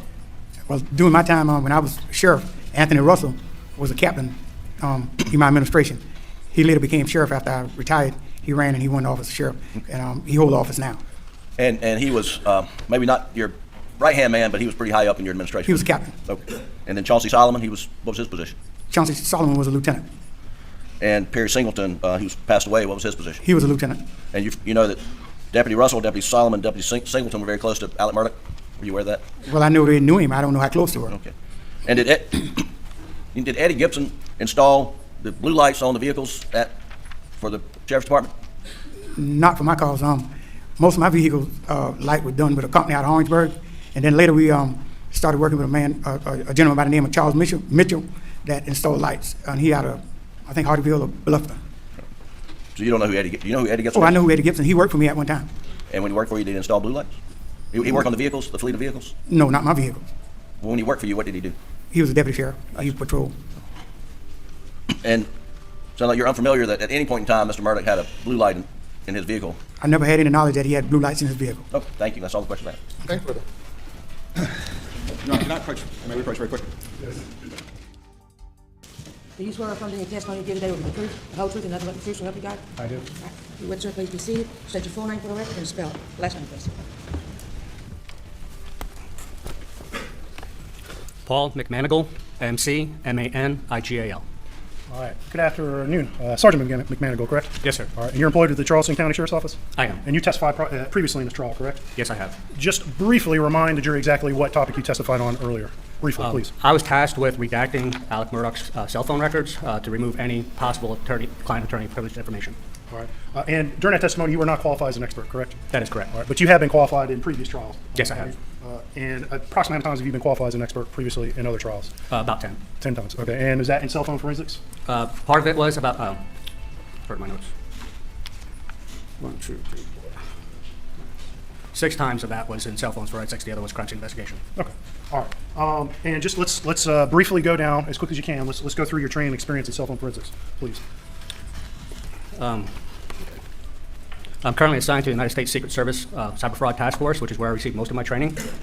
I have been trained in basic computer evidence recovery, advanced computer forensics, oxygen forensic suite training, blacklight examiner, advanced mobile device examiner, Celebrite physical and logical examination, XRY certification training, Macintosh triage and imaging, Apple iDevice forensics, Celebrite advanced JTAG extraction, network intrusion response, vehicle forensics, digital video recorder evidence and recovery, ransomware investigation response training, and several other webinars. All right. At this time, State would seek to admit Sergeant McManigal as an expert in cell phone forensics. Still qualified. All right. Sergeant McManigal, last week you were present when a gentleman named Micah Sturgis testified for the defense, correct? That is correct. And specifically, he testified about this feature in iPhone known as Wake. Raise to Wake. Raise to Wake, correct? Yes, sir. And briefly explain to the jury what that function is and what it serves as in the cell phone, for the iPhone, excuse me. Raise to wake is when the cell phone is laying down and you pick it up. It realizes that somebody's picking up the device and tries to assist by turning on the display so that you could possibly unlock it with your face unlock. All right. Or read a notification, possibly, if there's a notification on it. That's correct. Yeah, this guy here, I thought he was a pretty poor witness. I mean, it was sort of interesting what he was talking about, but I was sort of agreeing with the defense on, like, yeah. You know, I mean, it's pretty weird when you hear some of the arguments later. Like, he's an expert on, inner workings of a cell phone, or not that, more like just analyzing data on a cell phone. but you'll see it. And so it's designed I mean, to turn on it that doesn't screen really if matter. someone's picking up the phone to look at the screen, correct? That is correct. All right. What he does is sort of gives a little bit more weight to the, the phone. I don't even think the jury cares about how her phone lighting and rotations and shit like that. It's just, they don't even care at this point. And there's been previous testimony, I think, by Mr. Sturgis and other experts in this case that the iPhone, if the screen is off, it will not record an orientation change, correct? If the screen is off, it will not record an orientation. You agree with that opinion? I agree, yes. And you were asked after Mr. Sturgis' testimony to investigate a little bit more about this raise to wake feature, correct? I was. And specifically, as demonstrated with the jurors, the screen's going to turn on when the phone is picked up gently, correct? That is correct. Because the phone thinks it's being picked up to be looked at, correct? That is correct. You're asked to investigate with a test device whether that screen lights up every time a phone is picked up in a more violent fashion or a quicker fashion, correct? Correct. When the phone is picked up more aggressively or moved more aggressively, the device will not turn on the screen. And that's because the raise to wake feature is based off of what in the cell phone? What's telling it to wake up? The accelerometer primarily. And so the accelerometer is sensing motion, correct? Correct. And so if it senses a slight amount of motion, it's going to turn the screen on because it thinks someone's picking up to look at it, correct? Can't lead the witness. And so if the cell phone only detects a slight amount of motion, what does it do? What does the iPhone do? So if the iPhone registers a slight amount of motion, it thinks it's being picked up, so it will turn on the screen. Because they have a chance to do a rebuttal of what the defense says, Mel's Diner. Screen, but if it's being picked up more aggressively, it won't, and that's a battery protection feature. If you had the iPhone in your pocket and you were jogging, you don't want the screen to stay on the whole time. So when the phone is moving more aggressively, the screen does not turn on. And so you're asked to do some tests in your lab with a test device, correct? That is correct. I obtained an iPhone 11 Pro Max, which is the same make and model as the phone that Maggie had. All right. And what software version was on your test device? The software that was on my device is iOS 14.8. The one that was on Maggie's was iOS 14.6. So the iOS that was on my device that I tested was slightly newer. Okay. And did you perform a series of tests with various motions and various throws with this phone to determine, and were you able to develop an opinion of when the screen might come on and when it might not?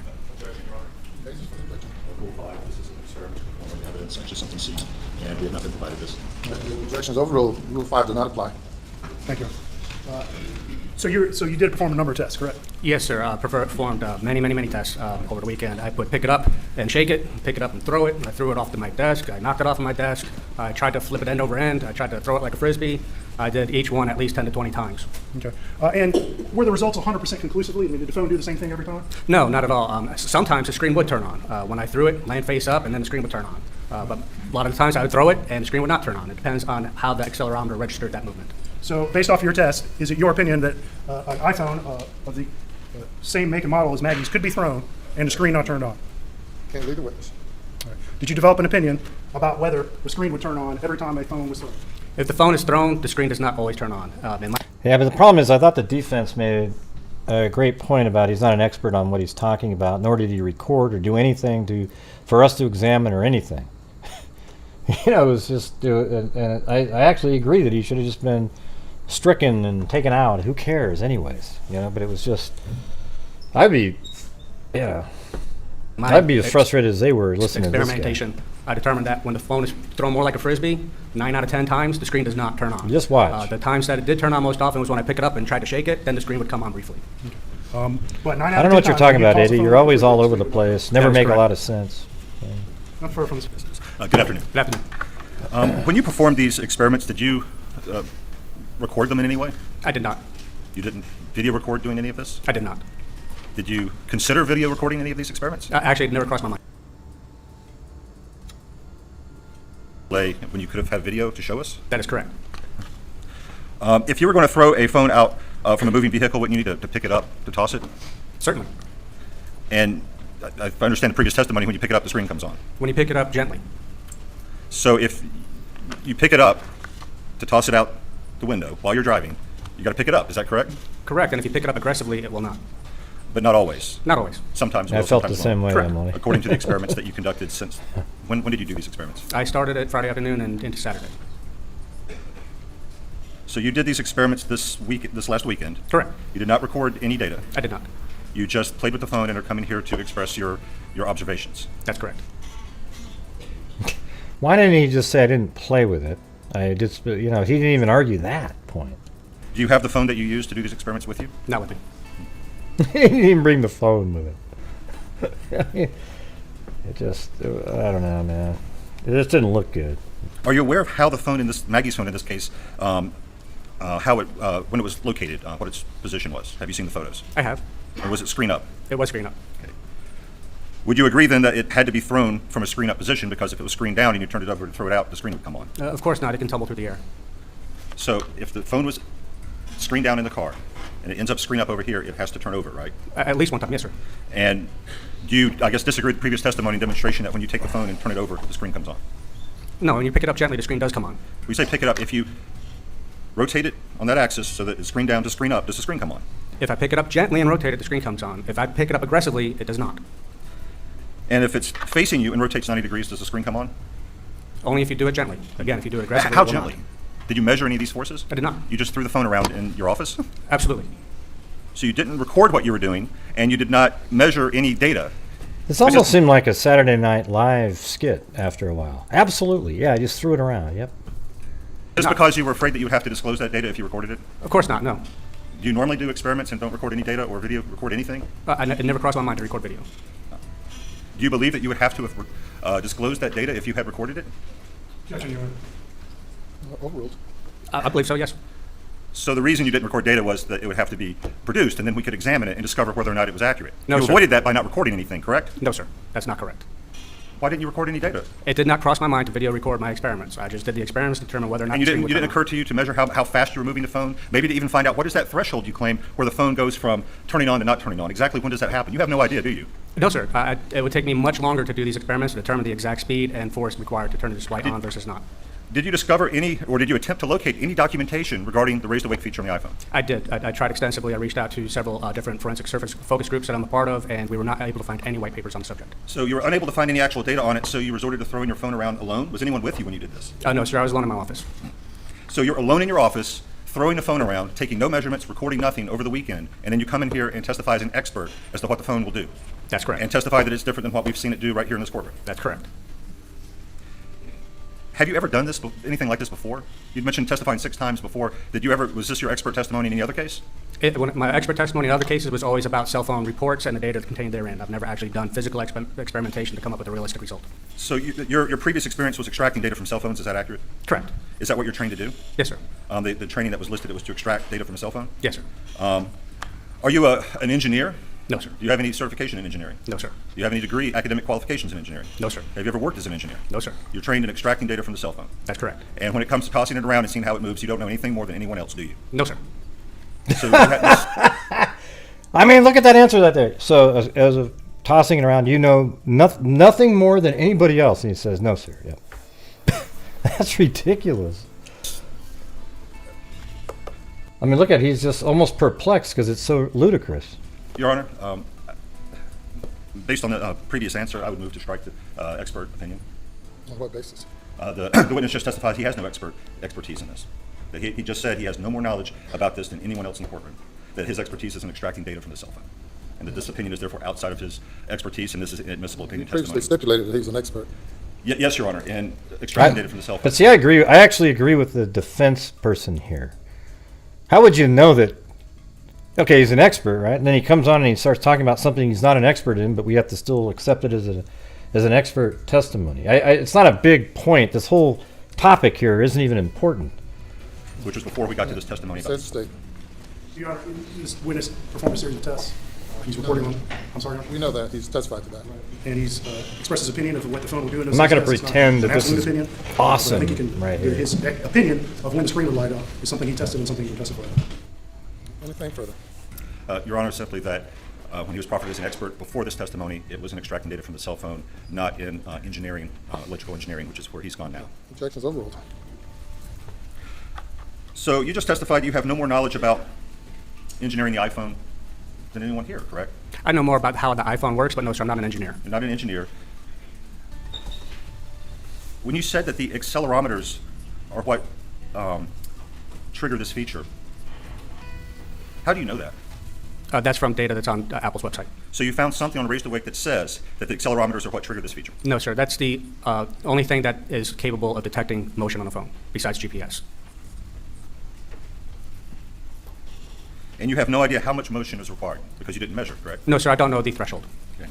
You, this weekend, sat around your office by yourself, recording nothing, tossing the phone around here, and are now reporting those results as an expert in What? In cell phone forensics. I understand how cell phones operate more than most people. Do you understand the electrical engineering? Do you have any background in that? I'm not an engineer, no, sir. Do you know how the accelerometers in the iPhone work? Can you tell us? Not exactly, no, sir. But I know that they exist, and I know that's how the iPhone determines motion.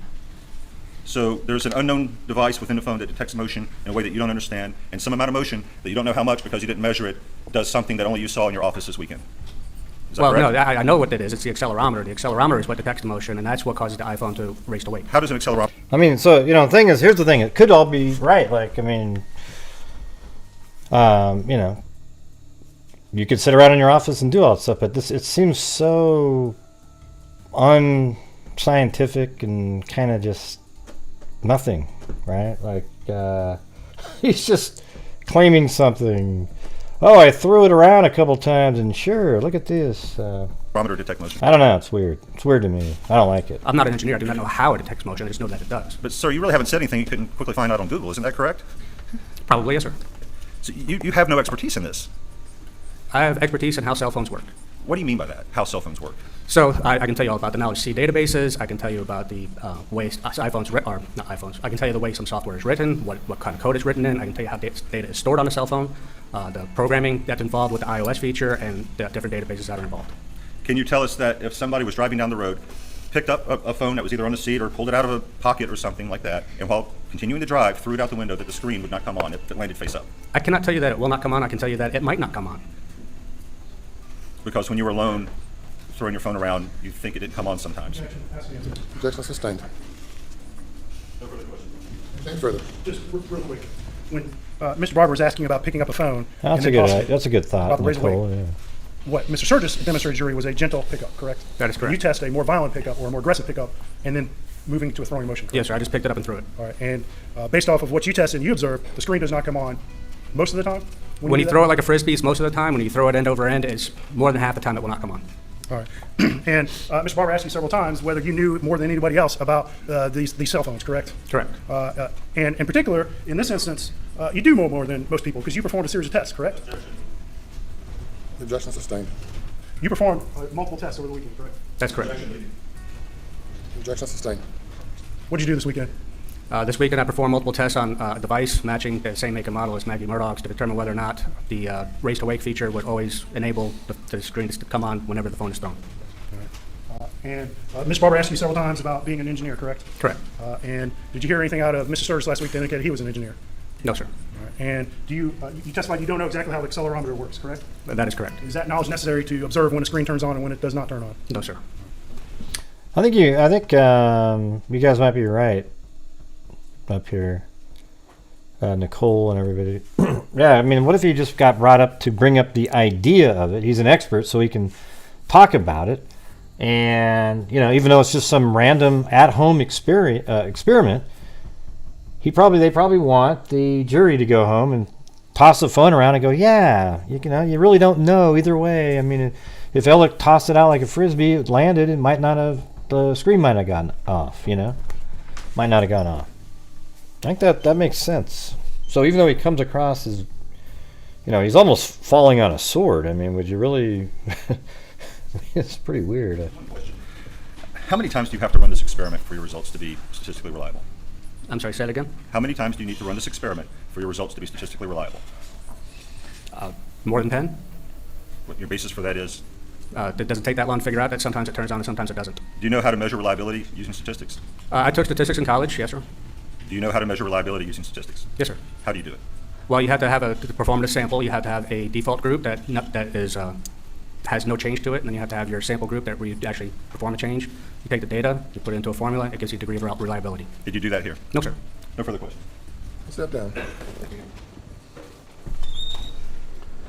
Call your next witness. Your Honor, State calls Mark Ball.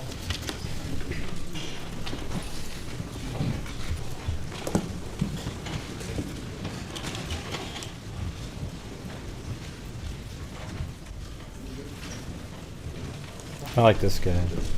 Do you swear or affirm that any testimony you give today will be the truth, the whole truth, and nothing but the truth, so help you God? I do. All right. You'll be seated and state your full name for the record. Last name, please, sir. It's Mark Ball. Last name B-A-L-L. How you doing today? Be doing better if I wasn't here. I hear you. Well, we'll get you out of here pretty quickly. I wanted to just ask you a few very quick questions in response to the defense case. And first question I'd ask you is, prior to the murders of Maggie and Paul, did you ever hear Alec express any distrust of SLED? No, sir. Can you tell the jury what your observations were of his relationship with the law enforcement community? I thought it was very good. I mean, he interacted with them regularly, as most civil lawyers do, and then with his side gig as, solicitor, he obviously had interaction with them as well. Do you remember coming to find out that Alec had installed blue lights in the private vehicle? Yes. And can you tell the jury roughly how long ago that was? I can't tell you precisely. I can tell you it wasn't the vehicle that's been seized. He got that vehicle in the end of December before the murders occurred in June, so he'd had that vehicle about 6 months roughly, and it was on the vehicle that was prior to that, and it was a Suburban as well. I don't remember when in that chain that they were actually installed, but it was some time. Do you have some property around in this area? I do. And are you a hunter and an outdoorsman and shooter? I am. All right. Do you ever shoot hogs and other nuisance creatures? Yeah, a bunch of them. And when you're riding around looking for hogs, what can you do that in the daytime? Yes. And is it not uncommon to see hogs during the daytime? I shot 2 weeks ago. I shot 5. During the daytime? During the day, 4:30. They come out, all different times, but the more pressure you put on them, the more nocturnal they'll become. But they eat all the time, and they root, and the rooting's what the real problem is. They root up your roads and fields and everything else. Have you ever known the defendant? You've known the defendant for how long? 34 years. You were aware the defendant and his family had a number of long guns, rifles, and shotguns? Yes. Have you ever known him to talk much about target shooting a pistol? No, sir. You know what Paul's weapon of choice was when shooting hogs? Shooting hogs. The 300 blackouts were bought for hog hunting. I assume Paul would have shot him with anything he had, but that's what the 300 blackouts were bought for.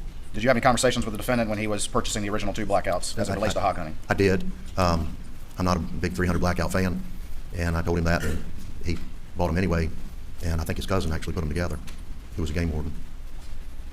In the time after the murders, did you have a number of conversations with the defendant about his activities that night? I did. I had that night and in subsequent days. And did you go over those in fairly some sort of detail? Yes, sir. At times, sometimes it wasn't detailed. It would just be checking on him to see how he was doing, and to see, if they'd come up with any leads or where things stood. I mean, everybody was trying to figure this out. I mean, this is one of those lightning strikes in life that just jolts you, and there's no rhyme or reason. What, if anything, did he say about whether or not he checked Maggie and Paul before he called 911? As I testified before, my recollection of it was that he testified, or he told me, not testified, but he told me that he went to Maggie and then he went to Paul, rolled Paul over. His phone, I didn't hear the phone the first time he said that. I think that was about the second or third time. But I also wasn't really listening. I was listening to what occurred. Who did this? Why would they have done this? But the second time he went, it was reversed, where he went to Paul and then to Maggie. And like I told you before, I don't know whether that's just a slip, from one to the other, or vice versa. But he definitely went, checked on him, and then called 911. When was the first time you heard his admission and claim now that he did go to the kennels around 8:44 p.m.? Thursday. Last Thursday. Thursday. Yeah. And was he clear prior to that he did not go down there in his conversations with you? Never said anything about that or any reason for it. He'd never been there.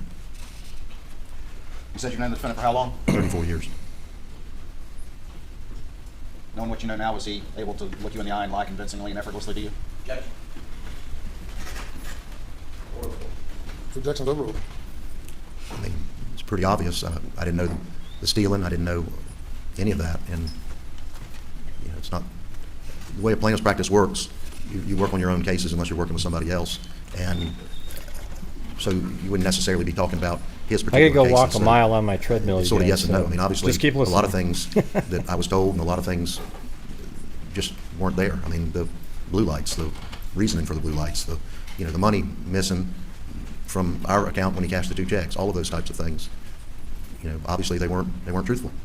And did you feel like you knew the defendant well prior to June? Sure thought I did. Defense. Good afternoon. Just be clear, after the Labor Day weekend when Alex was confronted by the law firm. Well, it was before Labor Day. Yeah, it was Friday or Thursday before? It was the Friday before we confronted him. You ever talked to him since the day he was confronted? I talked to him on that Monday when I believe that he and Randy and John were going to, I believe, Atlanta, to the facility down there. And I got a phone call, I don't know, 1 or 2 o'clock, whatever it was. I was coming from the office. I'd been digging through his files and stuff, and I got a call. It registered as John Marvin, and I picked it up and said, "What you need, John?" And it was Alec. And that would have been Labor Day 2021? That would have been Labor Day 2021. And since Labor Day 2021, you've not spoken with Alec? I have not. And since Labor Day 2021, Alec has either been in rehab or jail, is that correct? He has been, to my knowledge. I mean. So you've not had any opportunity, I mean, he's been represented by counsel as well, right? Sure. I mean, I wouldn't expect to. He's being charged with crimes. Right. So you wouldn't have any expectation that since September of 2021, he would come to you, talk to you about whether he was on the video, whether it was at the kennels, or where he was, correct? No, not since September. Okay. You were asked questions about Alex distrust of SLED, and you testified that he had a good relationship with law enforcement. He did. I never heard any mistrust of SLED or anybody else. Well, let's talk about that. From him, I mean. Well, did Alec take the position that his son Paul was wrongfully charged for felony boating under the influence causing a death and serious bodily injury as a result of the boating accident? Yes, I mean, I think he disputed that and was planning a vigorous defense of that. And that happened, those charges have been pending since 2019, is that correct? 4 years ago, a couple days ago. Right. And so he did express some dissatisfaction over that case, correct? Well, over that case, but I don't know that it was directed at law enforcement or who it was directed at. It was just, it wasn't, he didn't specifically say or didn't say, I distrust SLED or I distrust Beaufort County Sheriff's Department or DNR or whoever. It was just, he thought that there was defensible, it was a defensible case, the criminal charges against Paul. And, you know, there was this back and forth as to whether it could have been one of 2 people driving. And you were informed, I believe, sometime in the spring of 2021 that SLED was actually investigating Alec for obstructing the boating accident investigation, right? No, sir. You were not aware of that? I was not aware of that. You know whether Alec was aware of that? I have no idea what he was. He never said that to me. I didn't know about anything to do with the investigation until the grand jury, when I went to the grand jury. Were you aware that he and his father sat in on the criminal prosecution of his good friend, Greg Alexander?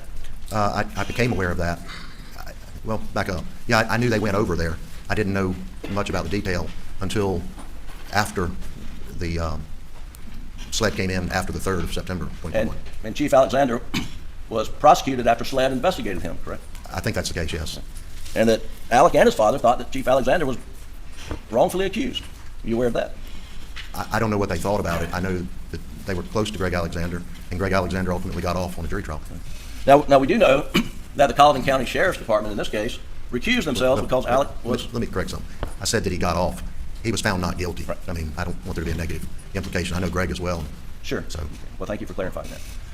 And we do know that Sheriff Buddy Hill and the entire Colleton County Sheriff's Department recused themselves in this case because of Alec's close relationship with Colleton County Sheriff's Department and law enforcement. Is that right? I know they recused themselves, and I know they called in SLED that night. I wasn't privy to the reasoning, but I would make that assumption. And there are different levels of law enforcement agencies, right? There's say the Town of Hampton Police Department, Hampton County Sheriff's Department, and Alec had a really good relationship at that level with those folks, correct? He did. And he had a really good relationship with the Colleton County Sheriff's Department, to your knowledge? He did as far as I know, yes. Right. But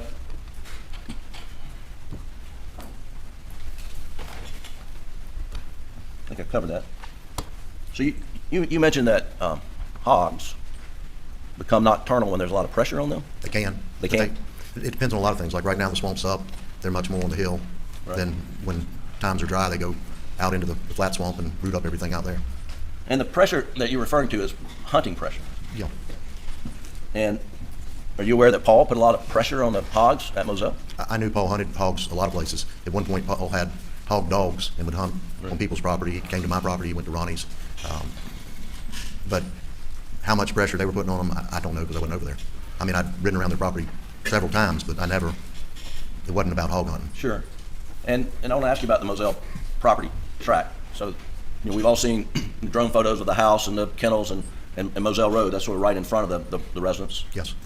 And then if you're sort of looking from a drone, and we've seen some aerial photos, I guess if you're headed south, there's the Dove Field right adjacent. Is that south, I would think? Yeah, at least east. Okay. And then back behind the Moselle residence, I think there's a river. Well, there's a swamp. The swamp. And then the big Salcahatchee is back in there. So the swamp begins behind the house and goes, I don't know, is that west? Sort of south. Right. If the runway's running east and west, okay, then it would be south. But the swamp is behind the house. It's behind the house. Okay.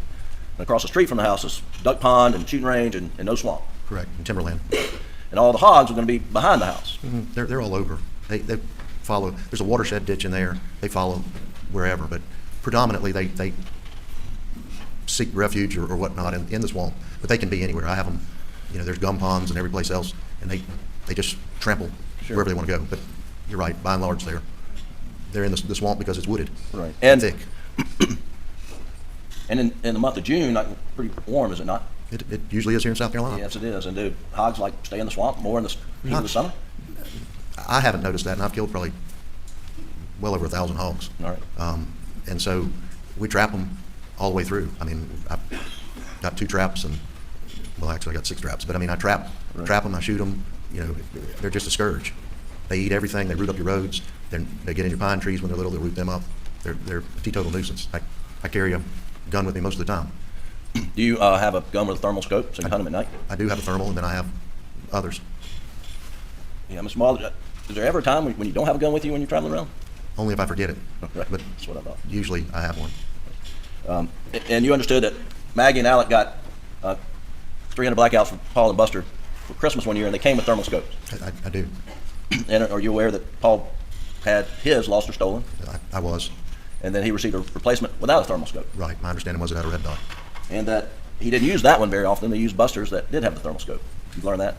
I've heard bits and pieces. I haven't been watching everything, but I did. Right. Somebody told me that, or I heard it, one or the other. And Buster's was sitting here in the courtroom. Were you aware of that? I didn't. I assumed y'all had. Okay. I know that the black one was taken from the house because I was standing there. Right. That's fair.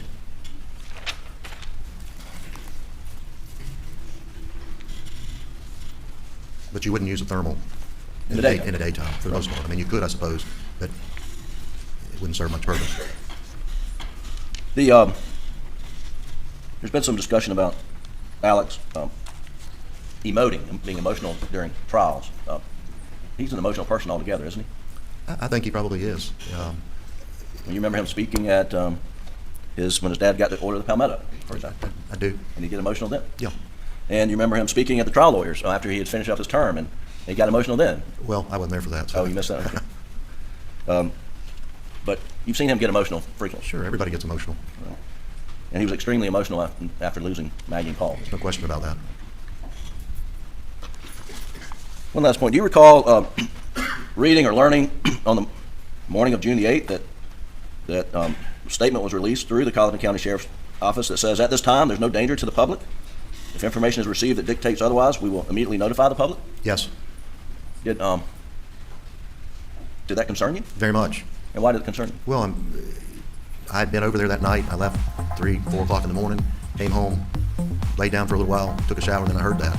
And I got on the phone with Sheriff Smalls on my way into work about 7:30 or so, and I asked him if he knew anything about what that was about. And he said, I don't know, I'll check. And then later that evening, the lieutenant from over here called me, and he explained that they didn't have any credible threats against anybody other than, they didn't have any threats, period, but they didn't have any, there was no knowledge, no information about anybody else being in harm's way. And we had probably a 30 or 45 minute conversation, and it didn't leave me any more. I guess I still had questions because we have 60 or 70 people that work for us.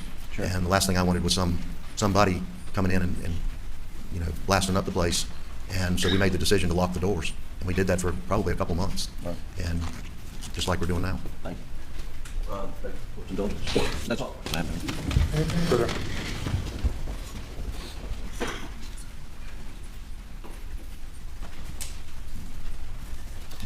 You were asked a little bit about Colleton Sheriff's Department recusing themselves. Are you aware that they continue to assist on the case?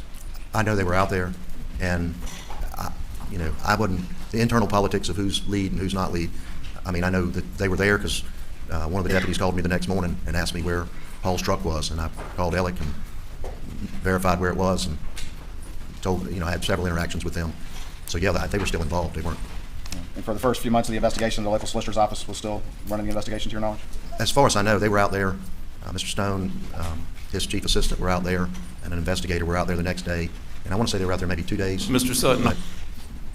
To lend whatever assistance they could lend, I guess. And then I think it was August.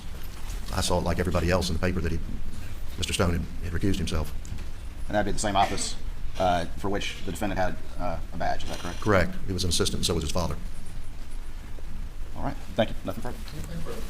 Just briefly, Mr. Hall, isn't it correct that law enforcement does the investigation, solicitor's office does the prosecution? That's the way it normally works. Thank you. That's all right. Thank you, Your Honor. Anything else before we break for lunch? Your Honor, very briefly, I know that there had been a request by the defense for a jury view, and for planning purposes, I didn't know if Your Honor had if we had some plan for that, to do that, I guess, after this last witness, or at what point? It is after the state rests. All right. And depending on what time you rest today, it might be this afternoon. Your Honor. Yes, sir. And it could be now or after lunch, whatever the court prefers, but I would like to make a counsel motion for the record regarding the cell phone testimony we just heard. Okay. Your Honor, and the previous objection was that it was which was overruled. I was objecting to it being beyond the scope of the expertise with which it was offered, but the Supreme Court and counsel... That wasn't your objection. That was the objection. I'm now making a motion under counsel, Your Honor, for the record.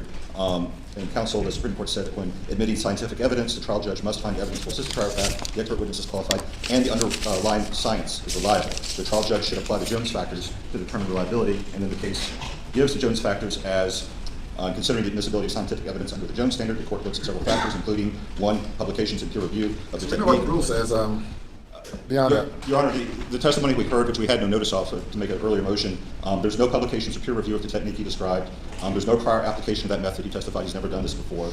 Number three, the quality control procedures used to ensure reliability. No data was recorded at all, so there's none of that. Your motion is late. You stipulated, you agreed that he was an expert. I gave you an opportunity to voir dire him, question him in any way.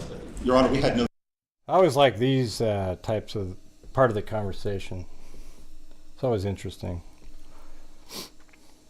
When they do these side, like arguments without the jury. There you go. I finished my other mile. I had one more to go today. Noticed that he was going to offer this experiment. He was offered as a cell phone forensics expert, which he is. And there was no notice that he had done this engineering analysis throwing his phone around. He did not do an engineering analysis. He said he didn't do an engineering analysis. And what was scientific about his testimony? Well, yes, Your Honor, his testimony was not scientific. That's why moving under counsel that it is not reliable scientific testimony and should be struck. All right. What says the state? Your Honor, I think, again, as Your Honor's pointed out, there was no objection. This was in the nature of reply testimony. And I think that, again, there's a practical experience that is acceptable for opinions to be offered, and that's kind of what we're talking about. He understands the raise-to-wake feature and the manner in which it works and in which it doesn't work, and he offered his testimony based on his experiments in that regard. Counsel was allowed to fully cross-examine the witness, and it would ultimately go to weight, not admissibility, Your Honor. All right. The objections are noted for the record. He did not provide scientific testimony. He conducted an experiment and told the jury about it. The fact that had the defense had any questions concerning his qualification to testify as an expert witness, the defense had an opportunity to do that through voir dire or otherwise. Rule 5 does not apply to reply testimony in the sense that the state is not required to provide any advance report or anything. Your objection is noted for the record. The testimony speaks for itself. I mean, you can get wild hogs they're like 1,000 pounds or like 800. I mean, they're huge. And like a bear with that's a pig. Yes, sir. Your Honor, one other matter. The forensic pathologist said this morning concerning some of her testimony They're actually about wild boars, though. the white material that was noted. She indicated that she had never put that in her autopsy report. She'd never given this opinion before. We propose in sur rebuttal to bring our pathologist back to testify when they finish their case. I'm not inclined to allow any sur rebuttal based on what I've heard at this point. Even though she said, wasn't in a report, yes, sir. Revealed it today for the first time. Yes, sir. Thank you, Your Honor. So you're denying that request? I'm not inclined to at this time. Well, when would be the appropriate time? Well, when it's time for you to offer it, then I'll hear it fully. But I'm telling you now, I do not anticipate allowing Some any of these server are- rebuttal based on what I've heard at this point. You're using forced Thank you, Your Honor. perspective, but you know, like that's pretty big. Anything else? Lunch break, Your Honor. You know, that thing right there, right? That's Kenneth pretty big. Lee Kinsey, Kinsey. Welcome back, Dr. Kinsey. It feels like a year since you were here. You were qualified last week as an expert, correct? Yes, sir, that is correct. What I would like for you to do right now is just to remind the jury, give them a little bit of background on your education, your work history, your credentials that made you qualified to be an expert witness. Yes, sir. I've got a degree from Clemson University, a master's degree, that's undergraduate, a master's degree from Troy University, a PhD from Walden University. I have formerly been certified by the International Association for Identification. Oh, it doesn't even make any sense. Your jokes, though. Oh well. 2 different times for crime scene investigation I get and the grunt reconstruction. part, but I've other worked than that, approximately it's- 800 death scenes in my career, and I've handled and processed countless evidence in crime scene and the crime scene related disciplines. I have completed and passed proficiency in those disciplines as recommended by the International Association for Identification, which includes oral exams, research, This guy's technical good, yeah. work, and also I worked under a qualified examiner for a determined amount of time. And I've been a police officer for approximately 30 years in various capacities. And just to remind the jury, you were qualified as a forensic or crime scene forensics expert in this particular case. Yes, sir, I was. And real quick, what other types of qualifications as an expert do you possess? I'm also a firearms instructor for handguns, shotguns. They call them patrol rifles, but that includes subguns, fully automatic and semi-automatic platforms. I have endorsements through the South Carolina Criminal Justice Academy. I'm also a SLED concealed weapons permit instructor, and I'm formerly a law enforcement firearms instructor through the NRA. Now, you've had an opportunity to review the case file for this particular case, correct? Yes, I have. And you have actually been out to the crime scene, correct? I have. Of course, to show you what's been previously marked as States Exhibit 526. Yeah, like it got angry because it lost its voice. But I mean, at the same time, they don't, you know, that's not what they're really known for, like being really loud. They just. You recognize this map? Yes, sir, I do. And what is it? That's a satellite map from the Moselle property. I would like to offer this into evidence. I assume no objection. Submit it.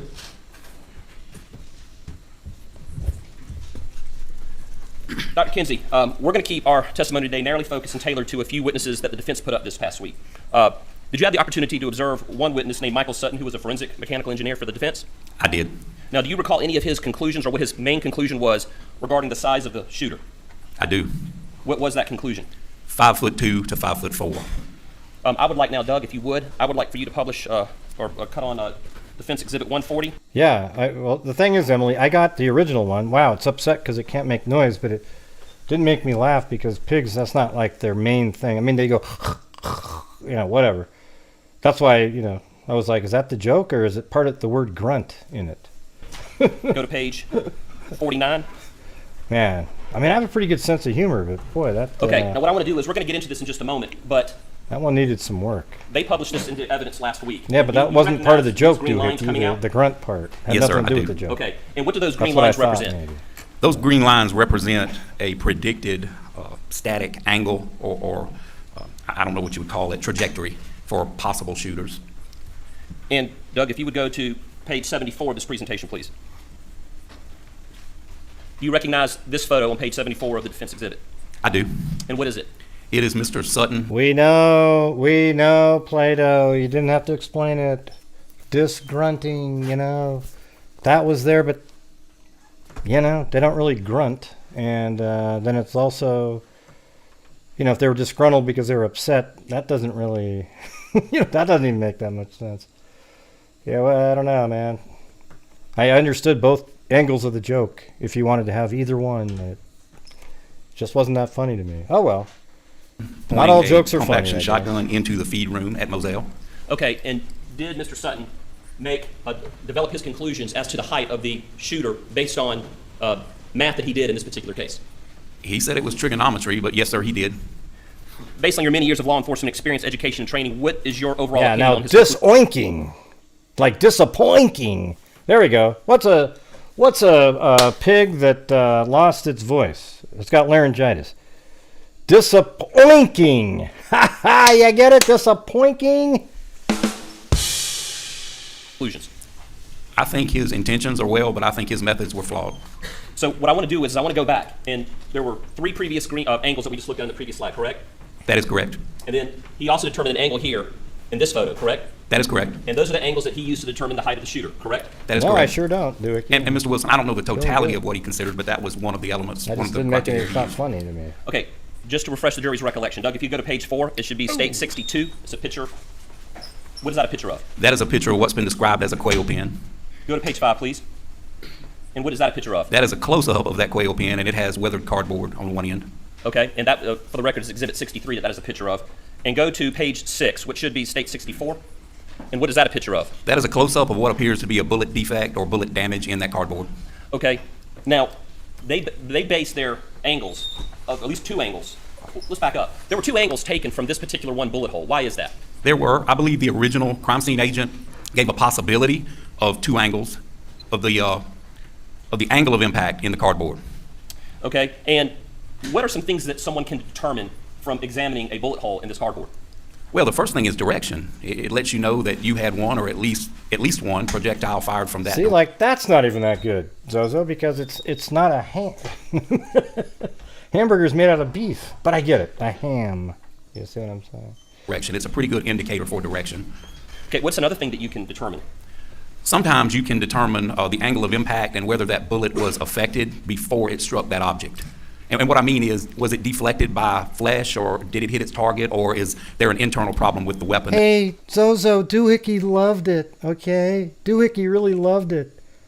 Just letting you know. I want to let you know she's trying to build that coalition. She loved it too, Zozo. That would cause that bullet to be off-center. Are you comfortable with the direction that was determined by Special Agent Worley in this particular photo? I'm very confident of that direction. Okay. That's right. The Going defense ham. determined that there were 2 potential angles. How confident are you that the methodology used to determine those angles are accurate? I have zero confidence from this piece of evidence as far as establishing angles.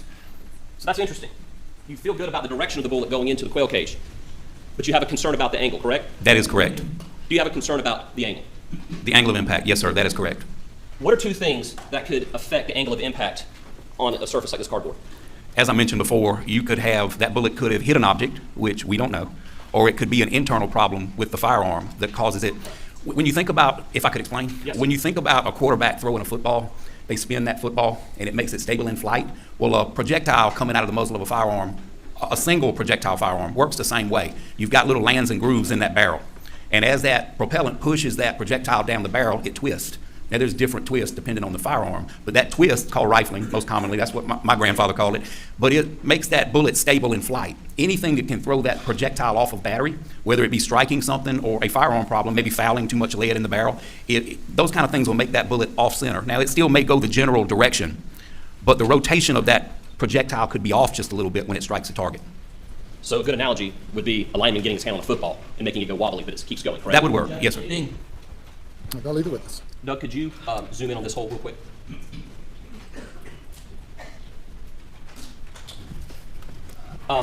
Dr. Kinsey, I'd like to ask you to step down here, and for demonstrative purposes, I'd like you to demonstrate how an angle of impact can be affected in cardboard with a dowel. Yes, sir. Describe to the jury what you've done with this box. I placed 4 strategic holes in this box representing a bullet defect in cardboard. As you probably saw in the photographs, as a crime scene investigator, we use dowel rods to help determine direction and angle of impact. Now, they can be as simple as a wooden dowel rod like you get at your hardware store, or they make some real complicated ones made out of fiberglass. If you can afford it, you know, most agencies and most crime scene teams will use a fiberglass rod, but the wooden rods, as long as they're pretty straight and true, they work just the same. So if this represents a projectile defect in cardboard, and may I say weathered cardboard, because this has been out there at least a year and a half since this incident took place, you place that dowel rod in that defect, and then you can get an approximate angle or angle of impact on it, but you can definitely get a more confident direction. If your shooter's over here and he's shooting this direction, or over here, or up or down. But it's not the end-all, be-all, and I can explain that to you also. Okay. So how could you demonstrate how, well, back up a second, and step away so the jurors can see this photo, if you would. You saw the, I might need you up here. Call and I will come. You saw the defense expert's testimony, Mr. Sutton, I believe, last week, describing this hole. Can you explain to them how he determined the angle of impact based on what he was observing in this bullet entry?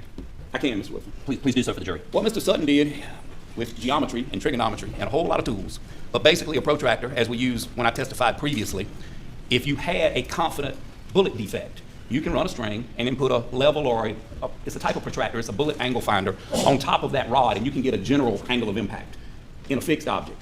However, this isn't a fixed object. He referred to that little mark There you around go, 3 o'clock. Zozo. What There do you call go. that? I think he called it a bullet wash. Would it be a bullet white? Bullet white, yeah, something like. It's not a term I use. But, Okay. I'm familiar with it. And what was he assuming that bullet white was caused by, based on the testimony you heard? From the angle. He's The assuming angle of what? the angle of impact. What else could cause that? As we mentioned, striking the surface beforehand, fouling in the barrel, something internal. It just throws the bullet off course a little bit. It's not spinning the way it normally spins. So when it strikes, it doesn't strike. It doesn't enter the way it normally would. It wallers a little bit, like that football we talked about. What about the dowel rod? Well, the purpose of inserting the dowel rod is to try to get the best angle or the best direction you can. And in a perfect world, the angle would be fairly confident, like another bullet defect we're going to talk about. Remember, this is weathered cardboard. So once that examiner, and these rods are not caliber specific either, because a crime scene investigator or an examiner can't look at a bullet hole and guess what caliber it is. That's nonsense. So you try to pick the one that fits the hole the best. And with some of the fancy kits, you get a little shim kit with some little rubber grommets that you can place in there, make it fit a little bit better. But more typically, you just pick the dowel rod that's closest to the hole. Could a dowel rod affect the angle of impact? Upon me inserting this dowel rod, I can do damage to that bullet defect. But more importantly, when I remove it, I could do damage. And it's very deceptive damage. It's not intentional, but it can damage the angle of impact, especially in a soft, unreliable object like cardboard. You can return to the stand. Thank you. Please, go ahead. What I'm saying, once a crime scene investigator gets what they need, they get their photographs, their measurements, their direction. So now this dowel rod's here. And none of us know this unless you've got a video of the examiner taking that dowel rod out. So we don't know what direction he or she might have pulled that dowel rod out because she's got her measurement. She or he is not considering someone coming behind them and measuring again for something in a piece of cardboard. And we're not talking about in wood or sheetrock, we're talking about cardboard. If you pull it to the right, you cause that same bullet white that we got in the photograph. Likewise, if I pull it to the left, now it looks like that projectile has entered from a left to right direction. And you can go on and up or down.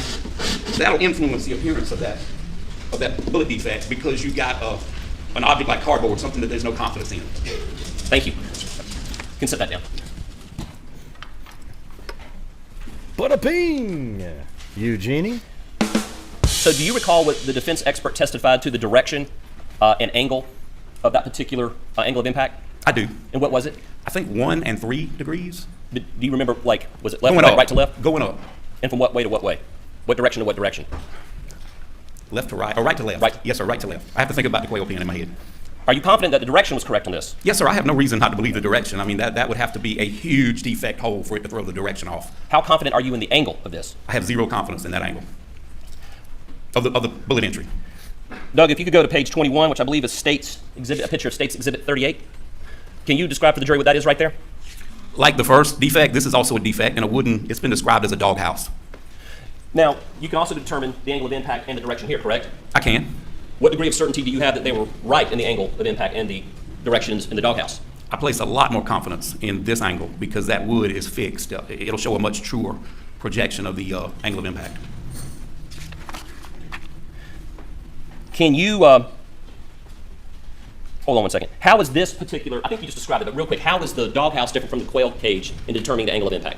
Well, the doghouse, if you look at it, is at least a ½ inch to 3/4 thick. So like I said, you've got a stable, dependable bullet defect. The cardboard is 2 pieces of brown paper with corrugated paper in between to cause, for strength purposes. But as I mentioned, not only is the cardboard, in my opinion, not a good substance to shoot into, it's also weathered, so that makes it even weaker. Thank you, Linda Cosma. Doug, can you go to page 42 on this exhibit? All right, can you, it doesn't have an exhibit number at the top. This is page 42 on Defense Exhibit 40. Can you describe what this photo is? Yes, sir. That is a computer animated drawing of some potential trajectories into that quail pen. And the 2 gray boys here, what are they? They are, they're 2 figures that were placed in that CAD presentation to represent shooters. Go to 46 of the same exhibit. And describe what this is. This is one animated suspect, I guess, or shooter, placed in a similar CAD drawing, photograph, animation. Okay, now go to page 49. And what is, sorry, go back to that picture I wanted. So there's 3 angles represented in this picture, correct? There are 3 angles. 2 of them are from the same hole, correct? Yes, sir. One of them is from the doghouse, correct? That is correct. You are you believe that the doghouse angle is fairly reliable? I do. You question the quail house angle, correct? I place no confidence in that angle from the quail pen. explain for the jury, and you observed the defense expert last week talking about this, how did they come to determine, based on these lines and where these gray figures are placed, how did they come to determine their heights were between 5'2" and 5'4"? We'll get to your opinions about that in a moment, but just explain for them how the defense expert got to that decision. The defense expert said he tried plugging in different heights, and he had to place those animated figures on a plane, that line, that laser line, and he determined that they go back and forth on that plane to achieve the defects that are documented by the original crime scene examiner. Doug, go to page 51 real quick. Let's see if that's the... So, there's some yellow placards here on the ground. You see them? I do. And what do those yellow placards represent? Cartridge cases that were found on the ground. They're markers, so once you find the cartridge cases, you put them there for documentation purposes, photography, and sketching purposes. And why? Explain to the jury what the defense has determined that their angle is based on the static lines, those green lines, correct? That is correct, back and forth on that one static line for one angle and one static line for the other angle. And they place them right there at that particular location. Why? I think the defense expert was taking into consideration the location of the cartridge cases, and he was showing how it would fit those 5'2" animated figures that he placed in that presentation. Is it your understanding, and I'll demonstrate, the gray figures are holding the firearm, and those gray lines represent like a string. They would run up and down, correct? Yes, sir, that was the testimony. You go back and forth on this green line. Okay, and they would be right here because this is where the shell casings are. The shell casings are ejecting, correct? That is how I understood his... What? Restate the question. I'll restate the question. Why would they be placed right there in that particular location along that static green line? Because they were in proximity to some of the shell casings. Okay. Can you explain for this jury why their assumptions on the math they did are incorrect in determining that the shooter had to be between 5'2" and 5'4"? Well, there's a bunch of variables. Variables do matter. There are a bunch that you would have to consider. First, you have to consider this to be a static crime scene. Very little movement, and when it is movement, it's controlled movement. Second, you would have to place some confidence in that angle of impact on that cardboard. Third, as I testified in my previous testimony, we're not able to test fire or with confidence what we know to be the weapon used in this situation with the same ammo. And they don't throw the ammo the same place every time. It may be in the general vicinity, but as I said, I believe in my previous testimony, if you knew exactly where it was going to throw that cartridge case, you could carry a bucket with you and sit that bucket and all your cartridge cases would go in the bucket. But like we see in the sketch and in the animated drawing, those cartridge cases are throughout. They're in a pretty large little area. And what I also saw that I noticed from this CAD drawing is there's cartridge cases to the left of these animated shooters, which means that sometime at least 2 of these shots were fired with the shooter far to the left and not on this static green line. Could you come down here real quick and point out what you're talking about as it relates to the location of the shell casing? Yes, sir. I'm not sure if this is a shell casing here, Mr. Wilson, but right here, that is a shell casing, and it would not eject this direction in any situation depicted here in the presentation. It's not a left-handed, nobody's ever testified it was a left-handed AR-15, and like I said, they're kind of uncommon, and if it is, and that's a left-handed, then we couldn't explain the majority of them being to the right. So that's what makes this static line flawed. Thank you. And in another photograph, you can actually see a larger area of cartridge cases back here. Thank you.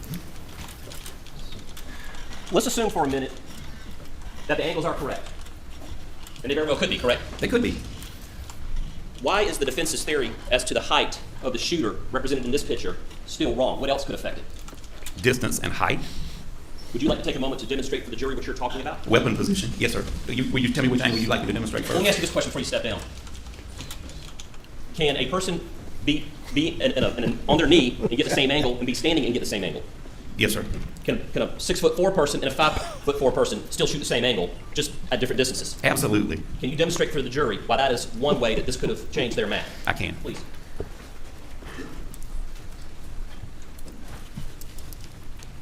I measured this depth on the witness box during a break. It's 8 inches. I used to be 5'11", but as I get older, I'm about 5'10". But if I'm here, or I could be 5'8", or 5'2", or 5'4", here I'm 5'10", here I'm 6'6", and here I'm even over 7 foot, and I've still got the same angle. I have just added a little bit of distance to it. And as far as the quail pin angle, I'm 21 inches from the floor to my knee. I measured it. I believe it was testified that the defendant is 25 inches between the floor and his knee. So there's 4.5 to 5 inches difference in our heights. Here, I'm probably at 4'10" if I'm shouldering this weapon. And I don't know the mechanics or how it got this way. I'm just saying it's possible.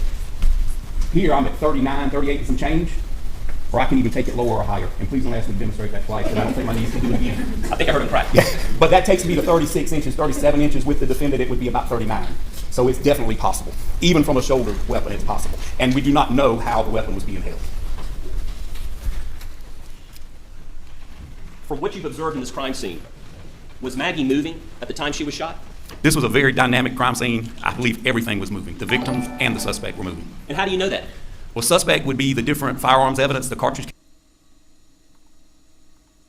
I'm not sure I didn't record it right there. They will throw them in a similar direction. We've got cartridge Hey, thank cases you, in a Carolina pretty T. nice sized perimeter. We've got them at different locations from where Miss Maggie Murdaugh's body, the final resting place, and different angles and different positions in different directions. So that tells you it's very fluid and it's very dynamic. So if I'm holding a gun and I'm moving and shooting, what is happening with those shell cases as I move? They are moving as they're ejected. Where was Maggie's head pointing when she hit the ground? Miss Maggie Murdaugh's head was pointed in the direction of Paul Murdaugh, where his body rested, back toward the feed room. Sorry I'm so late. What is your opinion of the defense's expert that says the shooter could not have been 6 feet 4 inches tall like the defendant, Alex Murdaugh? I think that's a flawed opinion. Could it have been a 6'4" person? It could have been a 5'4", 6'4", or in my opinion, a 7'4", as I just demonstrated. Doug, let's go to page 59 in the Defense Exhibit 140. That should reflect State's Exhibit 57. Dr. Kinsey, can you describe that picture for the jury? Yes, sir, I can. That is a shot from inside the feed room, that back window pane where the buckshot exited Paul's left arm and then continued and exited the feed room. Please go to page 67. Should be State's 45, I believe. And what is... Now, there is no reasonable doubt in this case. Okay, that's the thing, is people want to find something, but the people who believe there's reasonable doubt are using fanciful thinking and just wild speculation. Is that right there? That's a pink string from the window to a pine tree. And then go to page 69. But a lot of people like to do that. And what is that a picture of? I don't know if it's the same pink string, but it's also a pink string coming out of a window. Okay. And go to page 74. It's how we roll, Eugenie. And that is a label exhibit 54. Thing. And what is that a picture of? That's a picture of Mr. Sutton with what looks like a pump-action shotgun pointed down into the feed room. And what do you notice about the angle that he's holding the shotgun and the angle of the string? Well, the string is parallel. Let me correct you. I'm sorry. Let me rephrase that. What is the defense's theory right here, represented in this picture? I've heard so many theories, but I really believe Mr. Sutton was trying to show that the angle wouldn't match if it was a taller shooter shooting into the feed room. Okay. Doug, I'm not quite sure what page it is, but I think it's 2 back. Go back one more. There you go. That's it's labeled Exhibit 53, and what is that a picture of? That's a picture of Mr. Sutton holding, I believe, the same shotgun, more parallel to the floor. And what is he trying to demonstrate in this photo? I believe he's trying to follow that pink string to that. No, there isn't any, Eddie. I mean, you're delusional if you think there's reasonable doubt. You just want there to be doubt. There is zero reasonable doubt. There's unreasonable doubt, which you have, but there is no reasonable doubt. Because anything you came up with makes zero sense. You'll go, oh, well, somebody snuck in there right after he went up to... give me a break. That pine tree, or whatever got him to that pine tree. Do you recall from his testimony how he got that angle? I do, sir. I do. With their guns. Mr. Sutton testified that he got to where he believes Paul was standing, and he got down and peeked Fox. through the hole in the window, the one that he thought would match that corresponding defect in that pine tree, and he ran a string to that defect in that pine tree. Are they trying to determine the angle of the shot is exactly the way the shotgun's being pointed? Well, I believe they were trying to determine trajectory path of that projectile. What is flawed about this? Guys, with a rifle, you're talking about a single projectile, and most people understand the distinction. If you can find where it was fired and you can get a perfect impact, sometimes that'll give you an idea of the path of that projectile. With the shot shell, you're talking about 9, 12, or 16, in this case 9 buckshot pellets. They're packed in a shot shell with filler, like a styrofoam material. They're packed in a shot shell. When that cartridge, the primer of that cartridge is ignited and those pellets exit the muzzle of that firearm, they start to spread. We've heard a lot of testimony about that. They start to spread, and they spread in a cone. Okay, you got some at the top, some bottom, some left, and some right. Remember that? And the more the distance becomes, the greater they spread. They're not like a mother duck with the ducklings right behind it and all the buckshot are in line. So you can't get a true trajectory on this shotgun. You can't even measure a true pattern, not even close to a pattern, with one pellet. So it's my opinion that... wake up call for what, Evelyn? Here's the thing. If you believe there's reasonable doubt here, that means you're one of the conspiracy-minded, sensationalistic type people. There is zero reasonable doubt in this case. Alex Murdaugh's the killer. The guns that they owned are the ones that killed them, and they're missing. The clothes that he was wearing are missing. He lied to the first officer on the scene because he had knowledge of when the killings took place and made up a whole story.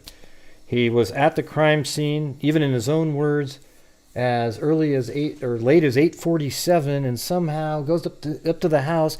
Oh, and the TV just happened to be on, so he didn't hear anything. I mean, it just goes on and on and on. If you're somebody that believes that could be explained another way, your brain doesn't work well. Let's just put it that way. Pellet that definitely impacted that pine tree, that's the top of the cone. So you've still got a bottom and you've got two sides of that cone. Yeah, well, whether Eddie's involved or not, Alex is there. He is knowledgeable of the killing and is involved in the killing. Because if it was anybody else and he had nothing to do with the killing, he would have told people about it. Okay? He was at the crime scene. Fortunately, none of those pellets were located. So that's true, Eddie. You're nonsensical just in general. A 6'4" defendant like Alex Murdaugh, or anyone for that matter at that height, from shooting that shotgun at that angle? Absolutely not. Yeah, well, it's not just that you disagree; it's that you disagree idiotically, Eddie. That's the problem. When the defense expert says that the shooter has to be between 5'2" and 5'4", do you disagree with that? I do disagree with that wholeheartedly. With what degree of certainty do you think they're wrong in their conclusions?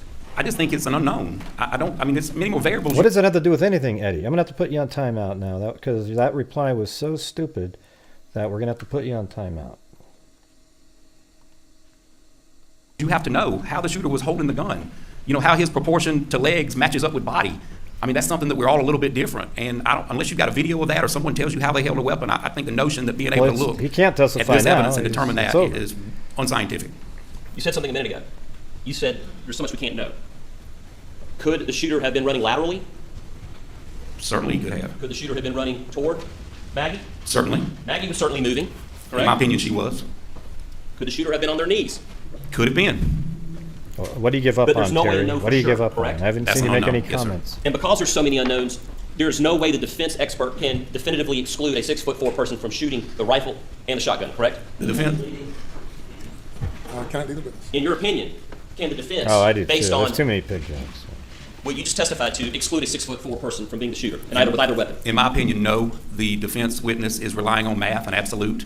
And in crime scene investigation, sometimes there are no absolutes. Dr. Kinsey, have you ever observed a contact wound to the head by a shotgun? Yes, sir, I have. See, but why is that? That's not even funny, Plato, because you use a piggy bank and it's actually a pig in the bank. It's not a weird, clever reference or anything. Oh, boy. Wow. How many times have you observed a contact wound to the head by a shotgun? After the fact, I've seen several dozen, maybe 3 dozen. But I also had a gentleman that committed suicide in front of me, probably from me to you. How many times have you actually seen either photos of a contact wound to the back of the head with a shotgun in your professional career? Probably a dozen. Out of that, Hey, everybody, I saw a pig at the zoo. Ha-ha! Bam! Huh? Hey, this guy was at a restaurant, and boy, what a pig he was when he was eating. Hey, everybody, wasn't that clever and funny? dozen, probably 24 of them were suicides or someone taking their own life, probably a dozen execution killings. Can you describe for the jury what kind of trauma a face, and I know they've heard from a pathologist, but in your experience as an expert in crime scene forensics, can you describe the kind of trauma you have observed in your career with contact wounds to the back of the head, or any part of the head? Yes, sir, I have. And specifically to the face? Generally speaking, whether it be a shotgun or a large caliber handgun, the result is similar. You feel as though the forehead and the facial features have Was went that away. that good of a joke, Cadillac? Thanks. They're actually there. They have been. Da-da-da-da-da.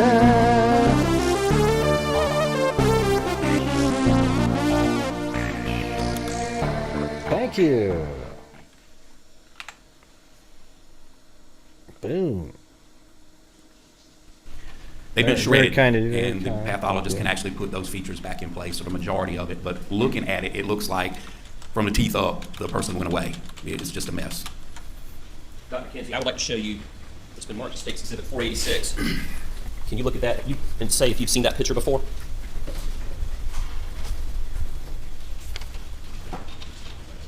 Yes, sir, I have. And what's the picture of? It's a picture of Paul Murdaugh at autopsy.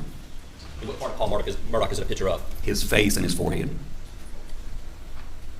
Does his face look like it suffered the kind of trauma you have observed in the past from a contact gunshot wound to the back of the head or any part of the head? No, sir, other than some red features from, falling on the cement after the fatal shot and some blotching to his skin, his face looks fairly normal to have gone through what he suffered. And I'm not going to publish the photo again because I think people are tired of seeing it, but I do need for you to describe what kind of things you've observed with the eyes and the bones. I have no idea what you're talking about, Rebecca. Rewrite your sentence. Made no sense. Yes, sir. Well, it's not always the back now. I've seen some Come in here, where, who, yes, where, sir. what? Generally, like I said, it looks like the facial features have gone away, or they've at least changed drastically. A lot of times you will get large. How did you understand what she said, Nikki Zibs? No one person has come in here and doubted anything, has mentioned one thing about the evidence they're basing their opinion on. I don't even know what that means. How come I couldn't understand it? What does that even mean? The pockets you guys or contusions are like, under the eyes. Must be if girl the eyes code don't pop again. out. A lot of times the eyes will pop out and they'll be on what's left of the cheeks. The facial bones, you can grab them with a gloved hand and you can move them around. I don't need to read it slowly. And you will actually have pellet exits in the skin flap. If you pull the skin up, you can see where the pellets, whether they be buckshot or close distance birdshot, you can see the actual defects from those pellets. Based on your training and your many years of law enforcement experience, are the wounds suffered to Paul in the back of the head consistent with a contact shot to the back? Absolutely not, in my opinion. Okay, Dr. Kinsey, we'll move on from that for just a second. You were here yesterday, correct? I was. Did you have the opportunity to observe, I want to say his name correctly, I believe it was Tim Pombach? I did. He was a crime scene You mean in here? With people coming in the chat? Well, that made more sense the way you wrote it there. Investigator who was qualified as an expert for the defense, isn't that right? Yes, sir. Okay. I would, he came up with two significant conclusions. No, well, it didn't then, Dina, right? If you have to move words around, it doesn't. So, do you remember what those were for this jury? The big one that I recall is that Paul was shot in the back of the head with a contact wound. And the other one, the strikes in my mind, I don't know, the shooter passed him and shot him from inside the feed room. Those are the two big ones that I recall. There was another one regarding the number of people there. Was there? The thing about two shooters, yes, sir. We'll get to that in a minute. I would like to, Doug, can you get the Elmo up? Yeah, definitely girl code on that one. That's 182. I thought she was talking about on the stand. Wait, what's that a picture of? That's a picture of that expert with his hands cupped opposite the hinges on the door frame. Okay. I want to leave this picture up for a moment because what is the direction that the picture was taken from? From inside the feed room. Facing what direction? Outside the feed room. Okay. Now, you had an opportunity to hear the defense's theory on how Paul was shot, correct? Yes, sir, I did. I would like to demonstrate that with you right now. Yes, sir. Can you walk us through the defense's theory as you understood it to be? Yes, sir, I can. Your Honor, for purposes of this demonstration, I don't know if the court would allow it, but it'd be nice if we could open this door. I want to make sure that there's security here, but if we could have that door open just for a minute or two. Thank you, Your Honor. No thanks. I'm grabbing what Smart Estates Exhibit 4, which is a camo, Benelli, Super Black Eagle 3 shotgun, 12 gauge. We'll use this for the demonstration, so step down.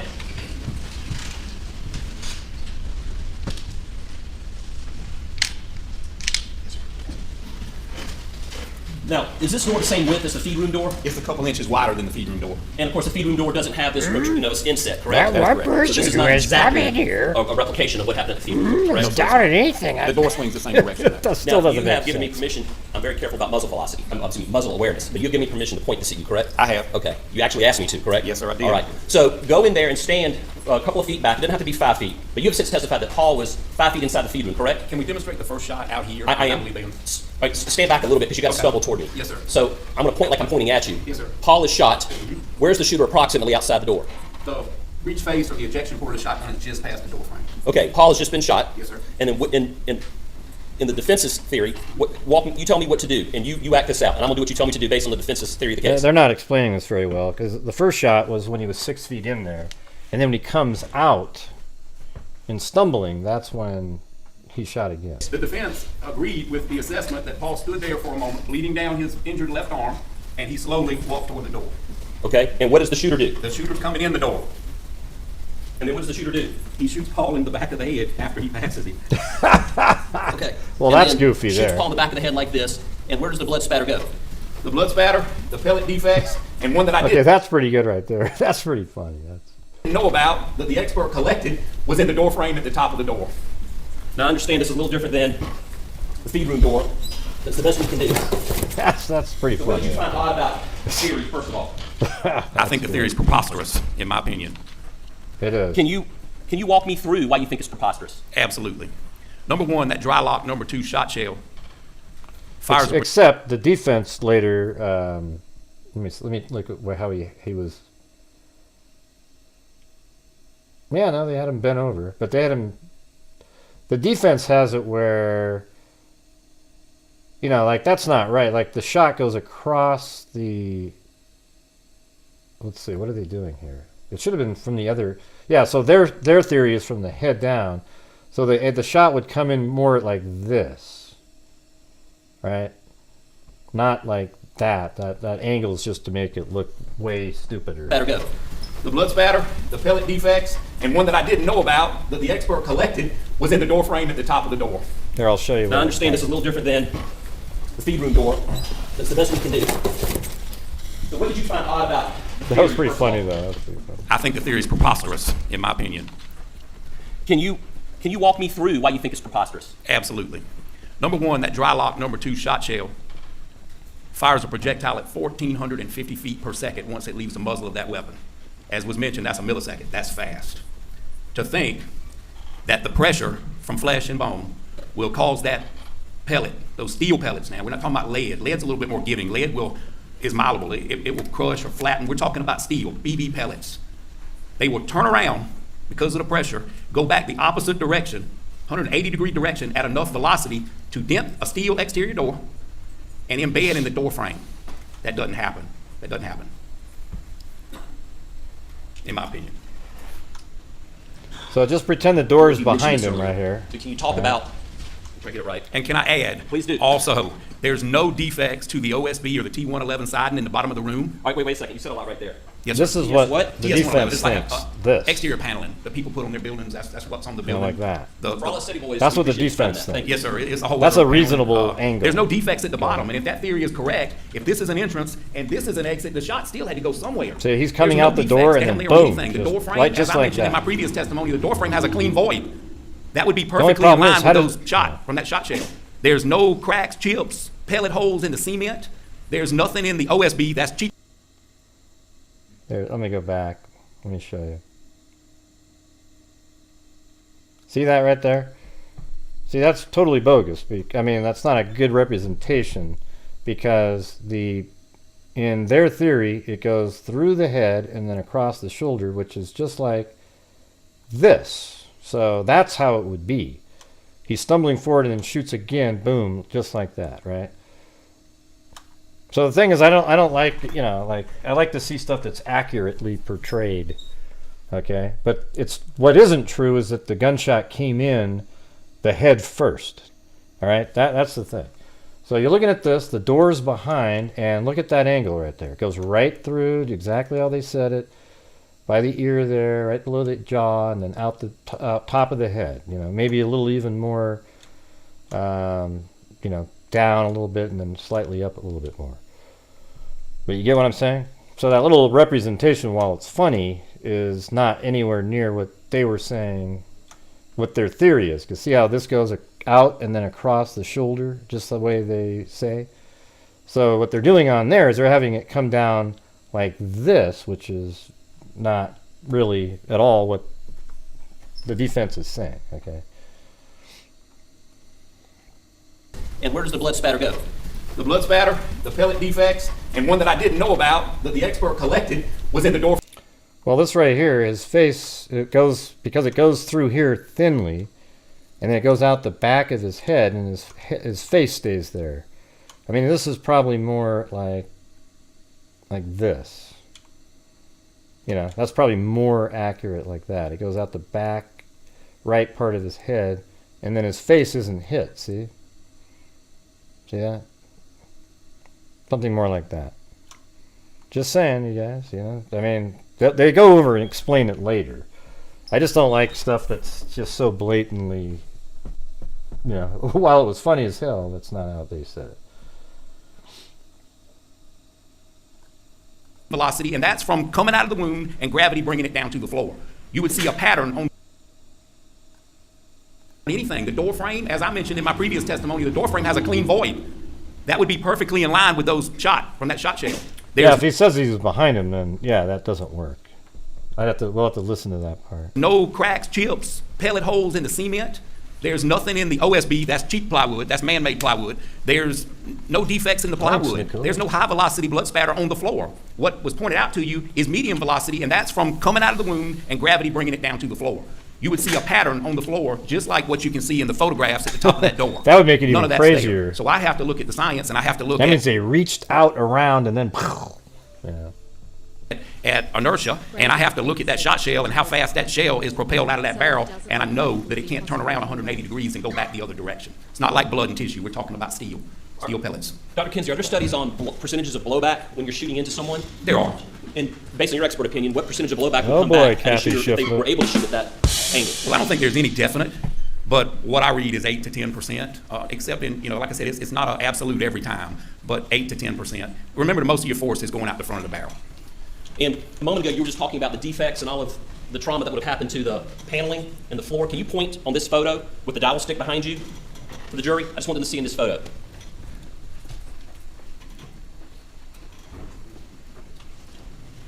Right here. The void, as I documented in my original testimony, the void was from here down, other than one stray satellite drop of blood. That was fairly clean.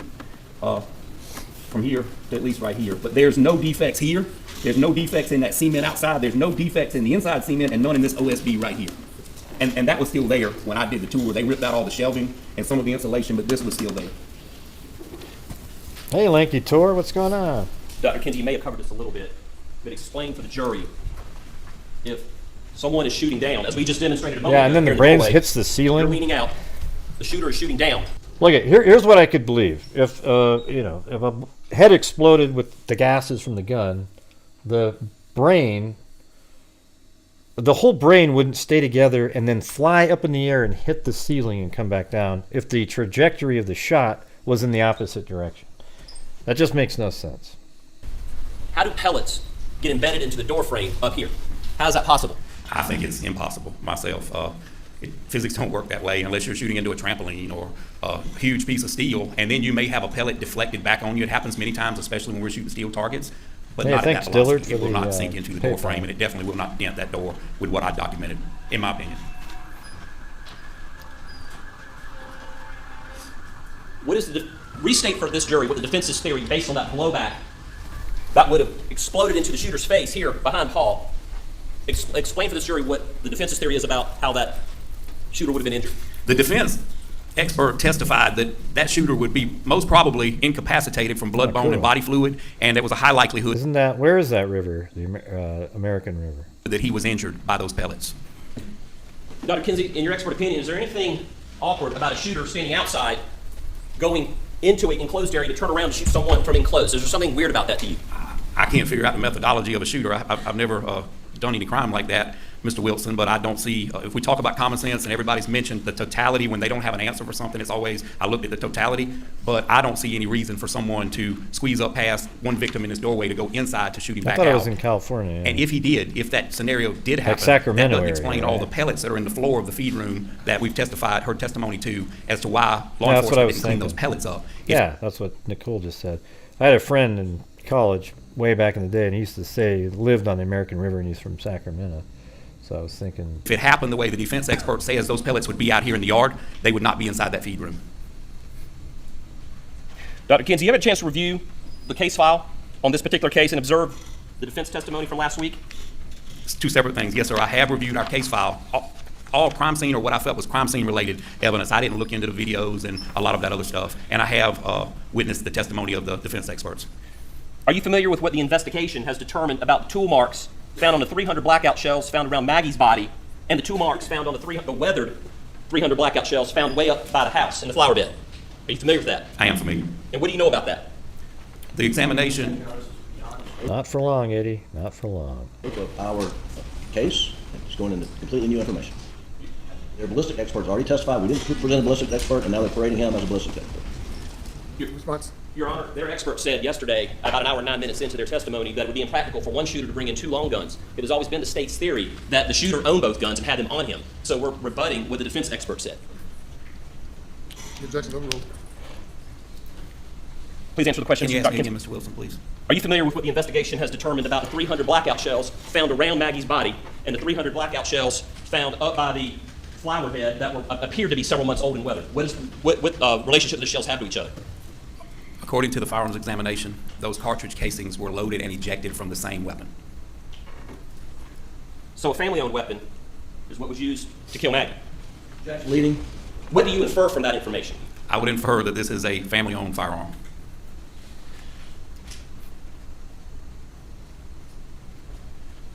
There was some testimony yesterday, Dr. Kinsey, about, well, it was from the defendant's brother, Mr. John Marvin Murdaugh. And it related to the following day he came upon the crime scene. It had been cleared, and he saw how the crime scene was left. Can you explain? You've been in law enforcement for how many years? 30 years. Well, over. You know what I think is this guy should have been, presenting the trial way earlier, not just now. Like, this guy is way better than, like, this guy is a clown right here. Right? I hate this guy. I mean, I don't hate him, but he's a terrible. His demeanor, everything about him, just sucks 100%. This guy is terrible. Okay, I don't know what, in my opinion. Okay, look, he is. I mean, he's always got his hands in his head like they're losing, even when they're doing well. He's just crazy.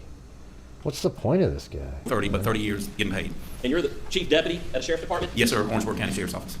Just to clarify some things, can you explain? Well, who's the or when you say AG, are you saying assistant? Because I think Waters is the attorney general. These guys are. I don't know who that guy is. I mean, I know he was one of the main people advising on the case. Does he come from somewhere else, or you're calling him an AG? Is that what he is? Is he another? There's only one attorney general, right?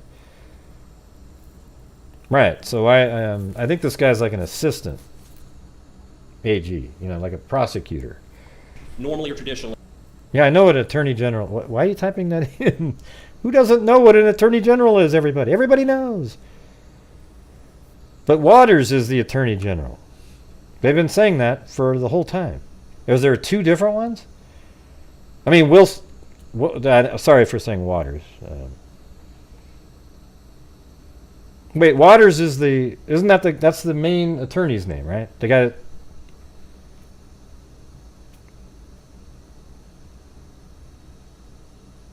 Huh? They've been saying it since the beginning.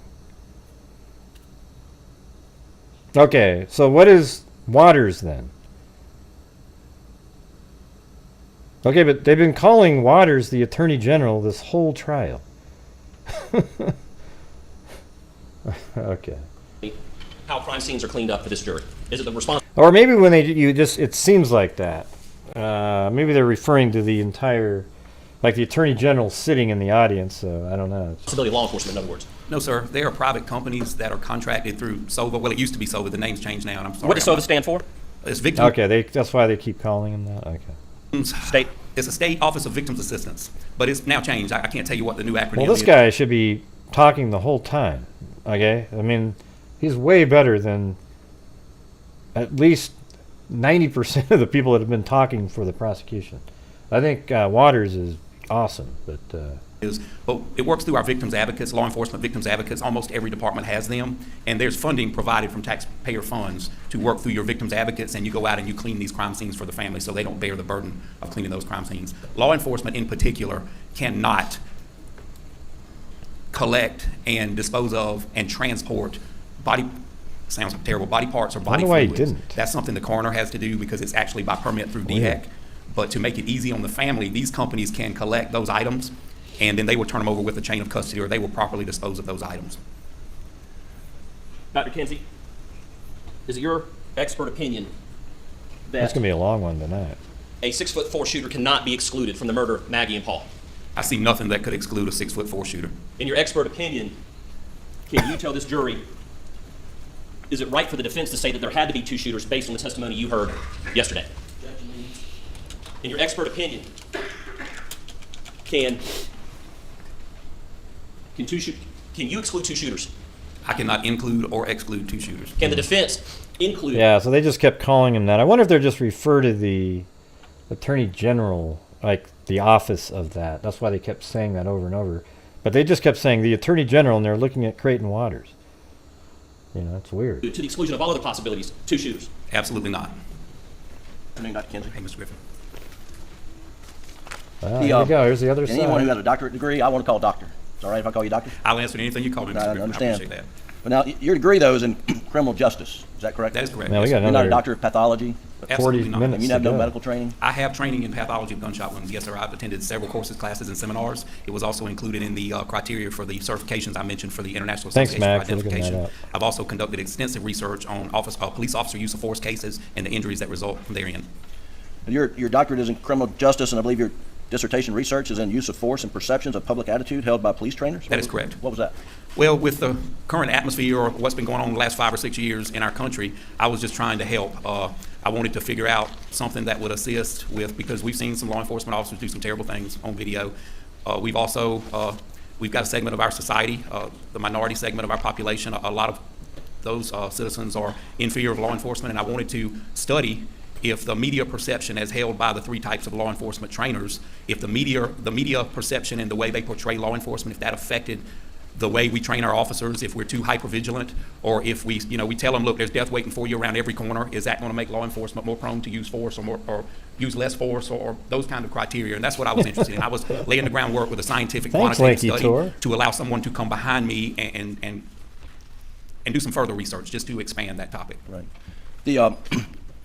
But you said you also have done some gunshot wound training as part of some certification? Yes, sir. The IAI, as I mentioned, I was formally certified 2 different times. I think it's a 5-year certification, and I did let it lapse in 2015 because that's when I started my PhD, and I couldn't study for both. But that is an extensive process where you do research, and you have to do a written test, and then with my proficiencies throughout SLED, and then I still do some with our sheriff's office now, where you have to pass proficiency, and that is practical examinations, testing, and that kind of thing. Okay.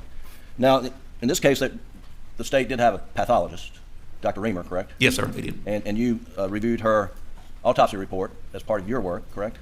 Not so much as reviewed her report, but I went and spoke with her in Charleston at her office. Well, did you review her report? I have access to her report, Mr. Griffin. I can't tell you. I looked through the whole report. And you understood that her opinion was it was a shoulder shot through the neck and then up out of the top of the head. Is that correct? Yes, sir. I believe we agreed on that. Yes, sir. And your reconstruction opinion is that's the exact same angle that Paul was shot by the shooter. Shoulder, neck, out the top of the head. Yes, sir, but I didn't just rely on her information. I also looked at the crime scene photographs, and I went to the scene myself. I understand. Yes, sir.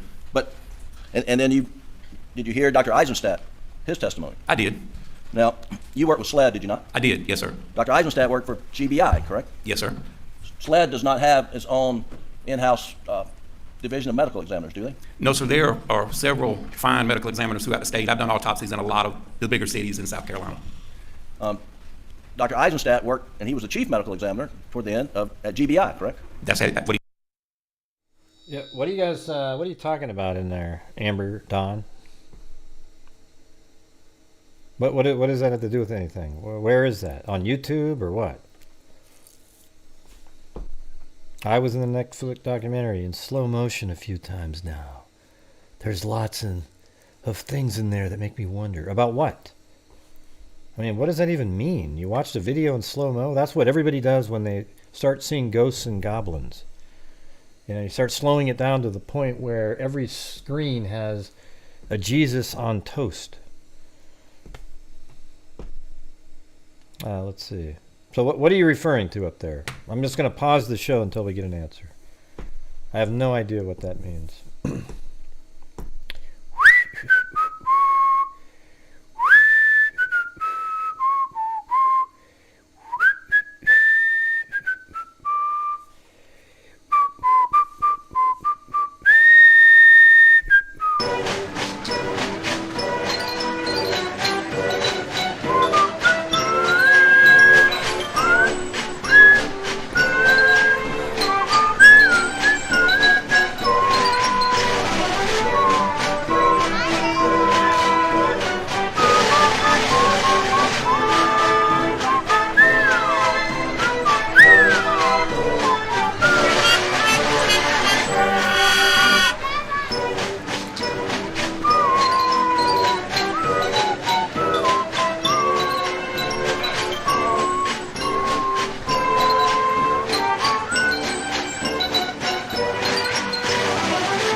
Hey, Amber, we're going to have to put you on timeout. When you come back, okay, get us some good information. Like, type in full sentences, not weird, random stuff that nobody understands. All right, here we go.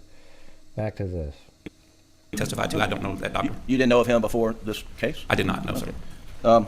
Now, he says, his opinion is, it was a gunshot wound, contact to the back of the head. Is that correct? That is what he testified to. Yes, sir. And if he is correct, then your opinion is incorrect.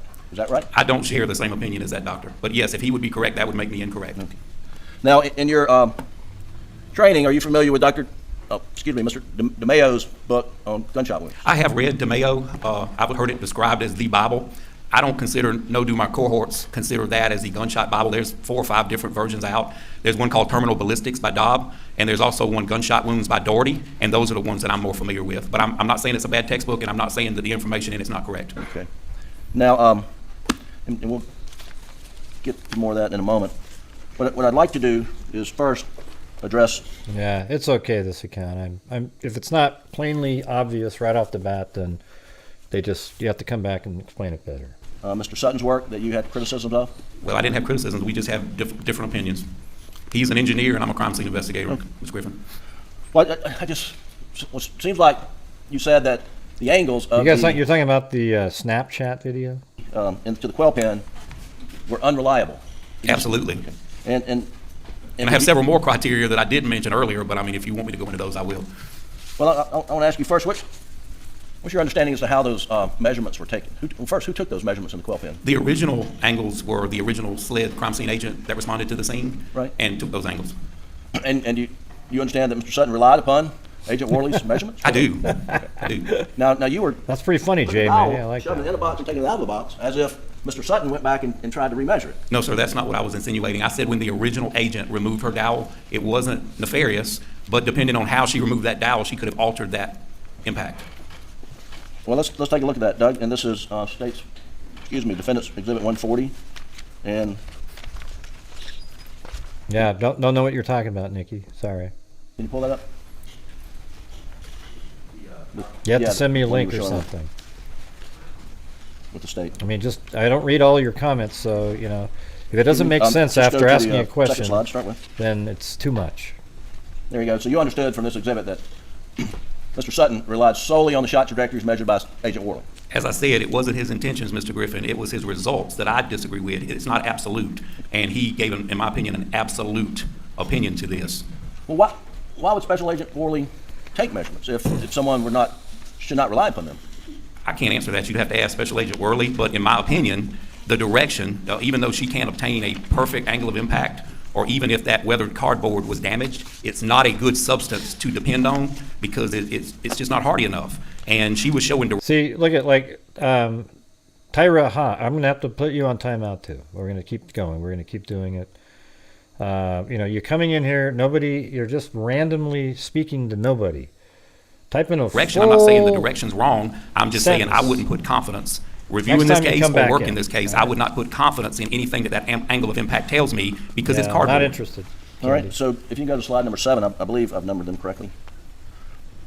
And do you recognize that as being one of her measurements? I do, yes, sir. And do you think she took the dowel out and then put it back in to put this measuring device? No, Mr. Griffin, I didn't say the angle. I said the angle of impact when he was talking about the bullet wipe. I mean, it's made out of cardboard, so a bullet could go in there and look like anything. And that part, that's what I was referring to, and that's what I'm saying, that hole can be altered when you remove those dowel rods. That shows direction, but that direction, I don't place a lot of confidence in it because we have more cartridge casings and we have injuries on Miss Maggie Murdaugh. We don't know if this bullet struck Miss Maggie Murdaugh. If it struck anyone else, we don't know that the defect in that doghouse struck Miss Maggie Murdaugh. Those are unknowns that we don't know. So all this proves to me is that the shooter was moving and more than likely Miss Maggie Murdaugh was moving. All right, hang on. So Doug, go back up one to number 6. So are you suggesting that this photograph, number 6, taken by SLED, Agent Worley, that was taken after the dowel was removed or before the dowel was put in? Mr. Griffin, I don't know. That's what I'm telling you. I don't know how it was altered when she removed the dowel. I wouldn't place confidence in this before inserting the dowel because it's paper. It's not something hardy. Well, would your opinions be different if you knew she took the picture first before inserting the dowel? It would still be irrelevant except for direction because... I'm just goofing around. It's just, look it. Send me the video. We'll take a look at it. but just randomly saying, "Oh yeah, I think he's got the blue shirt." Nobody knows what you're talking about other than a couple people, but it's like something like, "Wow, that might be sort of interesting." So send me a link. I'll take a look at it. I'll bring it up on the show, but talking about it in the chat and get everybody, that's really when people start taking off to go look at a video that's something like that, okay? We know we had a moving shooter, we know we had a moving victim, and we can't prove one way or the other whether the projectile that caused this defect struck Miss Maggie Murdaugh. All right, so if you'll go to slide 8. Again, this is Agent Worley's measurements of a dial in the holes. I mean, where are you getting this stuff from? Well, let's go to number 9, just a little closer. And is this measuring up and down or left and right? Horizontal or vertical? That is up and down. Okay. And I wasn't going to mention this, but the actual protractor or level finder is backwards. It would be a much more confident angle if the flat edge was up against the substance, but I wasn't going to bring that out. And you did. And SLED did this, not? SLED did that, yes, sir. But I don't know what her intentions were. Like I said, she could have just been trying to show direction. I don't know that, Mr. Griffin. Well, this is direction, but it's up and down direction, right? Yes, sir. It's showing angle of impact also. Right. And if you had confidence in the angle of impact, you could do, whether you're doing it with a ferro system or just, the old-fashioned way with this account. That doesn't make any sense still. Nobody knows what video you're talking about. I don't know what it would prove. Where do you find the video? What are you talking about? I don't know what more it would prove other than you've got a moving victim, you've got a moving shooter, and that at some point in time, Miss Maggie Murdaugh was over there in the vicinity of that quail pen. And we know that because we identified that tire tread impression on her leg as being from that Polaris or another tire just like it. Okay. So I know that already. So if you go to slide 12, please, is Exhibit 70. I saw the Netflix documentary. So you know that this shot angle through the quail pen also went through the feed room. Through the shed, through that wooden wall. That wooden wall there, correct? I don't think I observed a photograph of the inside of the shed. I may have, but I don't believe I ever observed that. Well, you see number 12 going all the way through. This is the dowel. Okay, that towards goes the end of the on last the outside, episode of the inside, and then on through the back side of the quail pen. I see it being held up by the cardboard and the rabbit wire, but I don't know what's behind that cardboard. You're unaware that it actually went through the wood there. You didn't know that? I do not know, and like I said, I don't see what it would prove. I don't see any more that it would prove than you've got a moving suspect and a moving victim. Well, if the measurement I didn't get an email from you, Nikki. Fixed wood siding, that would give you more confidence that the angle is accurate, would it not? Yes, sir, but the angle itself will prove no more for me than direction, because what this proves to me is at some point in time, Miss Maggie Murdaugh was close to this quail pen. If this shot is related, and I have no reason to believe it's not, and my shooter was moving, my victim was moving. I don't know forensically what else that can prove. Well, you can certainly measure the angle of the bullet entrance to the quail pen and calculate backwards to see where that shot was fired from. You could, yes, sir. And that's what Mr. Sutton did he not? He did, and I never disagreed with his direction. I'm disagreeing with his final analysis or his final result that you can judge how tall a shooter is without knowing a whole lot of other variables. Well, you understood that Mr. Sutton said that the gun, the barrel was somewhere on that line at some... Right, but why did he choose 5'2" people and not somebody on the line that was 6 foot something? That was just totally done as a joke. I mean, like to try to convince people. Oh yeah, it's these little people. To make the shot angle. Moving back and forth on that line. Yes, sir, I heard his testimony. And he picked a spot and said if you put the gun at a hip level to get on that line, he used a 5'2" person as an example. Exclusively, yes, sir. I do. But he did not say the person had to be 5'2", did he? I mean, we all know it could be dynamic. A 5'8", 6 foot person can get low. What I gathered from his testimony is it was his opinion that only a person in that height range could fire that weapon. That was my opinion. Well, his opinion was that it would be a shooter at 6'4", it would be an unnatural position for them to fire at that low of a level. And that's the part I disagree with. I don't know how Mr. Sutton could publish an opinion about what's natural or unnatural. Well, if it's someone 6'4" and the muzzle of the gun is being fired at 28 inches off the ground, I mean, the 6'4" person has got to get down on the ground or hold it down below their knees. Isn't that correct? I have demonstrated several different ways, depending on the distance and height that a shooter can shoot. We don't know. We don't have a video of it, Mr. Griffin. Right. But Mr. Sutton's methodology, I think what I'm hearing now is you don't have a real dispute to his methodology. He's an engineer. Yes, sir. Okay.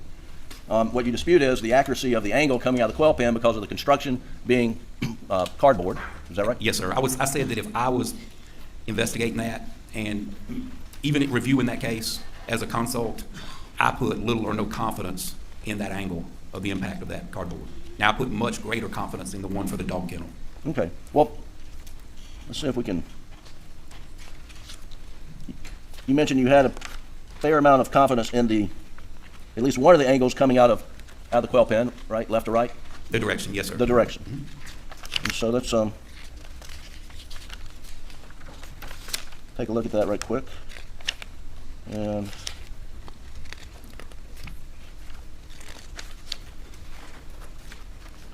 Doug, if you'll go to Time. Please go to the jury room. Please not discuss the case.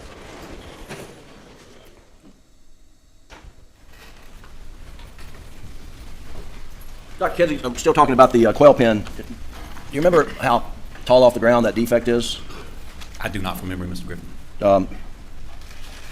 If I would show you Agent Worley's report, take a look at it. We don't, it's already in evidence somewhere, but if you could just tell the jury if that's consistent with your understanding of how high that defect is. 4 foot 2 inches? Yes, sir. Okay. And did you inspect, when you were out there, did you inspect the entry in the quail pen or the damage to the shop behind the quail pen at all? I looked at all of it, but I did not run any angles. Okay. And did you ever talk to Agent Worley about her measurements? I did, yes, sir. I did interview Agent Worley about her work on the scene. When was that? Back the first or second week of December at the new SLED laboratory. Okay. I can give you an exact date if I look back through my notes. I don't need that. But are you being compensated for your time? I am, yes, sir. And how much have you been paid thus far, and how much you hope to get paid before it's all said and done? Well, I'm a Baptist, so if I didn't charge something, my friends and family would talk bad about me. I mean, so the thing is, you guys, the video that you guys are talking about was shot 3 months after the murders. So you think it was just, he was randomly flying a drone around, and on that very day is when they're moving the guns out that were used in the killing and the shirt and everything. I just, that's absurd. It is, you know. But my retainer is $2,500, and I have a flat $100 an hour rate. And when I added it up, I was up a little over 100 hours. But I ended my retainer myself without anyone asking me to do a little over a week and a half ago. And I'm now working off of a mutual aid agreement that my sheriff's allowing me to do that, Sheriff Leroy Ravenel from Orangeburg. Sure. So I'm not charging anything from I already a saw little bit that. before last week on. So 100 hours, $100, is that? That's roughly, I have expended roughly, not all of it was daytime, but if I take off, I have to use personal leave from work to do this work. So roughly 75, 80 hours I have used of time from work. Okay. So you've made $7,500, $10,000? He gets I've spent paid way more than that running up and down the highways, Mr. Yeah, he's, you know what's weird is he only makes $100 an hour total, and then he quit charging.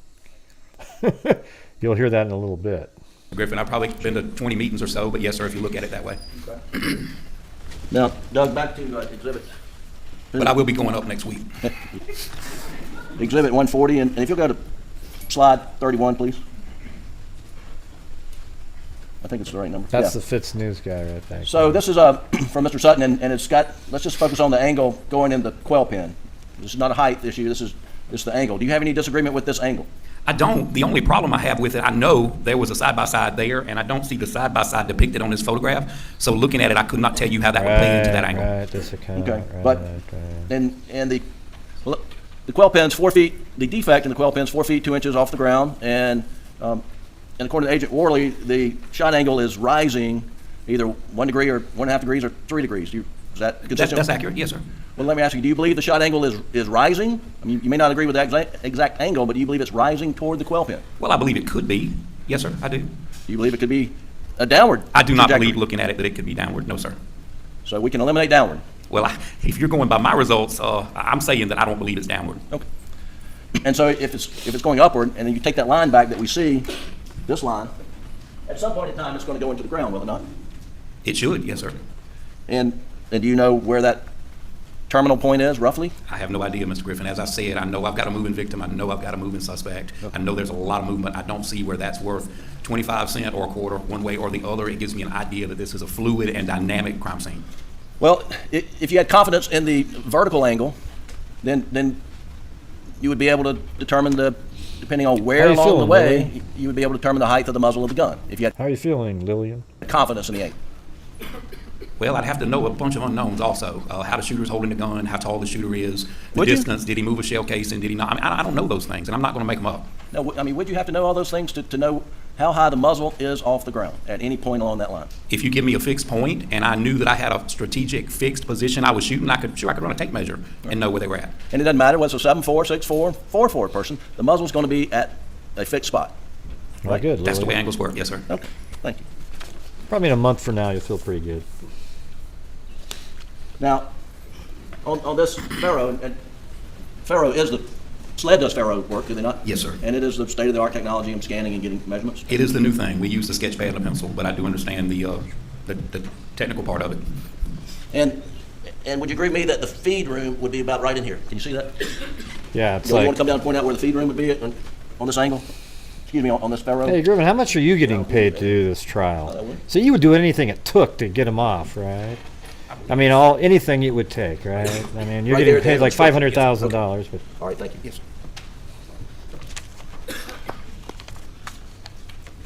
And I guess you don't have the measurements, but you know roughly how far this line, this angle would be away from the corner of that structure?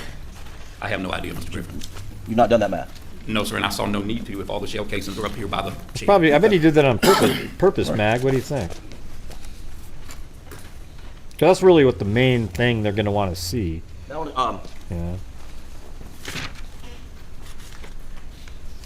You know, I don't think they should allow him to go into the house. That's not the crime scene. I think they should only be allowed to go to the kennel and the barn, that feed area, the feed room, that stuff down there. Okay? Because if you start going up in the house, I guarantee it that dumbass John Marvin, or whatever his name is, he's over there putting pictures of the family hugging and loving each other all around the house. So they walk in, oh, wow, look at the loving. You don't want any of that crap in there. And the house has nothing to do with it. I want to go back to Paul and his injuries. And the and I guess first I want to talk about your analysis. Y'all have been critical of Mr. Palmbach and Dr. Eisenstadt, but under your analysis, They already closed it. Tomorrow's ending, I think. Shot of the gun was up to the left shoulder, jaw, and out the top of the head. Right? Yes, sir, that is my opinion. And you, I'm gonna come up here, and this is the feed room door here. I just want to understand where you have Paul under your analysis. Is Paul on this side? Which shot, Mr. Griffin? The last shot. The fatal shot? Yes, sir. Well, as I mentioned in my report, I would assume he's closer to this wall because I've got a void 6 inches below that light switch. If you look at the outside photograph of that building, there's a silver light cover on the wall. And about 6 inches below that, I've got one stray satellite drop of Fitsnews blood, was talking about the and then photos. it's fairly clean. You got some outliers, but it's fairly clean going down. Okay. So you think Paul is closer? Today. And this will be the door and it's swung open. So you think Paul is closer to this side? Well, I think it would have to be Paul because the angle wouldn't match up. If the shooter was here and Paul was over there, it wouldn't match up either way. Whether it was down in the head or up in the head, it still wouldn't match up either way if Paul was against the hinge side of the door. And Paul is standing roughly how I'm standing? No, sir. As I demonstrated, well, we tried to demonstrate, me and Mr. Harpootlian were kind of dancing up here, but I believe he come out with his head down, he's drooped on the left side, and he come out on this side with his shoulder just outside the room. Yes, sir. About like that. Okay. And then the shooter is off to Paul's left? Yes, sir. From this side. Yes, sir. And the shooter has a shotgun, right? See, this is where the prosecution, I think, didn't do a good job. They should have objected and said, can we have our witness here step off the, now he looks like he's 7'5". Okay, it's stupid. And he should have been on the same level like a 2.5 normal. feet away? Well, the barrel was 2.5 feet away? That's what Dr. Reamer said. Yes, sir. What do you say? I don't believe it was that far away. But I'm not, like I said in my earlier testimony, I'm not going to contradict a pathologist. She knows more about the human body than I do. All right. But you don't mind contradicting Dr. Eisenstadt? Well, because I've been to the scene and I've reviewed all this evidence. Yes, sir, that is correct. Okay, well, that's what we're doing. So if you say, let's say 2.5 feet from the end of the muzzle, is that what we're talking Yes, sir, about? that is. And then you've got to back the shooter up to hold the gun, and I guess if you got it at 45 degrees, right? Well, as mentioned a dozen times so far, I don't See, know like, how get long him this off the shotgun stand is. there. Okay, but it would be here. And I don't know where he's standing, most probably behind this wall, because Paul is stumbling toward him.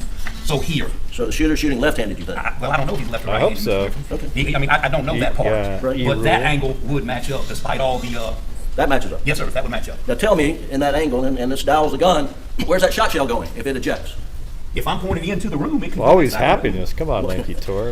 You just raise it up. I mean, that's under your angle. But I'm behind the gun. So that's going to push the weapon out a little bit. The ejection port's on the right. So the shell could easily end up in that room. If Paul's standing there and the end of the muzzle is 2.5 feet away, yes, sir. You're saying you could eject in the room? The door is this wide. Yes, sir. Absolutely. At 45 degrees? Yes, sir. Okay. It's doable. Yes, sir. And then under your analysis. Your analysis.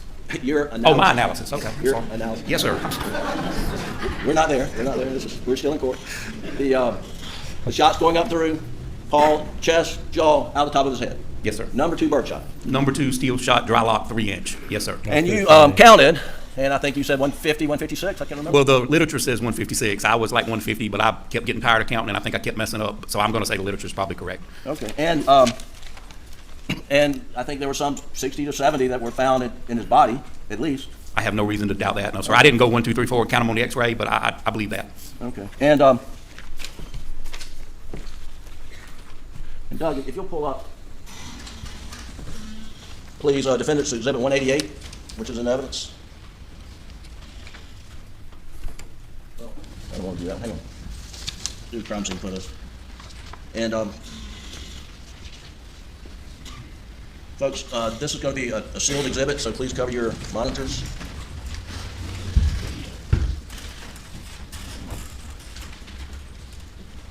Turn on. Hey, Doug, this is Defendant's 193 as soon as we're ready.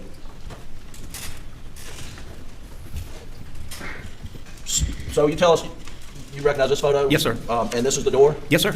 And this part of the door is blood spattered? Yes, sir, it is. And then there's hair? There's hair, there's a little bit of bone, and there's some other body tissue. Okay. And there, you think, where is Paul in relation to the door? He would be right where I showed you, off at 135-ish, give or take a few degrees, closer to this side, so you could make that angle.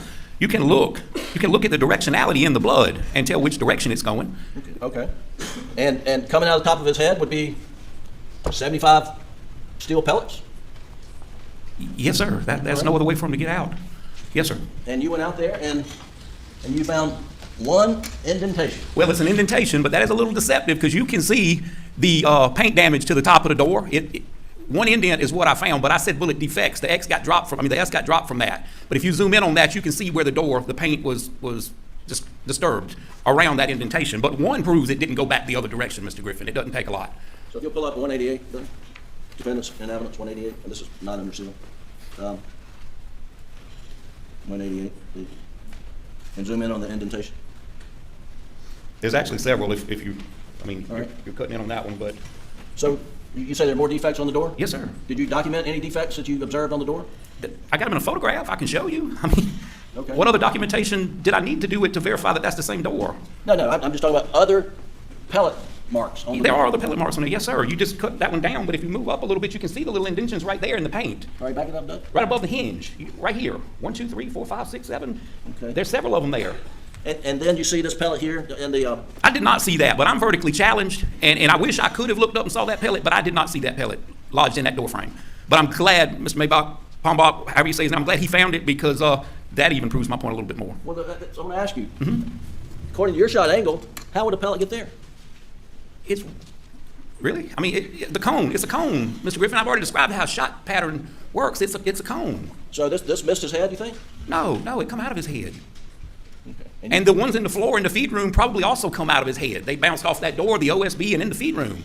Okay. And so you believe that this pellet that's in the door jamb came through his shoulder, through his neck, out the top of his head, and ended up at that location? Well, it didn't turn around and come back out the top of his head. Yes, sir, I do believe that. Well, now, you said there's blowback 8 to 10%.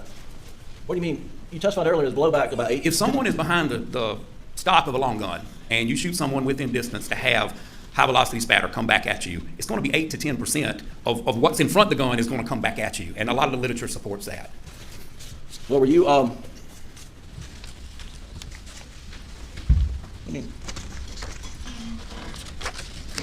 let me show you, and this is under seal.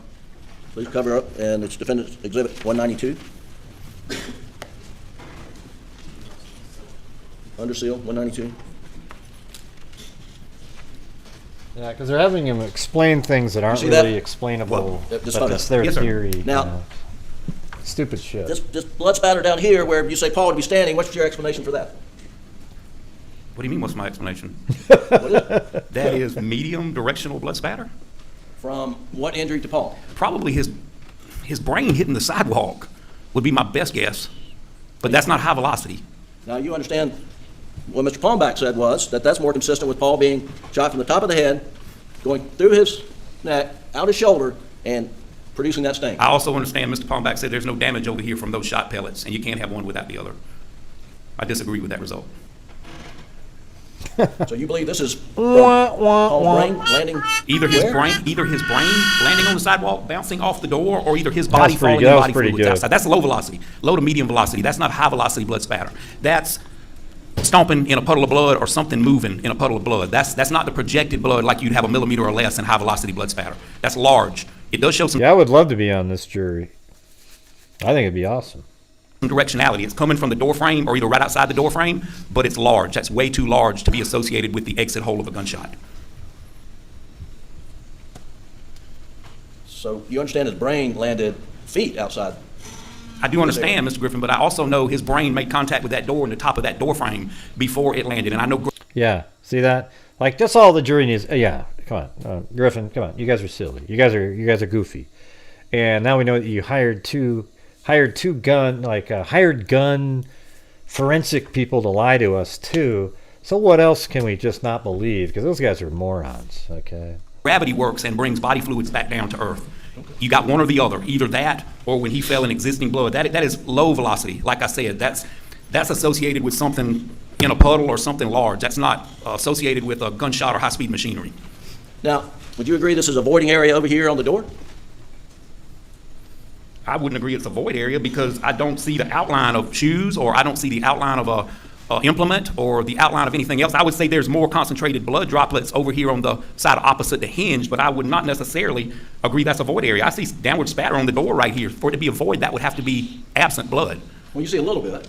I do, yes, sir. But you don't see very much blood on the door. Not compared to the other side. You're correct. Okay. Now, but if there's something there, Mr. Griffin, blocking that spot, you're not going to see a little bit. You're going to see none. If you're standing there and I splash you with blood, there's going to be two perfect bloodless footprints there. Right. So that's why I'm not considering this a void. Unless it goes up and comes down. Gravity brings it down. That is right. Yeah, so there was some spots there, and that's not possible. Right, and if your person had time to move or whatever, I guess that could count for it. But well, I don't consider over the person and came down. And that would do what? If body matter went over, brain went over, hit the top of the door, and then bounced out, and blood came down, that would account for a drop here or there, would it not? It could count for a drop here or there, but like I told you, the majority of that force is applied upward. Right. Upward. That's why you got the hair on the ceiling. That's why you've got the demarcation line on the containers. That body fluid was directed upward with force. Okay. And the, you mentioned there's no footprints here. Was any effort made to illuminate footwear impressions through any protein enhancers? I didn't see any of that, Mr. Griffin, if they did. I saw no evidence of that when I went back to the scene. Generally, when you use dye stains and that kind of thing, it's just going to be there forever. Dye stain would have picked up, perhaps, stained footwear impressions you can't see with the naked eye, wouldn't they? It may have, if someone had stepped in blood and left a footwear impression. Well, there's a shooter somewhere. Time for a break. Don't be a fake. I'm going to use our rake.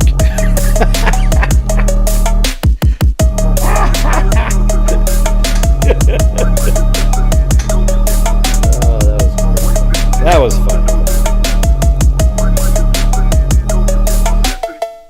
There we go. Inside or outside the door, correct? Yes, sir, I agree with that. And there's no effort to determine footwear impressions of the shooter. Okay.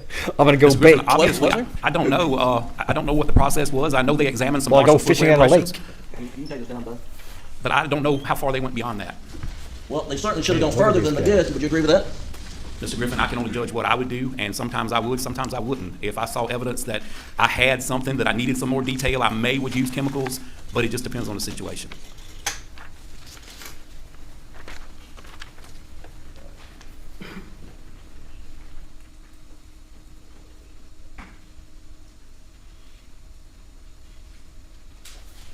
Kenzie, I'm going to show you what we marked as Defendant's Exhibit 197 and 196. And I'll ask you first, 197, do you recognize that as essentially a picture outside the feed room door? Yes, sir, I do. And Your Honor would move 197 in evidence this time without objection, I believe. No objection. Are you offering both of them? Yes, sir. Any objections either? No objection. They're both admitted. All right, 196. Dr. Kinsey, what do you make of those pock marks on the concrete outside the feed room door? I don't know, Mr. Griffin. I don't know what they are. Could they be pellet? I guess they could be. All right. They could be from a pressure washer also. Oh, you have these? Okay, great. So we're seeing for the jury 197, and then, can you zoom in there? Can you, Doug, go to 196, please.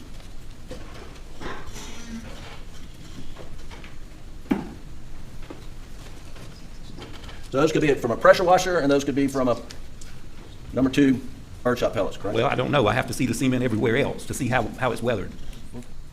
All right, fair enough. Now, last few questions, you mentioned that that you had seen some 12 execution-style killings with contact wounds to the head. I said I've worked about 3 dozen total. Probably 12 of them were homicides to the head. The execution thing, I don't know if it's execution or just contact, but I would say it's self-inflicted as opposed to someone else doing it. Well, so let's get it right. 36 total. I thought probably 3 dozen total, yes, sir. And 2/3 of that was probably self-inflicted, so that would leave 12. And self-inflicted are usually under the chin and the mouth, on the side? Well, the one that I witnessed was to the forehead. To the forehead? Yes, sir. Now, of the 36, how many were shotguns? No, I've worked a lot of self-inflicted gunshot deaths. I was saying shotguns. Oh, so 36 shotguns? Yes, sir. Roughly 12? And a couple of them were accidents, too, but yes, sir. Okay. And the and how many involved number 2 birdshot?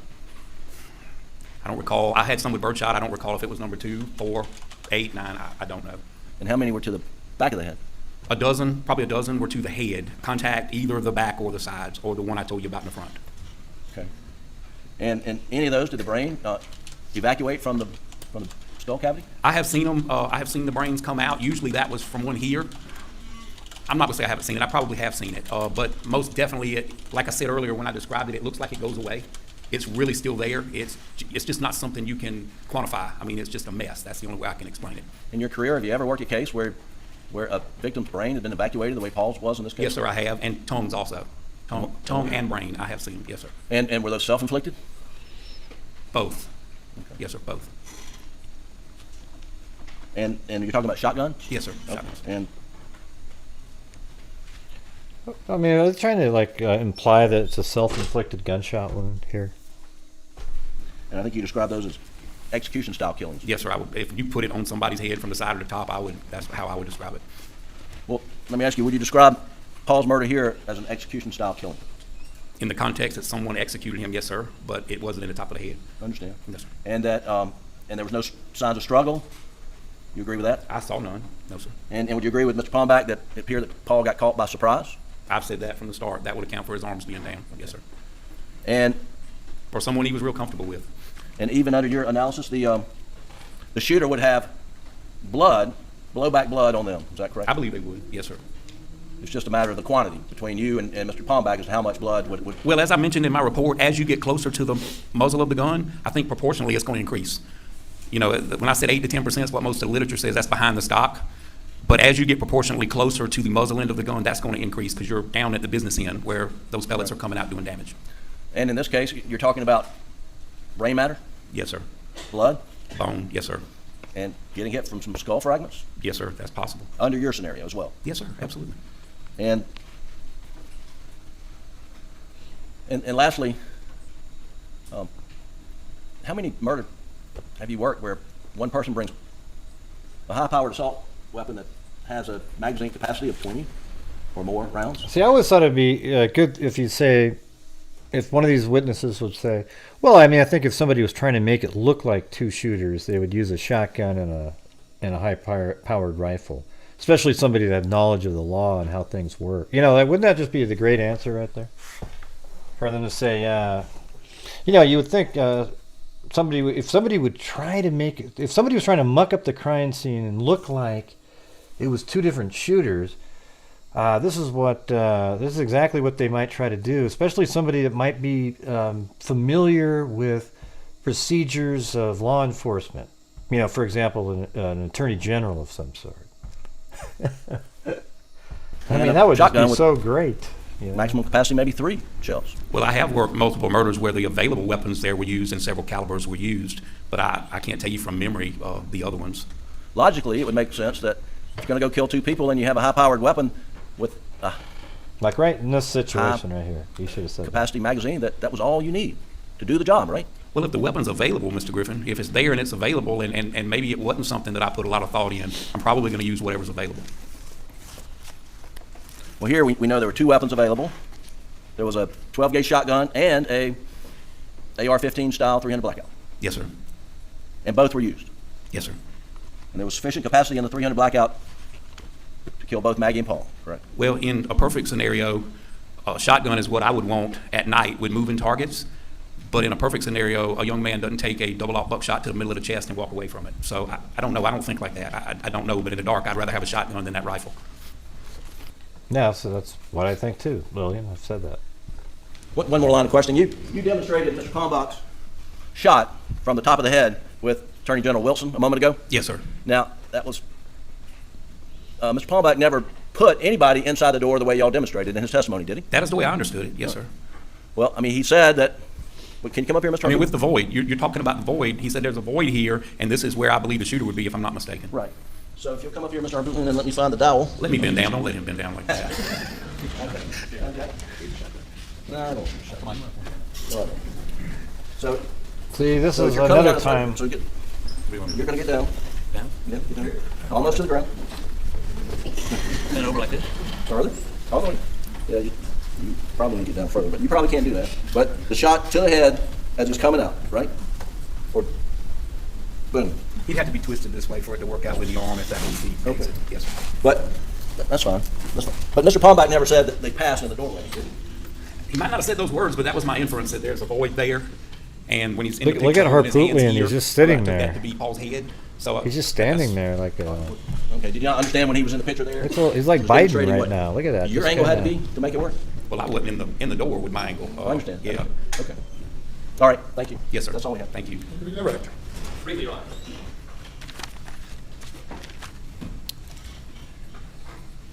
All right, Dr. Kinsey, you've had an opportunity to speak with Dr. Reimer, the pathologist that actually examined Maggie and Paul, correct? Yes, sir, I have. And you had an opportunity to observe and listen to the testimony of Dr. Come on, you know that was true. You know that was did not true. examine Maggie and Paul, correct? Yes, sir. You've also had an opportunity to go to the crime scene and observe the feed room, observe the areas where both Maggie and Paul were murdered, correct? That is correct. You've had an opportunity to observe all the brain matter and tissue and the defects in the doors and the wood and everything and get a complete context for what happened that night, correct? Yes, sir. That is correct. Is Dr. Reimer or Dr. Eisenstadt's conclusions about the trauma to the bodies, which one of them is more consistent with what happened at the crime scene as you observed with your expert background? Well, I'll start by saying I don't know either one of them from a can of paint. This is my first time ever meeting Dr. Reimer, but my opinions are consistent with hers. I vary a little bit on the distance, but like I said, I'm not going to argue with a pathologist. I'm not that kind of doctor. Real quick, you differ with her a little bit on the distance of what? Of the fatal shot to Paul's shoulder, I believe it was a little bit closer, and I can't account for that lack of stippling. But other than that, her opinions and my opinions are fairly consistent. But that would not change, that difference of opinion would not change your conclusions either way? No, sir, they would not. For the sake of this redirect, let's assume for a moment that the angle of impact Yeah, and thank the you, direction Rich. that the defense posed were accurate. Are there other variables that the defense expert didn't account for that could change the height of the shooter? Well, as I demonstrated, positioning, distance, height, the way you're holding the weapon that could place those cartridge cases there, it's nothing uniform about it. As I said, it's static and dynamic. So the shooter is running around and the victim is moving, correct? Yes, sir. It's chaotic. Yes, sir. It's crazy. Yes, sir, I would imagine it was. There's no way to know, unless you were there, how the gun was being shouldered, where it was being held, the angle. There's no way to know that. I have no way of knowing that. You were asked about how much you were being paid to be here today. Do you recall what the hourly rates of the defense experts were when they testified? I do. Can you go ahead and tell me what those were? Some was $350 an hour, some was $650 an hour, and I think one was $5,500 a day, if I'm not mistaken.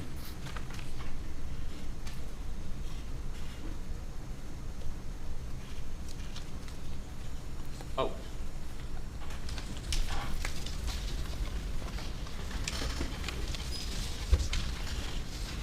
Jim, pictures you just put into evidence. I got it right here. It's found. Thank you. Okay, I'm showing you what's marked as State's Exhibit 197. Do you know when that picture was taken? I have no idea. Okay, sir.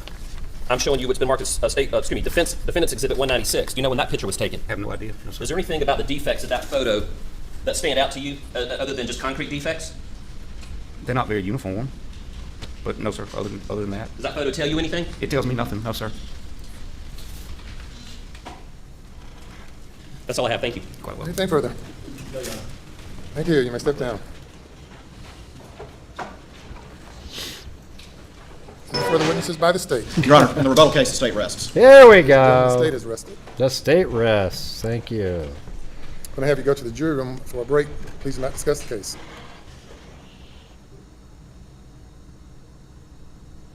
Everyone, be seated. Any comments you want to make, Mr. Parpulian or Mr. Griffin, about Sir rebuttal? Sorry. About Sir rebuttal. Sir reply.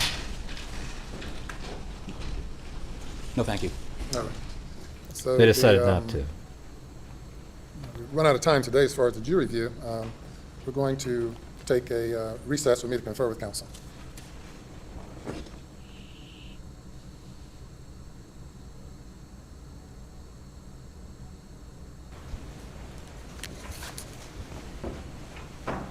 Be seated.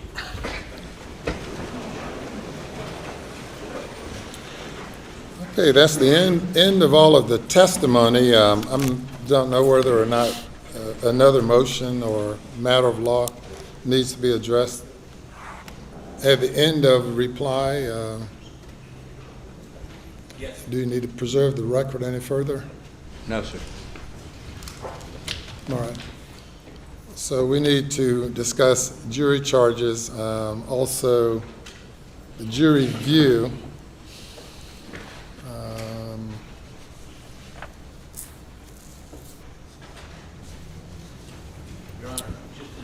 Yes, sir.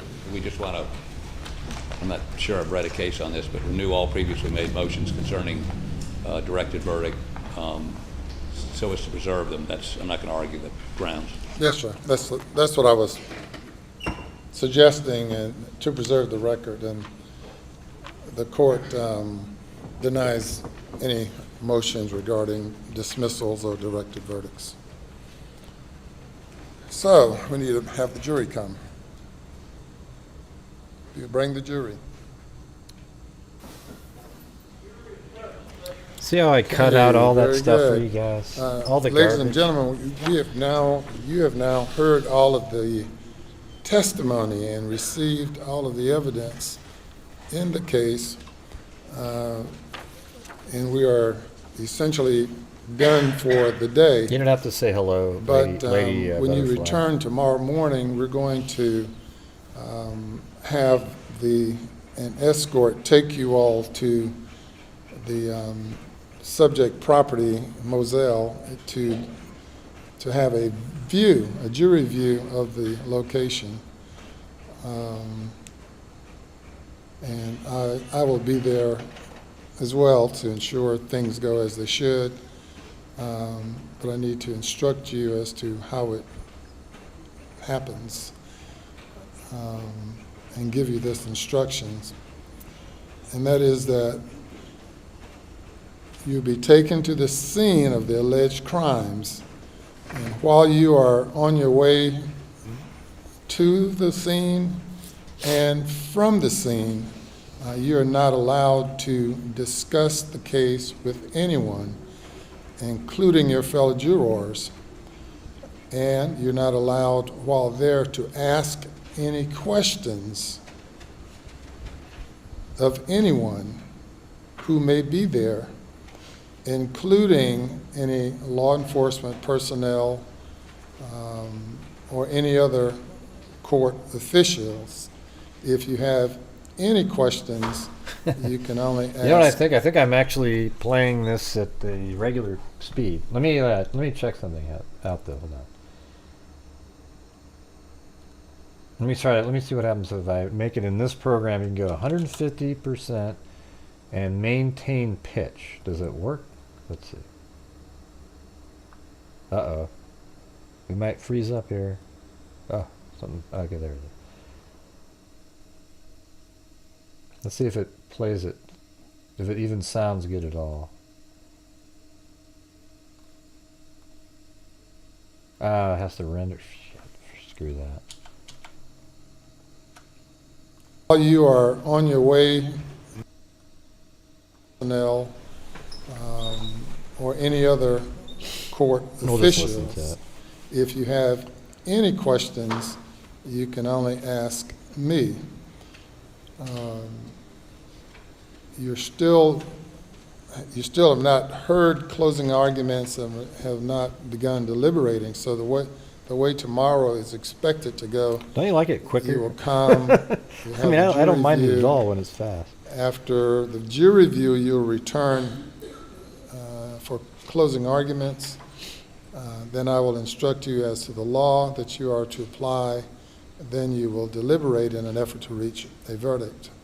But it's John, Marvin, and absolutely Randy, essential that you the understand cleaners. that you're being taken there to view the scene. Now, it has been a year and a half or more since June 7th of 2021, since the alleged crime occurred, and things have changed, or most likely have changed. You have different season of the year, just change of circumstances as far as the property is concerned. So you have to take that in mind and certainly consider that, but still it's the same location, and I've determined that it would be beneficial to you to be able to observe the scene that everyone has been talking about. And we'll do that tomorrow morning. So I want you, we'll prepare to leave now. I'm going to have you go back to the jury room and talk with the bailiff for a moment, and then you all will be dismissed for the day, and I'll instruct the personnel to take you directly to the scene at the designated time tomorrow morning, which should be 9:30. Do y'all get here before 9:30, like 9 o'clock? So we'll say 9:30, but but you may leave before 9:30, since apparently you all get here pretty early. So we'll see how that works tomorrow morning. So if you'll go to the jury room now, and we'll prepare to dismiss for today, and we'll see you all after the view tomorrow morning. So if you go to the jury room. All right, I'm going to meet with the lawyers and discuss jury charges. God, I could not have watched this trial at that pace right there. Your Honor. Stay, Your Honor. All right, very well. We're in adjournment. Let's see. Now, I want to say adjourn till 9:30, but we'll have the jury view at 9:30. We need the court reporters. If you all stand by, we're going to adjourn until 10:30. We're not adjourning. We're going to discuss jury charges. I guess what I'm saying is, if we go out there, and I mean, I understand we're allowed to go out there and watch the jury if they look at things and not speak with them. You think they'll be back here by what time? I'm thinking 10:30. They're going to leave here at 9:30? I wonder why the defense wants them to go out there. I'm trying to figure that out. We're going to figure all that out, but we may not be back exactly at 10:30, but we're going to shoot for 10:30. It may be 11 o'clock. Yes, sir. Maybe 11:30. Well, we'll be out Let's there. say 11 o'clock. How about that? I think, yeah, you know what I think? I don't think he really wanted, I said it yesterday, I don't think he even really wanted him to go there. I think he just brought it up as something that could have been denied and then used in an appeal later. But the judge caught that completely and said, no, if you want him to go, we'll send him. I mean, I don't know. You know, it's whenever we get back, really. If I'm at Moselle with the jurors and they're not, it takes 25 minutes to get there. They're going to be probably there for an hour, 25 minutes, so that's about 2 hours total. I just didn't want to have to. We'll say 11 o'clock. That'd be great. Thank you. 11 o'clock. Yeah.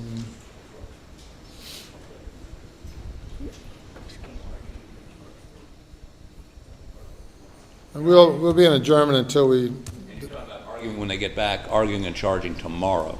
Yes. Argue, charge. I'm not nervous because there's no chance that he's going to be found not guilty. If he's found not guilty, our society has degraded to a point of complete lunacy. Okay. Deliberation tomorrow. Right. I think it'll probably be all right. hung jury, but Very a good. chance And at guilty. whether we deliberate will depend upon what time argument ends. All right, there you go. Boom. All right, you guys. Your Honor, we were informed. Was it starting over again? Forget that. Yeah, you can forget that. All right, you guys. I think that is going to do it.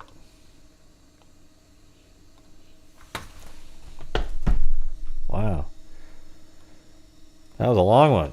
A good 5 hours there. And thank you very much, everybody, for making it a successful donation night. We were able to donate $5,000 this month from the income from the channel. And, you know, we're out still kicking some ass. $12,000 for the year so far. We're only in February.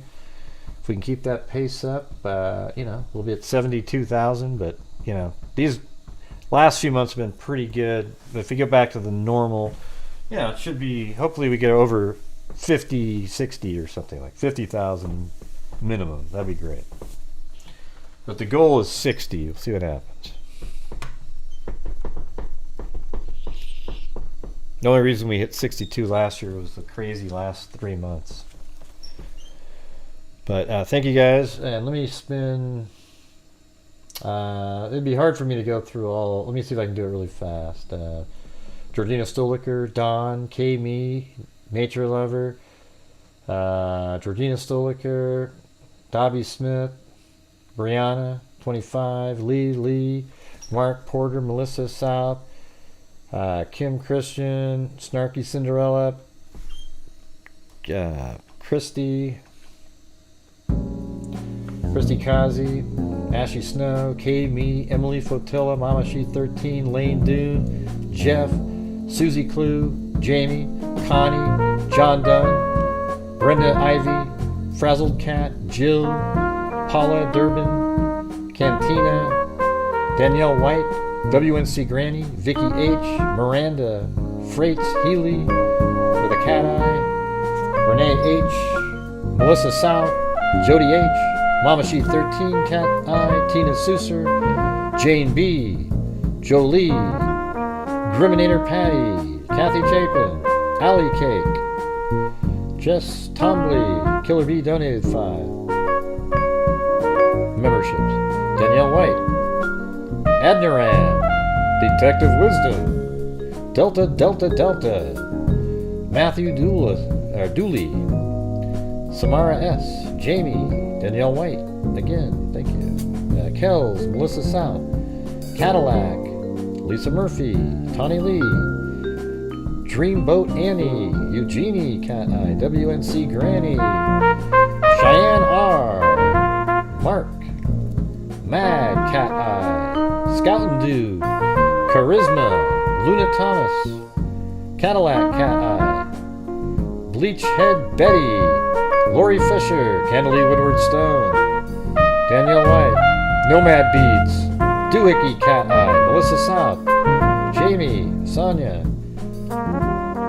Danielle White again, thank you, WNC Granny, Dr. Bob, No Built to Break, Not Built to Break, a Double Cat Eye, Renee, Cindy J, Cadillac Cat Eye, Marie Crosley, Karen D, Quietly Frozen with a 6 times cat eye donation. Snarky Cinderella, Texas Girl, Just Pookie, Delta, Jen Low 13, Criminology, John Dunn, Vicky Kennedy, Cindy Edelsfield, Abby Jello, Cadillac, Brianna 25, Jessica Schubach, Nicole Doohickey, Melissa South, Emily Flotilla, Not Your Average Chick, and Jessica Schubach was a cat eye up there. Not Your Average Chick, Georgina Stoliker, John Dunn, Rebecca N, Zozo, Cindy Edenfield, Karen Van Patten, Cadillac, Cold Truth, Linda Aranki, Pancakes, Doohickey, Linda Cosma, Carolina T, Sack and Fox Nanny, Cadillac with a cat eye. Nicole, Lanky Tor, cat eye, and Mitch. Thank you. Then over here on, let's see, we got a 20. What was this one? Hold on a second.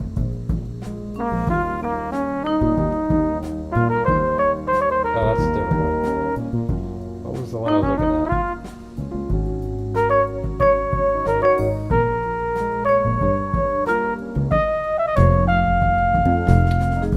I think Holly G on. I can't find the ones that were on Cash App or anything. It's hard. They don't show up very clearly. So Mag on PayPal. Linda Howe. Georgina Stoliker. Emily Flotilla. Paulette Leonard. WNC Granny. Kathy Freidenmaker. Bobby Swain. Baz B. Alright, Baz B. I might have put your actual... I don't think I got the right one. And then, let's see. Up North Gal. Ashy Snow. Almost said the other name. Kimberly Alexander. TTJO Tracy. Play-Doh. It wasn't Play-Toe, but it was Play-Doh. Being Nancy. Jennifer Pearson. Marilyn Hiyoki.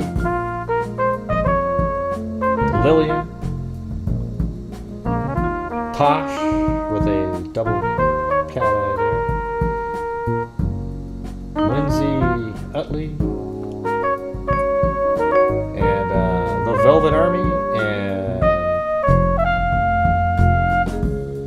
Doris Dillard. Alright, there we go, everybody. Boom. Alright. Hopefully I got everybody in the spins. It's hard to know for sure.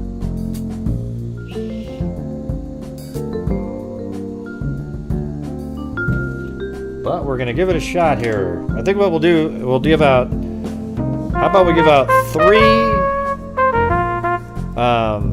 It's a House mugs, just for what we've been doing here.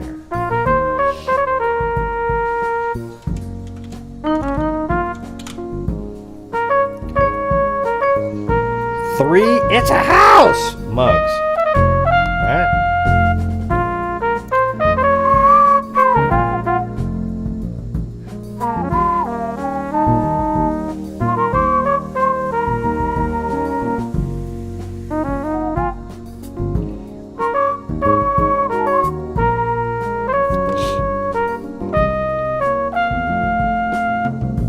Alright, look at this crazy. Look at that one. Alright. Here we go. Here comes the spin. For the It's a House mug.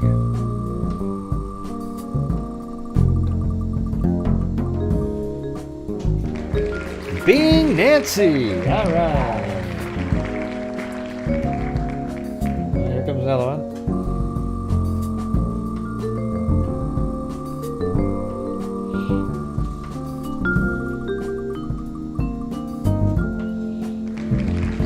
Cadillac. All right, Cadillac. All right, here we go. There's another one. These are the It's a House mug. I'm probably going to spend $5,000 on mugs again this year, too.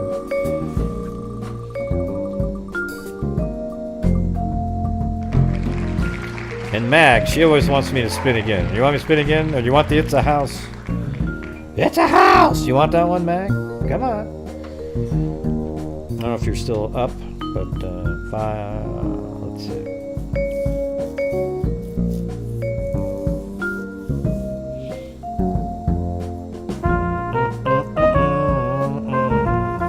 was waiting because sometimes she says spin again. Spin again, please.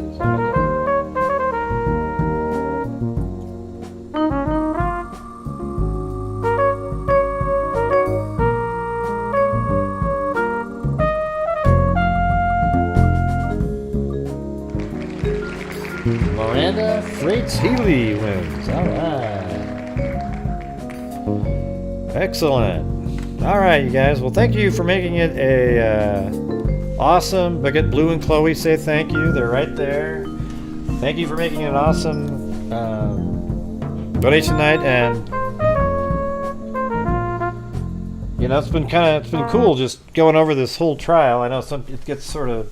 Sometimes it's like, but it's, you know, it's actually pretty interesting, and it's kind of, you know, cool to see how people argue back and forth, and, you know, one day somebody says something, and then the other one has to counter that with something, and I think it's been pretty interesting, and hopefully you guys haven't minded the way I've put it together, where it's sped up, and, you know, these have been long days, so we've done, I think, 5 or 6 5-hour shows. I mean, it's long ones. Today was particularly long because there was an extra hour and a half at the beginning. It would have only been 4 hours if, but the donation night portion took an hour and a half. So, anyways, thank you guys so much. We will see you tomorrow. I would do a flyby, but I'm just too tired now. It's been 5 hours and 31 minutes.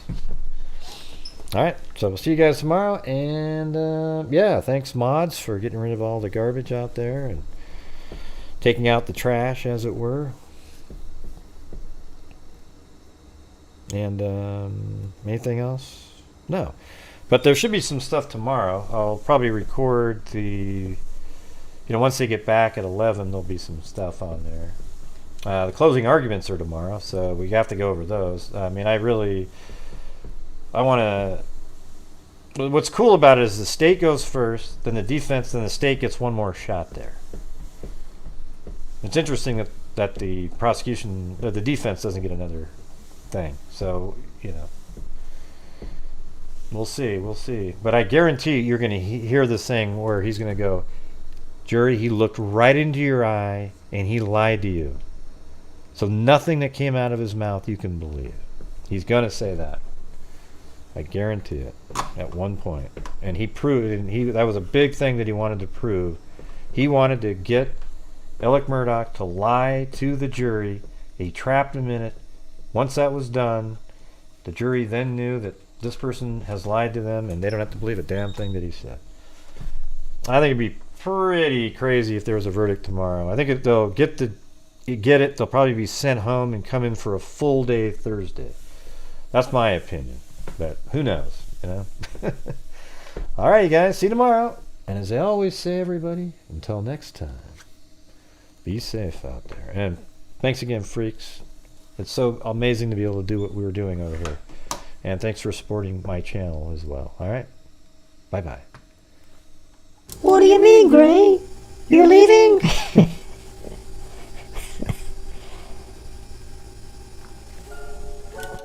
No, I'm not leaving. Yeah, I've been doing this true crime thing for quite a while now. Good night, And during this whole time, I have everybody. not seen one person that is a Crime dissector, the projector, I'm a certified human lie detector.